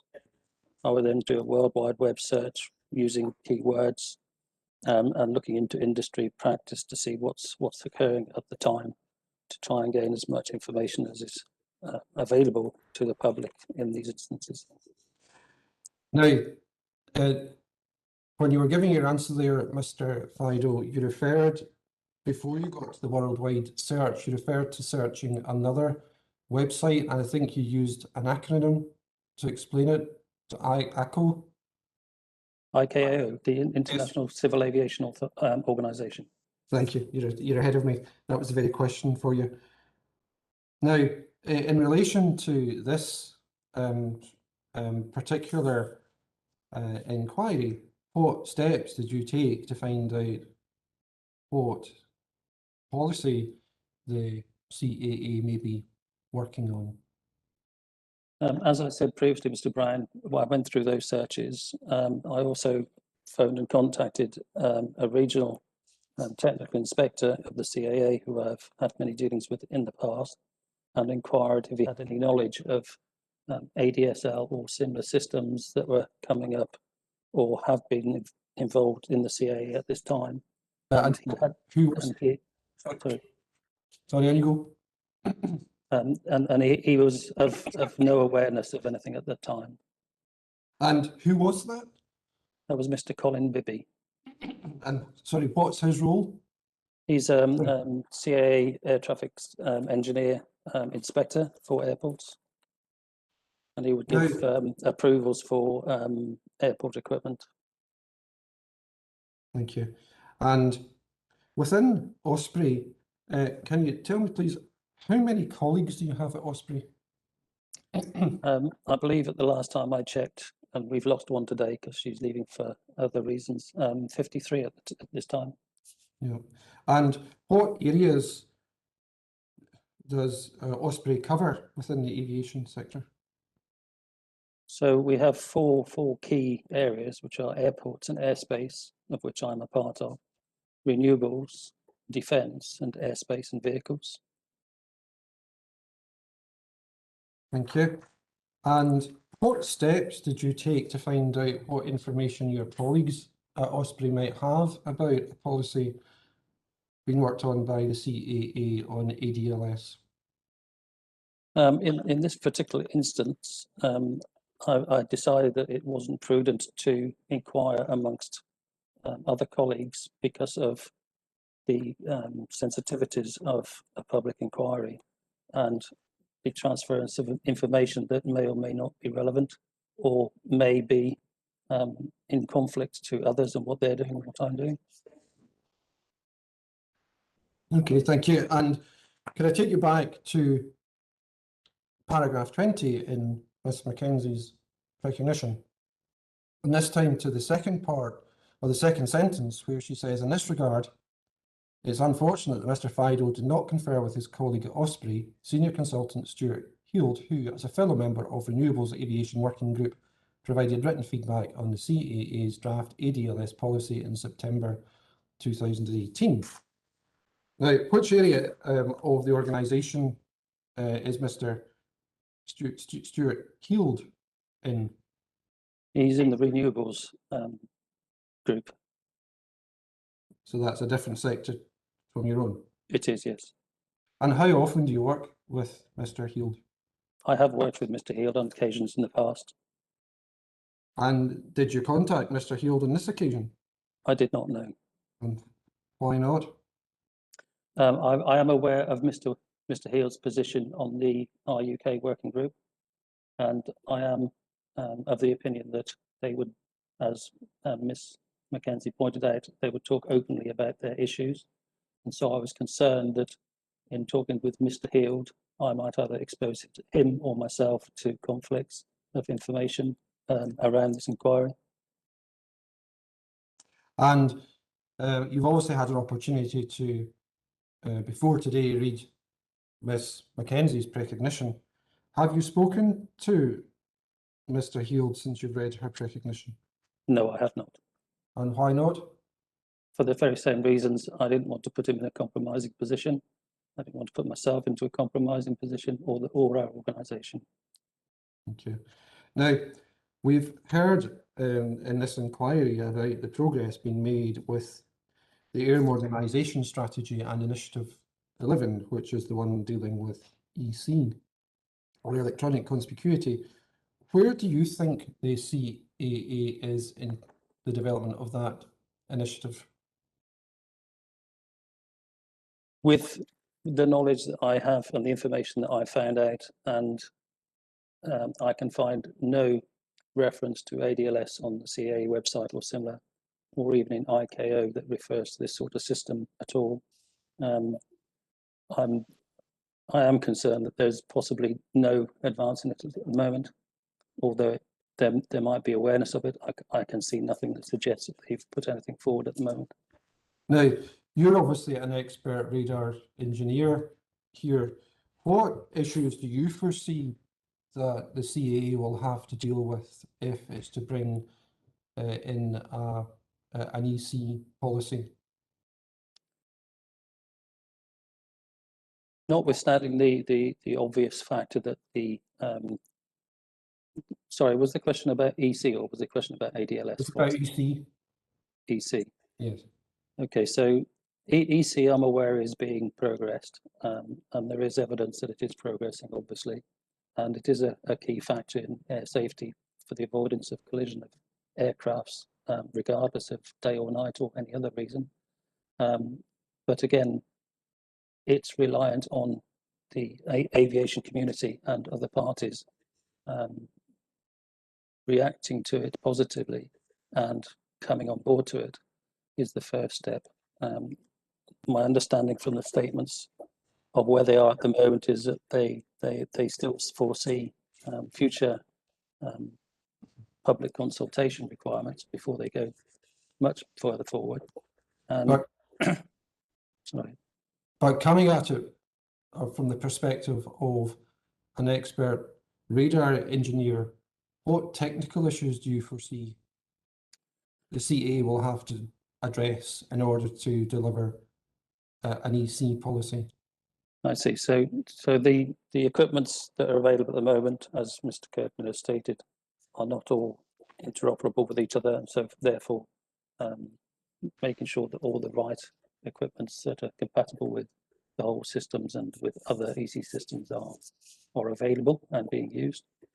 The systems that operates from a lighting point of view would need to be carefully understood about how they operate and the timeliness of their operating and the coverage that they provide, and also to make sure that the right carriage is made available to the aircraft owners. Okay, thank you. And so far as ADLS is concerned now, Miss Mackenzie has said in paragraph 21 of her precognition, I'll not take you to it to save time, but it's just a short sentence. When she deals with the response which she received from Andy Wells at the CAA in April this year, she says, in light of this response, it is reasonable to anticipate adoption of an ADLS policy in the near term. What is your view on the timescale we're looking at for delivery of an ADLS policy? I would anticipate it to be a considerable period. I can't say for sure what the CAA are doing at this moment, but there's no indication of any addressing of a policy at this time. There's certainly nothing on their website.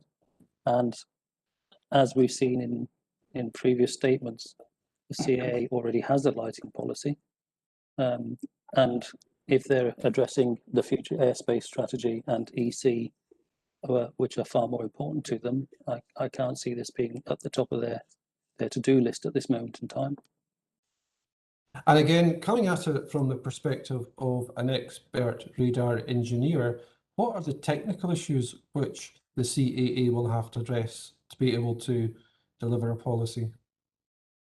Well, they'll have to do a full equipment specification compliance and an assessment of the functional operation of it and physical operation of it, and confirm its interoperability, effectively a full safety case, as we would with any other air traffic management equipment, to ensure that it operates correctly within the way it's intended to.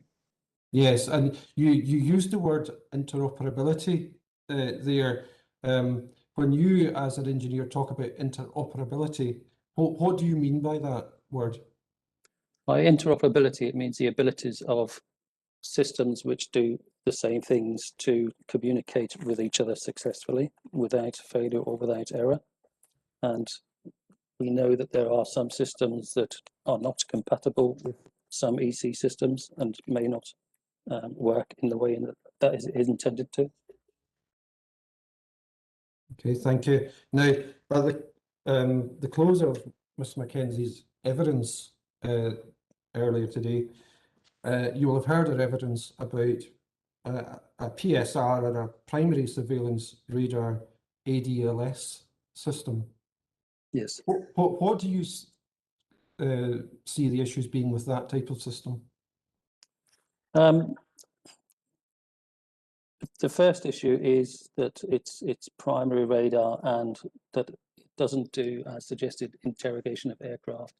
It merely looks for aircraft in its coverage volume.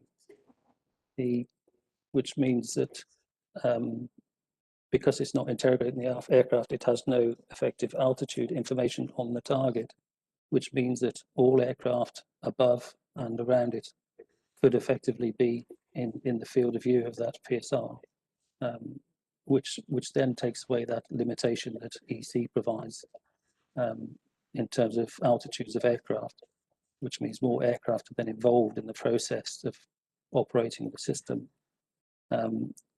Also, there's the transmission of frequencies, which then may interfere with other systems, not necessarily Prestwick airports, but other systems around it. And so the allocation of frequencies in the Ofcom licenses bands becomes complex and difficult.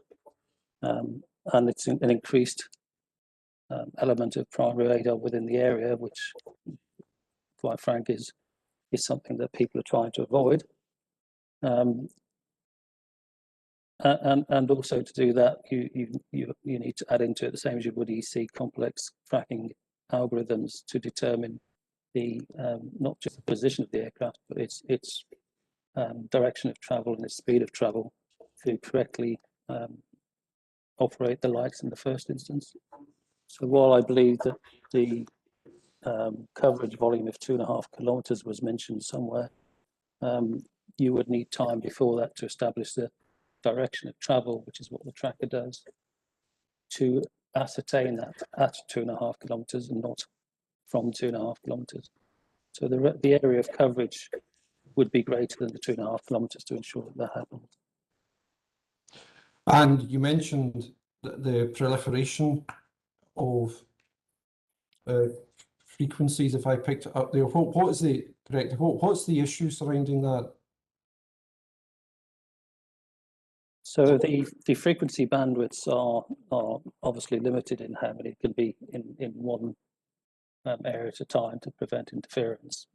And so the bandwidth starts to become full, and then it starts to restrict the use that other users might have in the same area.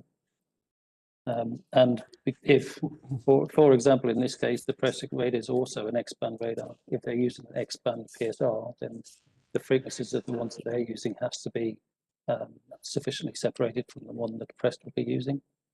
And it's worth to note that the Prestwick radar uses 6 different frequencies within the X-band to operate as it's intended to. And so these X-band PSRs would have to then be allocated within those frequencies to make sure there's no interference. And this is interference to the ADLS lighting system, because the other way around, the range sort of prevents that interference. Sorry, the other way around. We just missed the last part, Mr. Fido. Sorry, so by interference, I'm talking about the potential for the Prestwick PSR, Terma PSR, to interfere with the PSR if it's in the X-band of the ADLS system at Clauchrie, and preventing it from working properly. And so the allocation of frequencies by Ofcom would have to be carefully considered. So the issue here surrounding the use of a primary surveillance radar is making sure that it doesn't interfere with other similar radar systems. Is that the point? Other radar systems in its vicinity, but also being interfered with by other systems that might be in the vicinity as well. So does that interference go two ways? Yes. Okay, thank you very much, Mr. Fido. I've got no further questions for you at the moment. Thank you, Mr. Brown.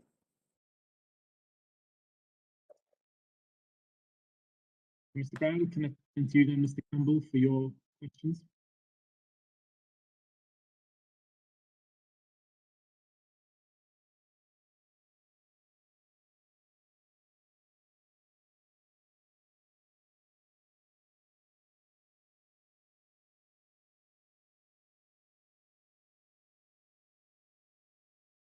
I'm sorry, sir, I didn't hear what you said just now.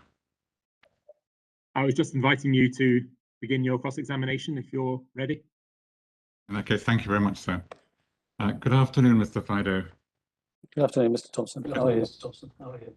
I'm fine, and I hope you can hear me all right. I can, yes. I'd like to ask you some questions, please, about your report principally, rather than your recognition. So if you could have that to hand, that would be helpful, please. Yes. Yes.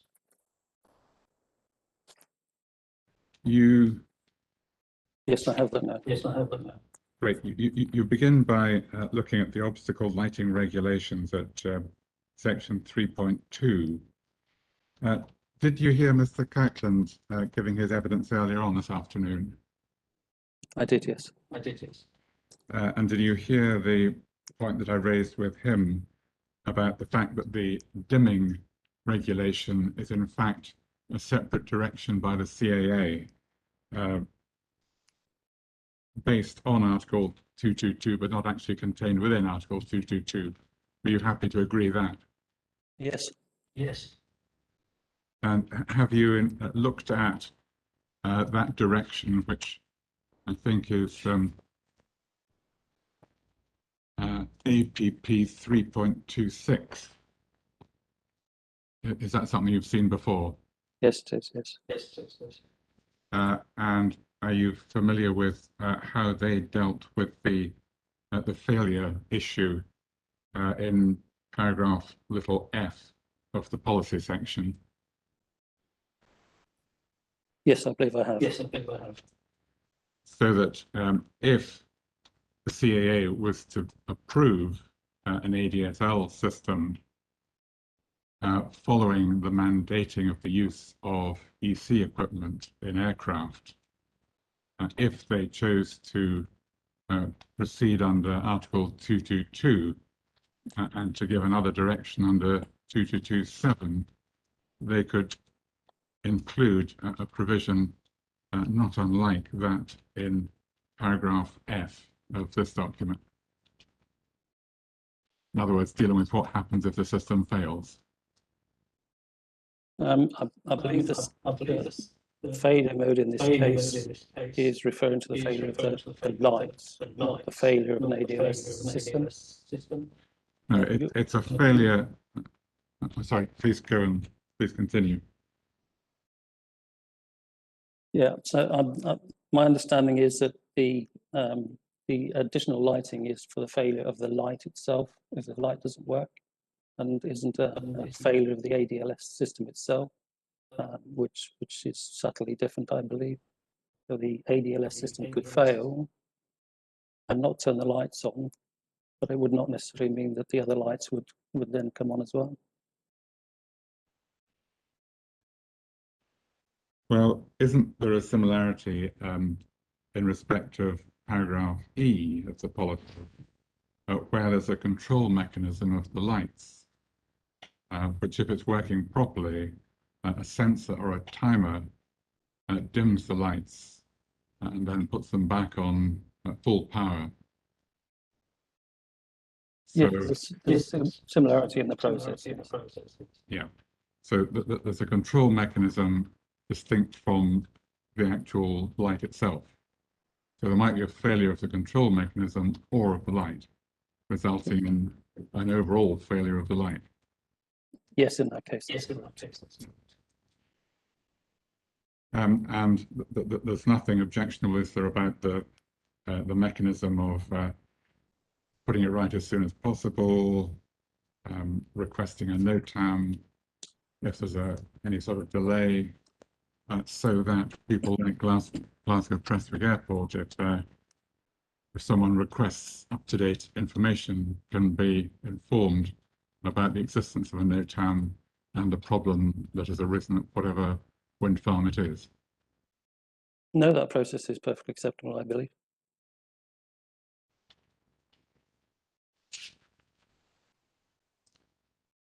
Moving on to section 3.3 and your last sentence, your concern of the risk that the CAA doesn't accept the ADSL proposal, doesn't issue approval, and you say very fairly that the risk must lie with the developer. But is there any reason why the developer shouldn't accept that risk? No, the point of the statement was just to remind ourselves where the risk lies, that was all. But is there any reason why, once we've all decided where the risk lies, why the developer shouldn't accept that risk in the form of a condition? No, I see no reason why not at all. No. I apologise. I was just trying to say that we're just trying to remember where the risk lies, that's all. I wasn't trying to take you to task about it at all, don't worry. No. Then you move on to the ADLS section 4 of your report, and you explain the opinion that you're giving. And then 4.2, you've got an overview. 4.3, you deal with the primary radar-based system. And you were just a few moments ago asked some questions by Mr. Brown about that and the potential problems with it. And you mentioned the radar involvement in that system. And you explained that a radar system would have to be licensed by Ofcom. Is that correct? I believe that to be correct, yes. And it would be Ofcom's responsibility, would it not, to ensure that the wave bands, or whatever they're called, were kept sufficiently distinct that systems didn't interfere with each other. That would be Ofcom's responsibility. It is Ofcom's responsibility to allocate the frequencies. The applications usually go through the CAA.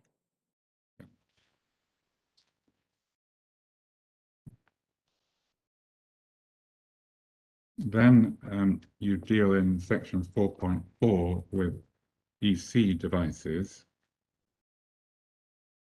And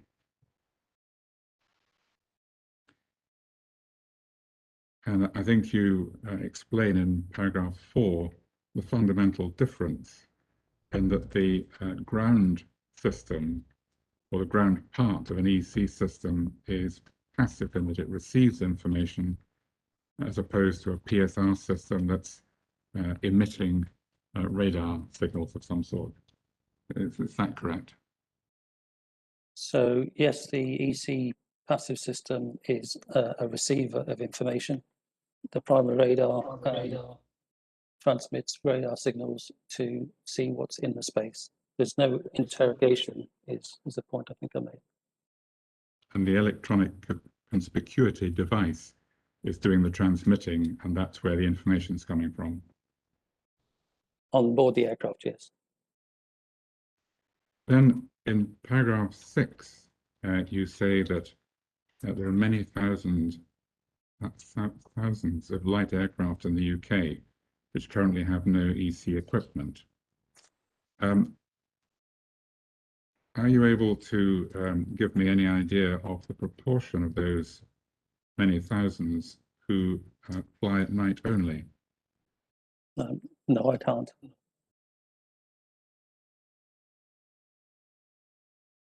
We had evidence that I think 70% of light aircraft are equipped with EC already. So we're looking at 30% of total light aircraft, and then we're thinking about the ones who want to fly at night. Might that be a comparatively small number?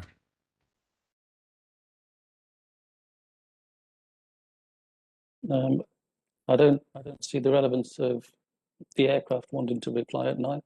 The aircraft doesn't do any replying. A private pilot flying under VFR rules wouldn't be able to fly at night unless he had a night rating, would he? I'm presuming that is correct. I have no knowledge of pilot licensing. And if we think about what one is trying to achieve with an ADLS system, one's concerned with aircraft flying below, well, 3,000 to 4,000 feet, I suppose, particularly below 3,000 feet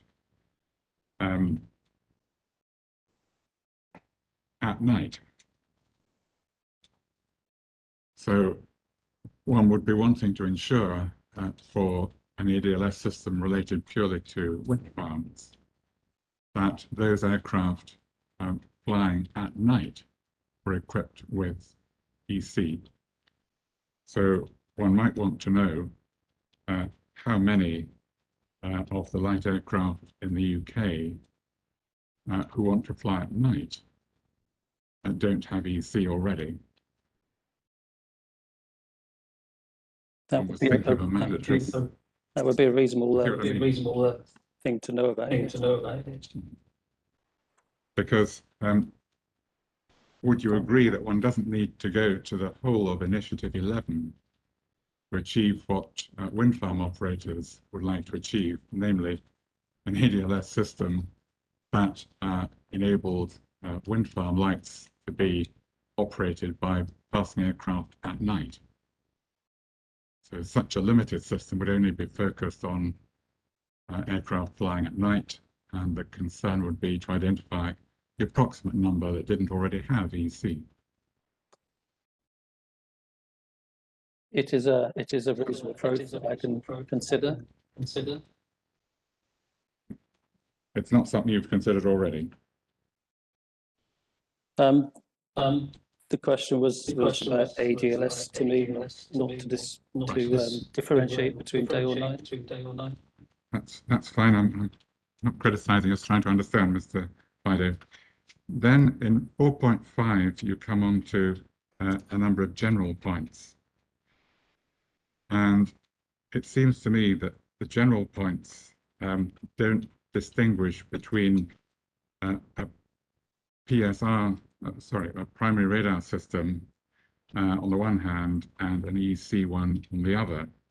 And I wonder if you could just help me if we quickly run through your A to K list, and if you could tell me which ones apply to radar and which ones apply to EC. So starting with A, is that a radar issue? An operating license would be I believe would have to be with both. Why would an ADLS license be required for a passive system? Which documents are we on here? I'm looking at. Are we still on GPA 1? Mr. Fido's expert report. I'm terribly sorry, sir. I was having difficulty hearing you.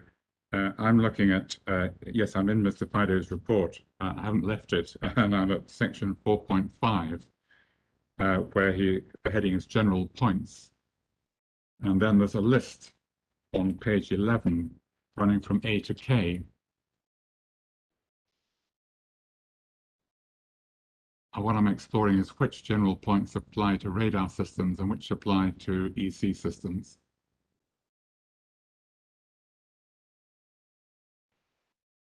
My version of GPA 01 doesn't seem to have a 4.5 in it. I'm in Mr. Fido's report, which is yes, GFA, GPA 1. GPA 1. GPA 1. That's not the radar. That's radar mitigation. I think I'm in the wrong thing here. Yeah, if you'll allow me a moment, sir.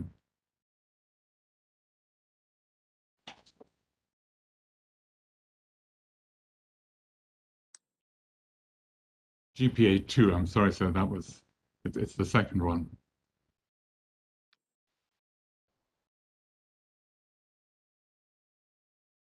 I'm afraid I get confused about which of these documents needs a number and which doesn't.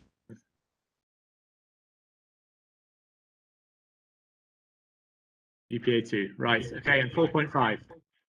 Hopefully 4.5 and the list of A to K on page 11.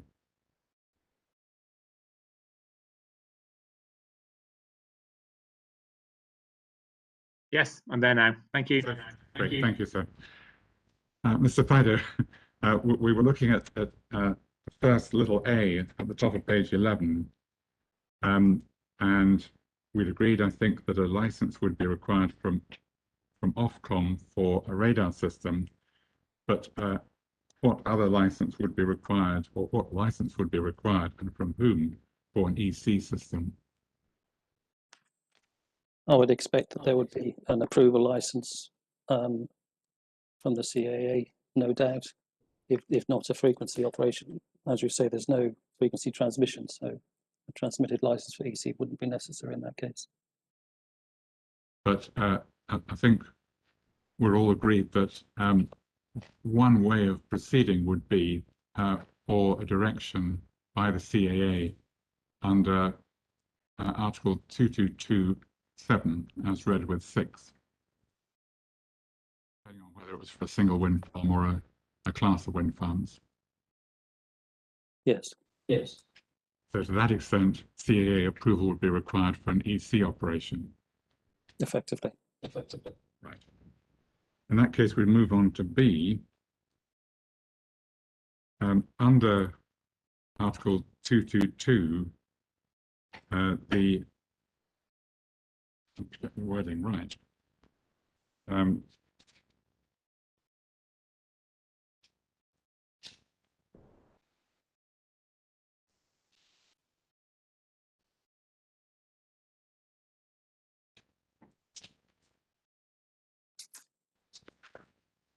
The person in charge of the en route facility, which would effectively be the operator of the wind farm, would be responsible for complying with Article 222. So is that not a clear position so far as EC is concerned?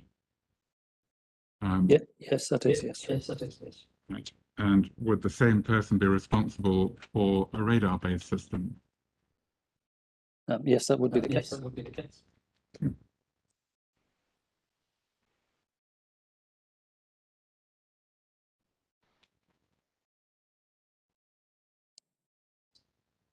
Then your C point applies presumably to the radar-based system and not to an EC one. Yes, it does. Yes, that's correct. Similarly, D applies to a radar system, not an EC one.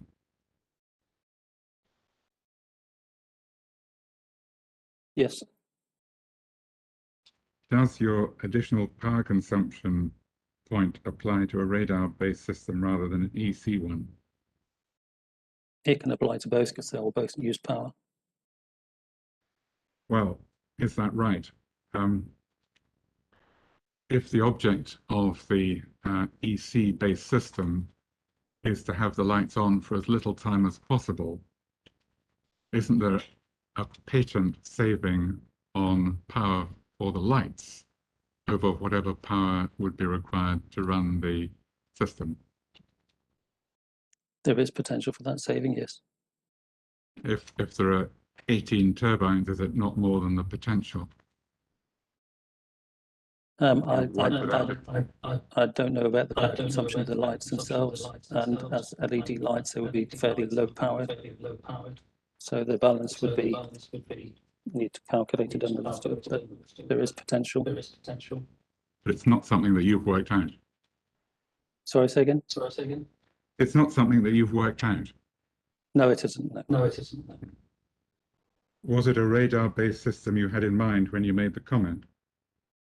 A primary radar system would have a bigger effect, yes.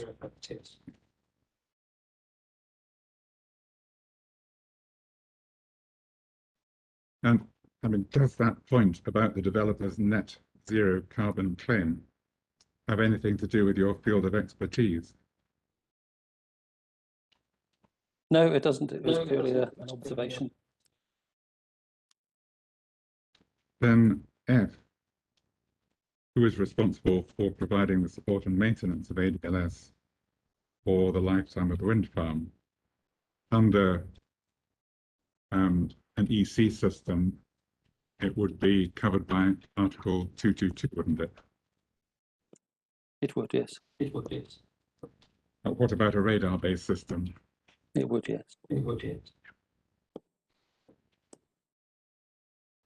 Then G, how will the airport be assured that the system is being supported, maintained, and indeed operating correctly 24/7?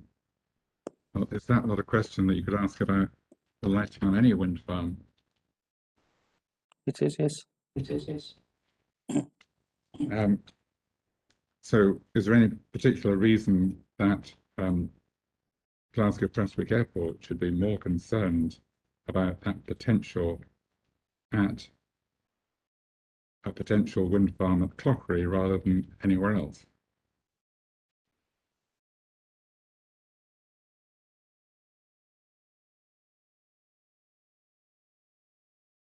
No, I don't think it makes any difference where it is. It's knowing of the environment is important, I suppose. Yeah. And then H, how will the airport know when the system is not operating? Well, if there is a failure of the system, the control system, the default position would be that the lights would be on.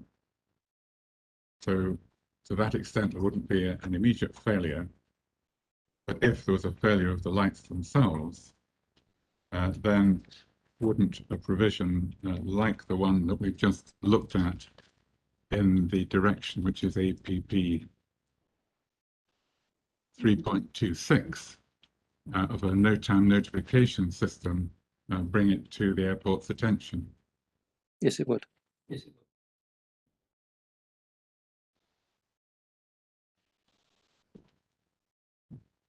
And again, the same thing would apply. It would be covered by a provision in the direction from the CAA. It would be a question of time and what was to happen in the event of a failure which couldn't be put right within a comparatively short time. But either way, the no-time procedure would operate, wouldn't it? It would.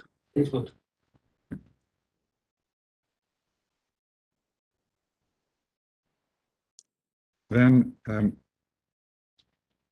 don't want to miss one.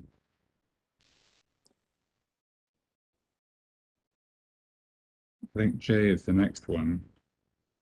What happens to the air traffic when the system fails? Could you explain to me what that concern is? Yes, I think what I was thinking was that the air traffic that are relying on the lights to operate based on the ADLS system. If the ADLS system itself fails and fails to detect the air traffic and doesn't turn on the lights when it was supposed to, what would happen then? That was really the point of the question. And this is not in the context of Article 222, where a failure of the system causes the backup system to come on. This is a failure of the system to detect the aircraft in the first place. And the purpose to raise is that the system needs to be proven to work effectively in the environment in all conditions and in all eventualities, and for all potential aircraft, whether it be 1 or 500 aircraft, it needs to be demonstrated that it operates successfully, functionally correctly in all times. So it's not a systematic failure where a detected failure to operate would cause the backup lights to come on, thus mitigating the failure.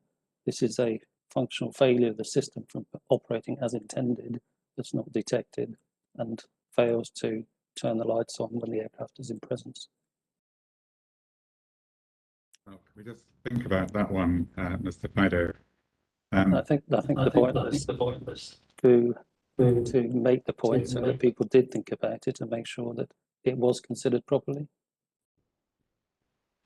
Well, the first point would be, would it not, that the system would have to be approved by the CAA before either the EC was mandated for night flying and before a direction was made under Article 222.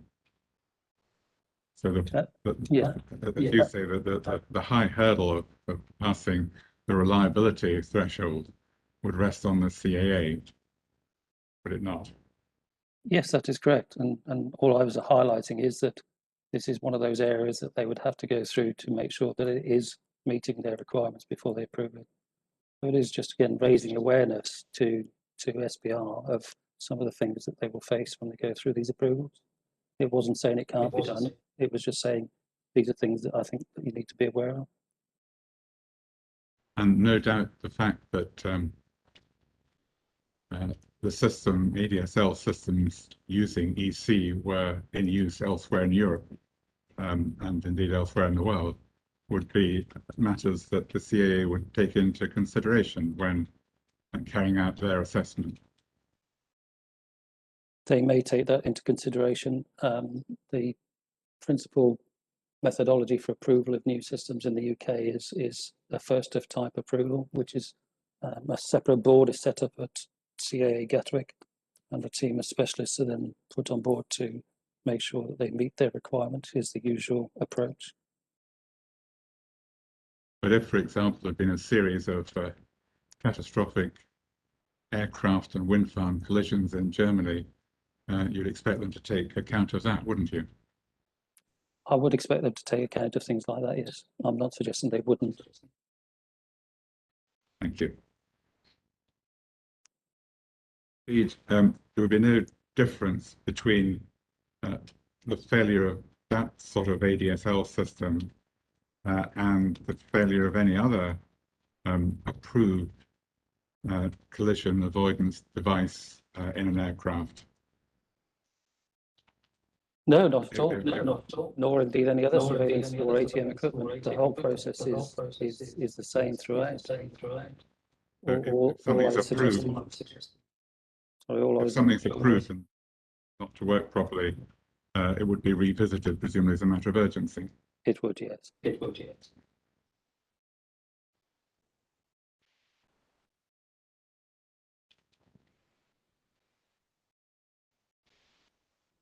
I think you've probably already agreed that safety is paramount in aviation. Is that correct? I agree. I agree. And just thinking for a moment about Initiative 11, it has a major safety component, does it not? I believe Initiative 11 is the carriage of EC and is intended for the safe movement of air vehicles in day or night. Yes. Yes. Indeed. And it would enable anti-collision systems to operate as well as ones relying on pilot observation of information from an EC device. That would depend on the level of the EC device carried on the aircraft, because there are a number of different levels considered. But let's say a major component of the reasoning behind Initiative 11 is to improve safety, is it not? It is, yes. And thinking about the likelihood of Initiative 11 being brought forward, anything that has a major safety component is likely not to be left in the pending tray for too long, if I can put it that way. Would you agree? I could agree with that, yes. Not least because people might fear that they would one day find themselves in the witness box at a fatal accident inquiry. That's correct. That's correct.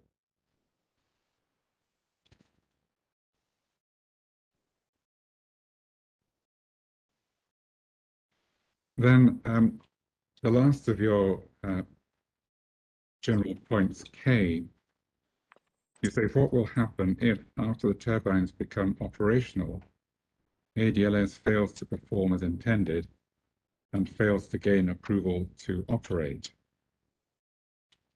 Have you seen the condition that's proposed?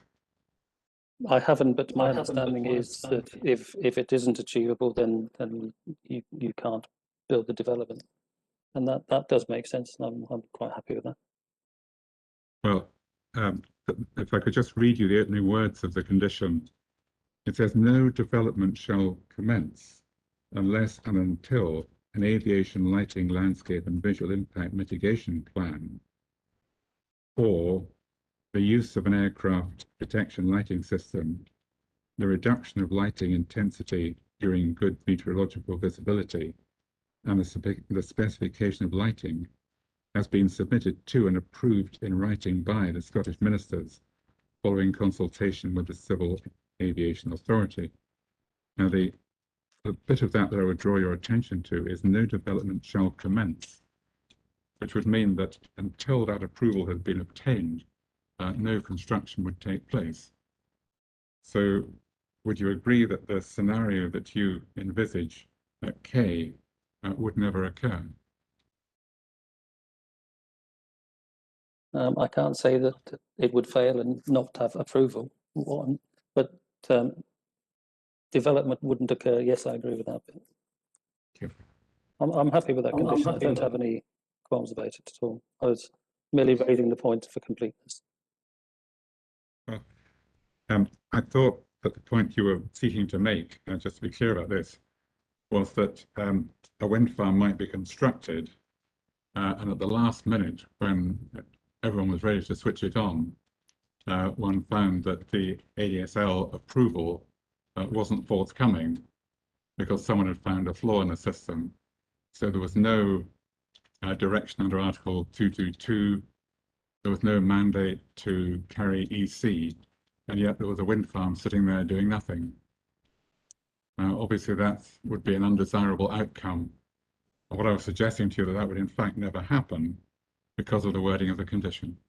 Yes, I can see that now, but at the time I wrote this, I didn't know the full terms of that condition. Fine, thank you.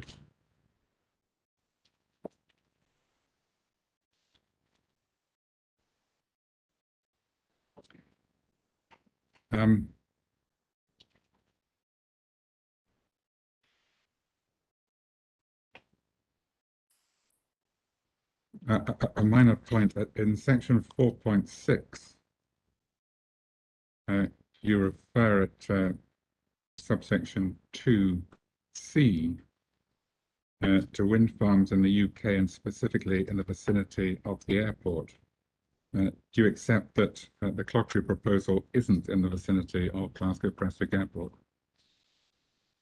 It depends on your definition of the vicinity. For the purposes of Article 222, it's not in the vicinity, is it? In That's terms why of it's an Article en route. no, I can accept that. That's why it's an en route obstacle. Yeah. Yes.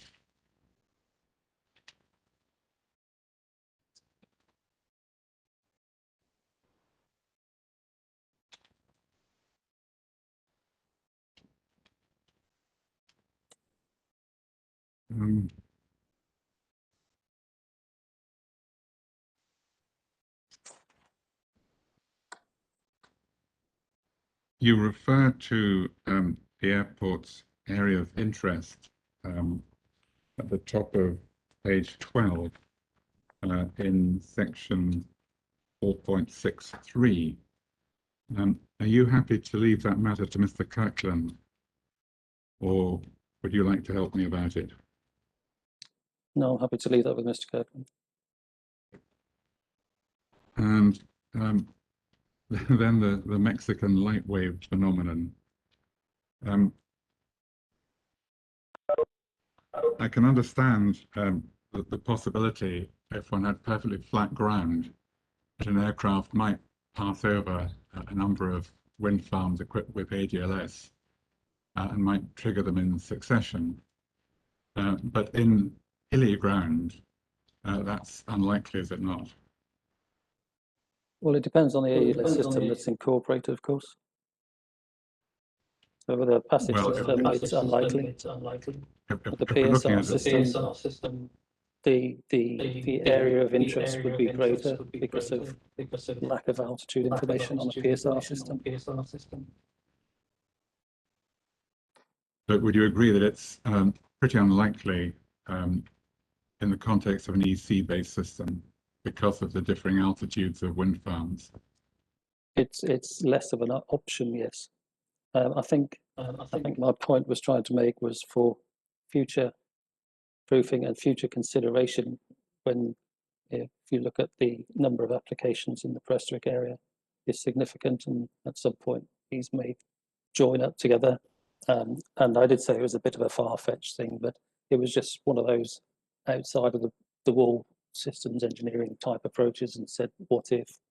And so I thought it would be useful to raise the point, but and for it to be considered, that was all. Thank you.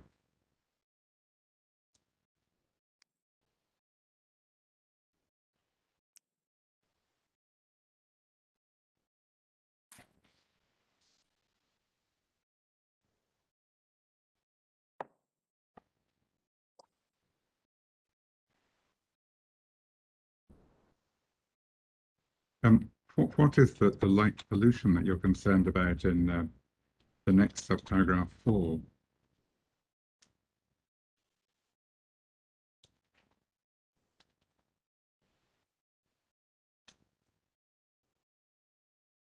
So I think my thinking was, again, with the cumulative impact of multiple wind farms and the density of wind farms in and around Prestwick and the Ayrshire area,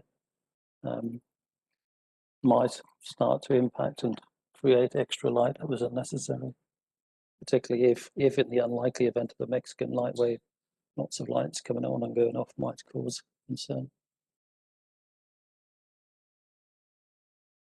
I mean, you wouldn't expect, would you, a light aircraft flying at night to trigger any of these lighting systems, because a pilot, having looked at his VFR chart and looked at the highest level of the wind farms over which he was passing, or any other obstacle, would then choose an altitude to make sure that he was at a safe height above that.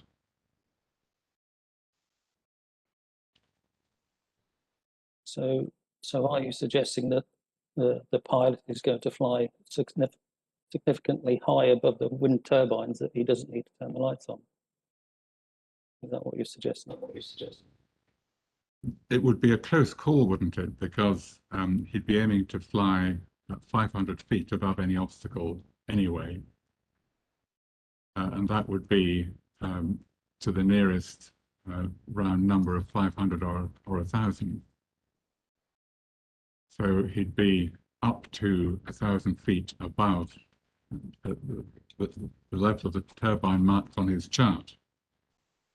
And that would take him close to the 3,000 foot level, which would be the outside corner of the outside level of the box.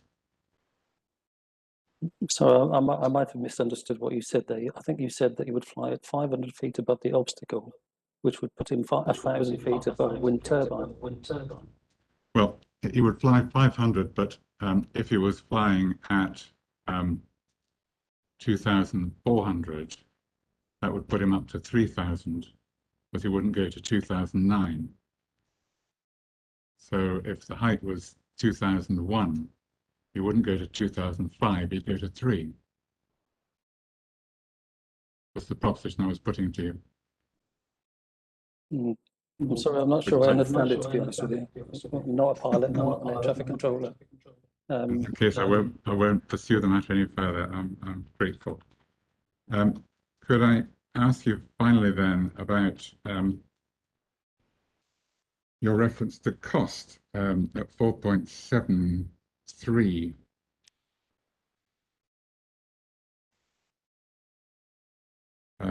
Perhaps finally, it's ambitious, penultimately, cost in 4.73. We know that the rebate that's being offered is up to £250, including VAT, representing half the price of the EC equipment, which would tend to suggest that one can acquire an EC unit for £500, half of which cost is currently being met by the CAA or funded through the CAA. Is that the sort of order of magnitude of cost that you're concerned about? So the cost of the EC devices for the aircraft is a cost. There's the cost of the EDL system on the ground. There's the costs associated with implementing the system, doing the safety assurance from the system. And it's not all direct costs and costs that are going to, it's also time and effort costs that are involved in that. So it is a significant effort involved in doing this. It's not just a case of saying, we're going to stick one of these on an airplane. There's other costs involved in this, not just for the pilots. Well, could we just break that down for a moment? There's the cost to the aircraft owner, which we've agreed, yes, couldn't be more than £500, and only 250 if it takes advantage of the rebate. Then there's the capital cost of the ADLS system and the ongoing monitoring and maintenance of it, which will be borne by the applicant. Yep. So that's not a concern to Glasgow Prestwick Airport, presumably. No, it wasn't intended to be directly at the airport. It was a general observation of awareness of costs of getting these things into place. And it's not just the airport, it's for SPR and it's for the other people involved as well. So it's just a general making people aware of there are costs involved other than buying the EC equipment. And it wasn't necessarily directed just at GPA.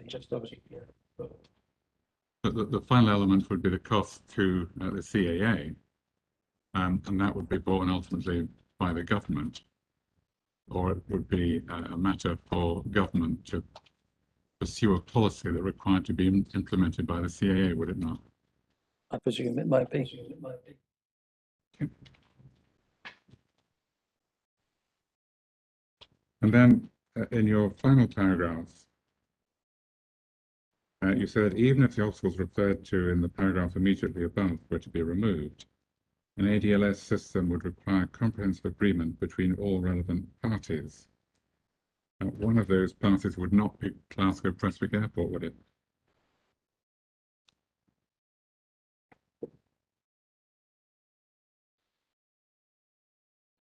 It wouldn't directly in the approval of it, no, but they would have to have an input into any consultation that regards that, I would guess.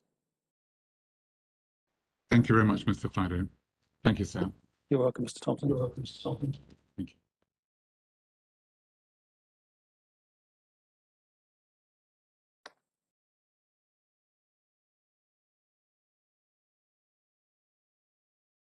Mr. Thompson. Now, Mr. Fido, I don't think I've got much for you from my end. Maybe working backwards, we touched on the Mexican wave effect, and this is where lights are triggered by aircraft flying across the terrain. So would I be right in thinking that there aren't any systems in operation at the moment that are triggered by aircraft? So if Clauchrie were built with such a system, then it would be the only wind farm that would trigger the lights coming on in this way. So there wouldn't be a Mexican wave effect arising from Clauchrie initially. This would emerge in the future if there were subsequent wind farms that were built with similar systems. Yes, so that was the intention of my comment, is that I was looking forward for the life of the wind farm, because the wind farm isn't just for today, it's for 25 to 30 years. Yeah, thank you. And then just and probably my ignorance about how radar systems work, but I think you were asked about the PDR radar system, and I noted you down as saying that the radar system would just look for aircraft in a certain geographical area and pick up on those, but it wouldn't pick up on the height of the aircraft. Is that correct? So yes, so that's the primary surveillance radar PSR option, which is apparently option B, and primary radars do not have altitude information available to them. It's two-dimensional range and azimuth, and it would have, I would assume, a tracking system which, after a number of updates, would allow it to determine its direction of travel. So if a sort of international flight at 10,000 feet was flying overhead, the radar would pick up on that, but then the software would be able to work out from its tracking and so on that it was probably a big international flight, and so it wouldn't turn the lights on. Is that how it would work? Or? No, sir. It wouldn't be able to determine that it was at a different altitude, so it would only determine that it's got direction of travel and where it is.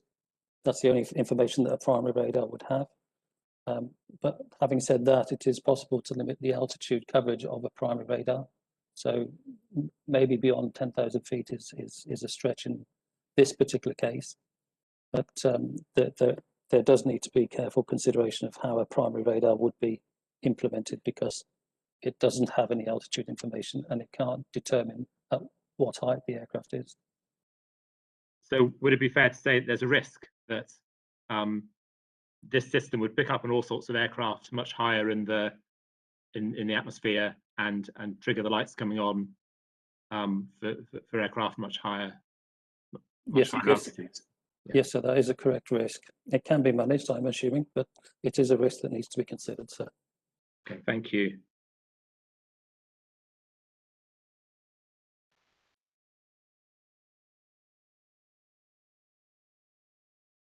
I don't know if this is a question for you, and if it isn't, then just tell me that you don't know the answer. But I note that we obviously have an objection from Glasgow Prestwick Airport here, but not from the Civil Aviation Authority or from NATS. Should I draw any conclusion from that, or do you have any? If there is a real concern here, should I not be surprised that the CAA or NATS have not objected? I honestly don't know the answer to that, sir.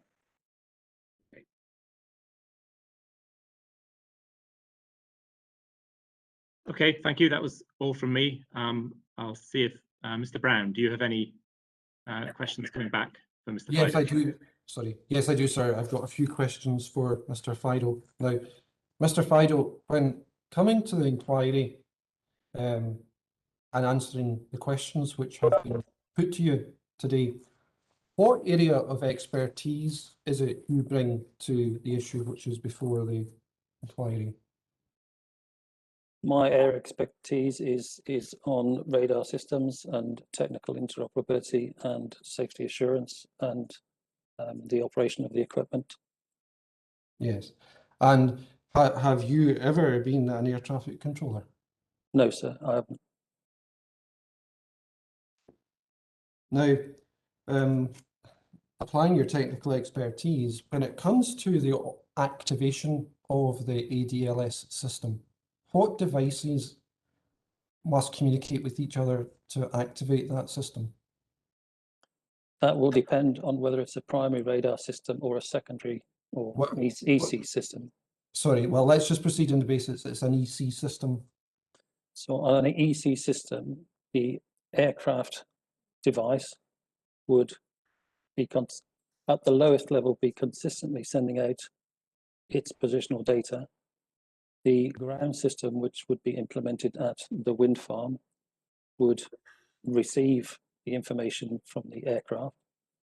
It would then feed that information into some processing system or tracking system to determine its position relative to the wind farm, relative to the lighting system, and determine its direction of travel to determine whether it should then turn the lights on through a control system to the lighting system. And who has control over the device on the aircraft? That would be the pilot. And who has control over the other devices? That, I presume, would be SPR in this particular case. Now, can I ask you please to have before you the document which is the CAA policy on lighting, which is reference APP 3.26. Moment.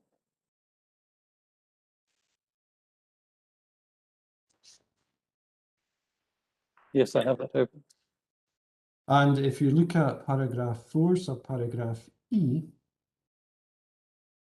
it says their light should be operated by an acceptable control device, e.g. photocell, timer, etc., adjusted so the lights will turn on whenever illuminance reaching a vertical surface falls below 500 lux. Yes. As applying your technical expertise to this, what devices do you think the CAA is referring to in this policy? They're referring to photocell devices, a bit like your approach sensitive devices for your outdoor light in the house, where when you approach, it detects movement and turns the light on. But in this case, it would be a light sense version. And who has responsibility for the control devices which are being referred to by the CAA? This would be the SBR again in this case, or the developer. Okay. Now, you remember that Mr. Thompson asked you a question about whether the CAA would have to go the full way in Initiative 11 to achieve an electronic conspicuity system which could enable lights to be operated at night. Now, to what extent, when I asked you about, in your examination in chief, about technical issues which would have to be overcome in order to deliver an electronic conspicuity system, you gave a list of technical issues which would have to be overcome. Do you remember giving that evidence? I do. Now, to what extent could those technical issues be isolated such that they could be worked on to deliver an electronic conspicuity ADLS system which would operate at night?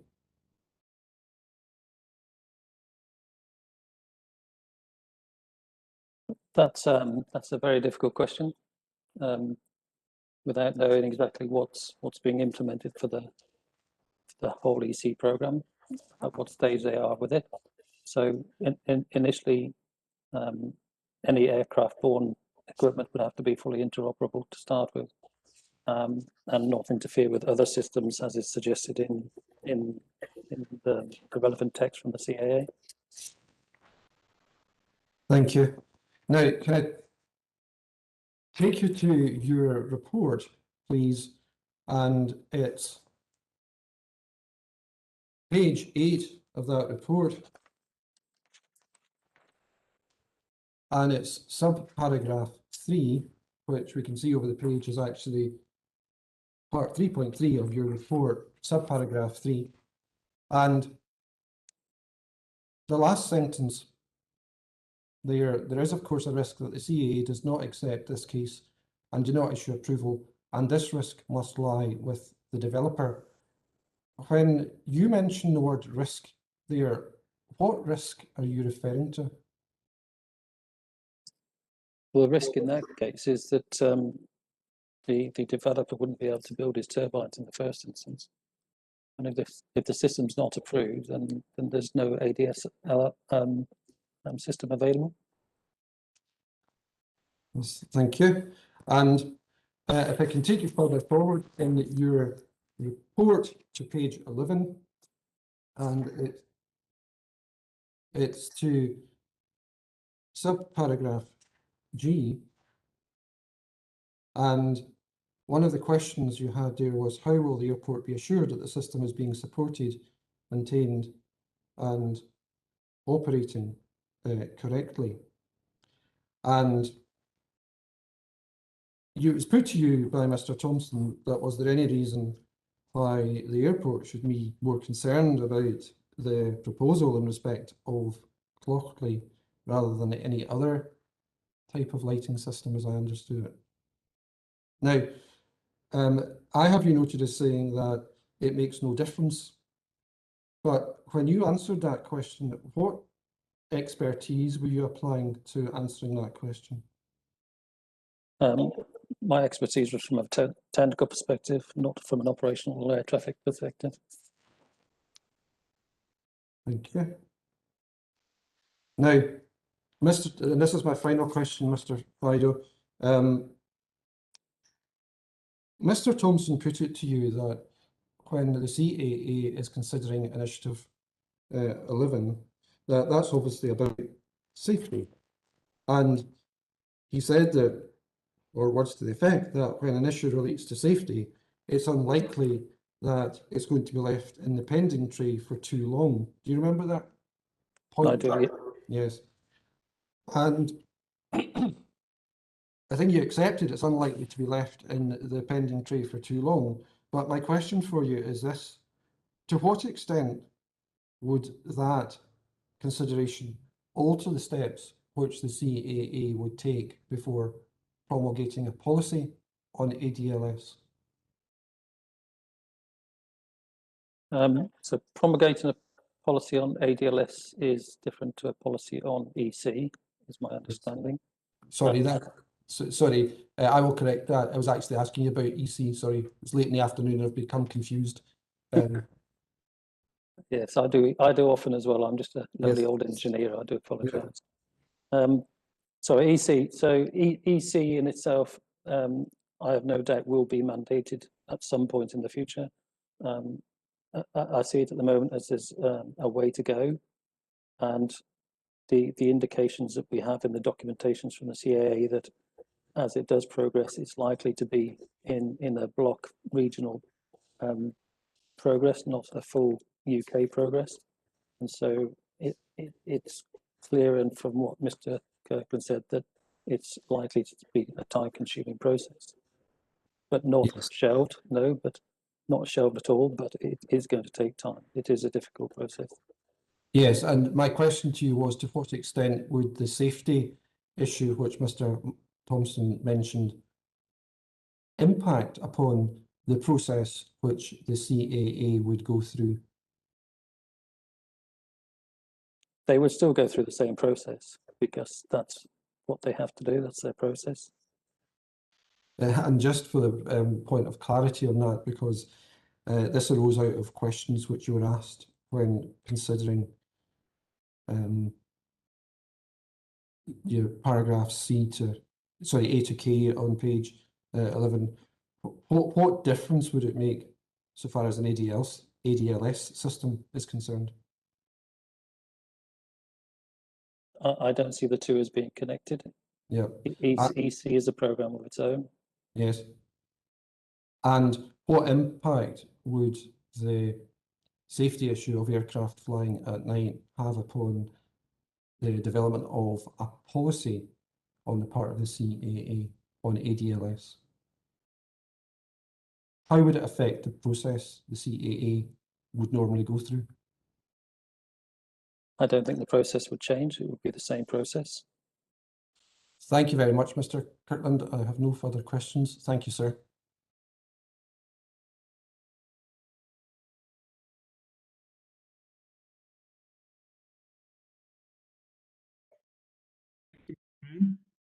And that brings us, I think, to the end of the aviation lighting section of the inquiry. And I think we'll probably stop there for the day and leave over the other landscape and visual matters until tomorrow. I was wondering about whether to suggest another early start, but I think given that it's quite tiring to take part in these virtual inquiries as it is, the idea of starting at 9:30 and then sort of working through till 5 is probably not sensible. So I think we shall revert to a 10 o'clock start tomorrow, and we'll see how far we get, but certainly hope to make good progress on hearing our 3 witnesses on landscape and visual tomorrow. So unless anybody's got any final issues to raise. Well, just one point, sir. Obviously, the airport having concluded its evidence on the aviation lighting, it will now bow out until we get to radar mitigation. Good, that's understood. And so we'll see you next week, whenever it is. I'm losing track of the days, but yes. Thank you very much, sir. See you then. Thank you. Okay, thank you. Right, well, we'll see the other parties who are taking part tomorrow. We'll see you at 10 o'clock in the morning. Okay, thank you. Thank you.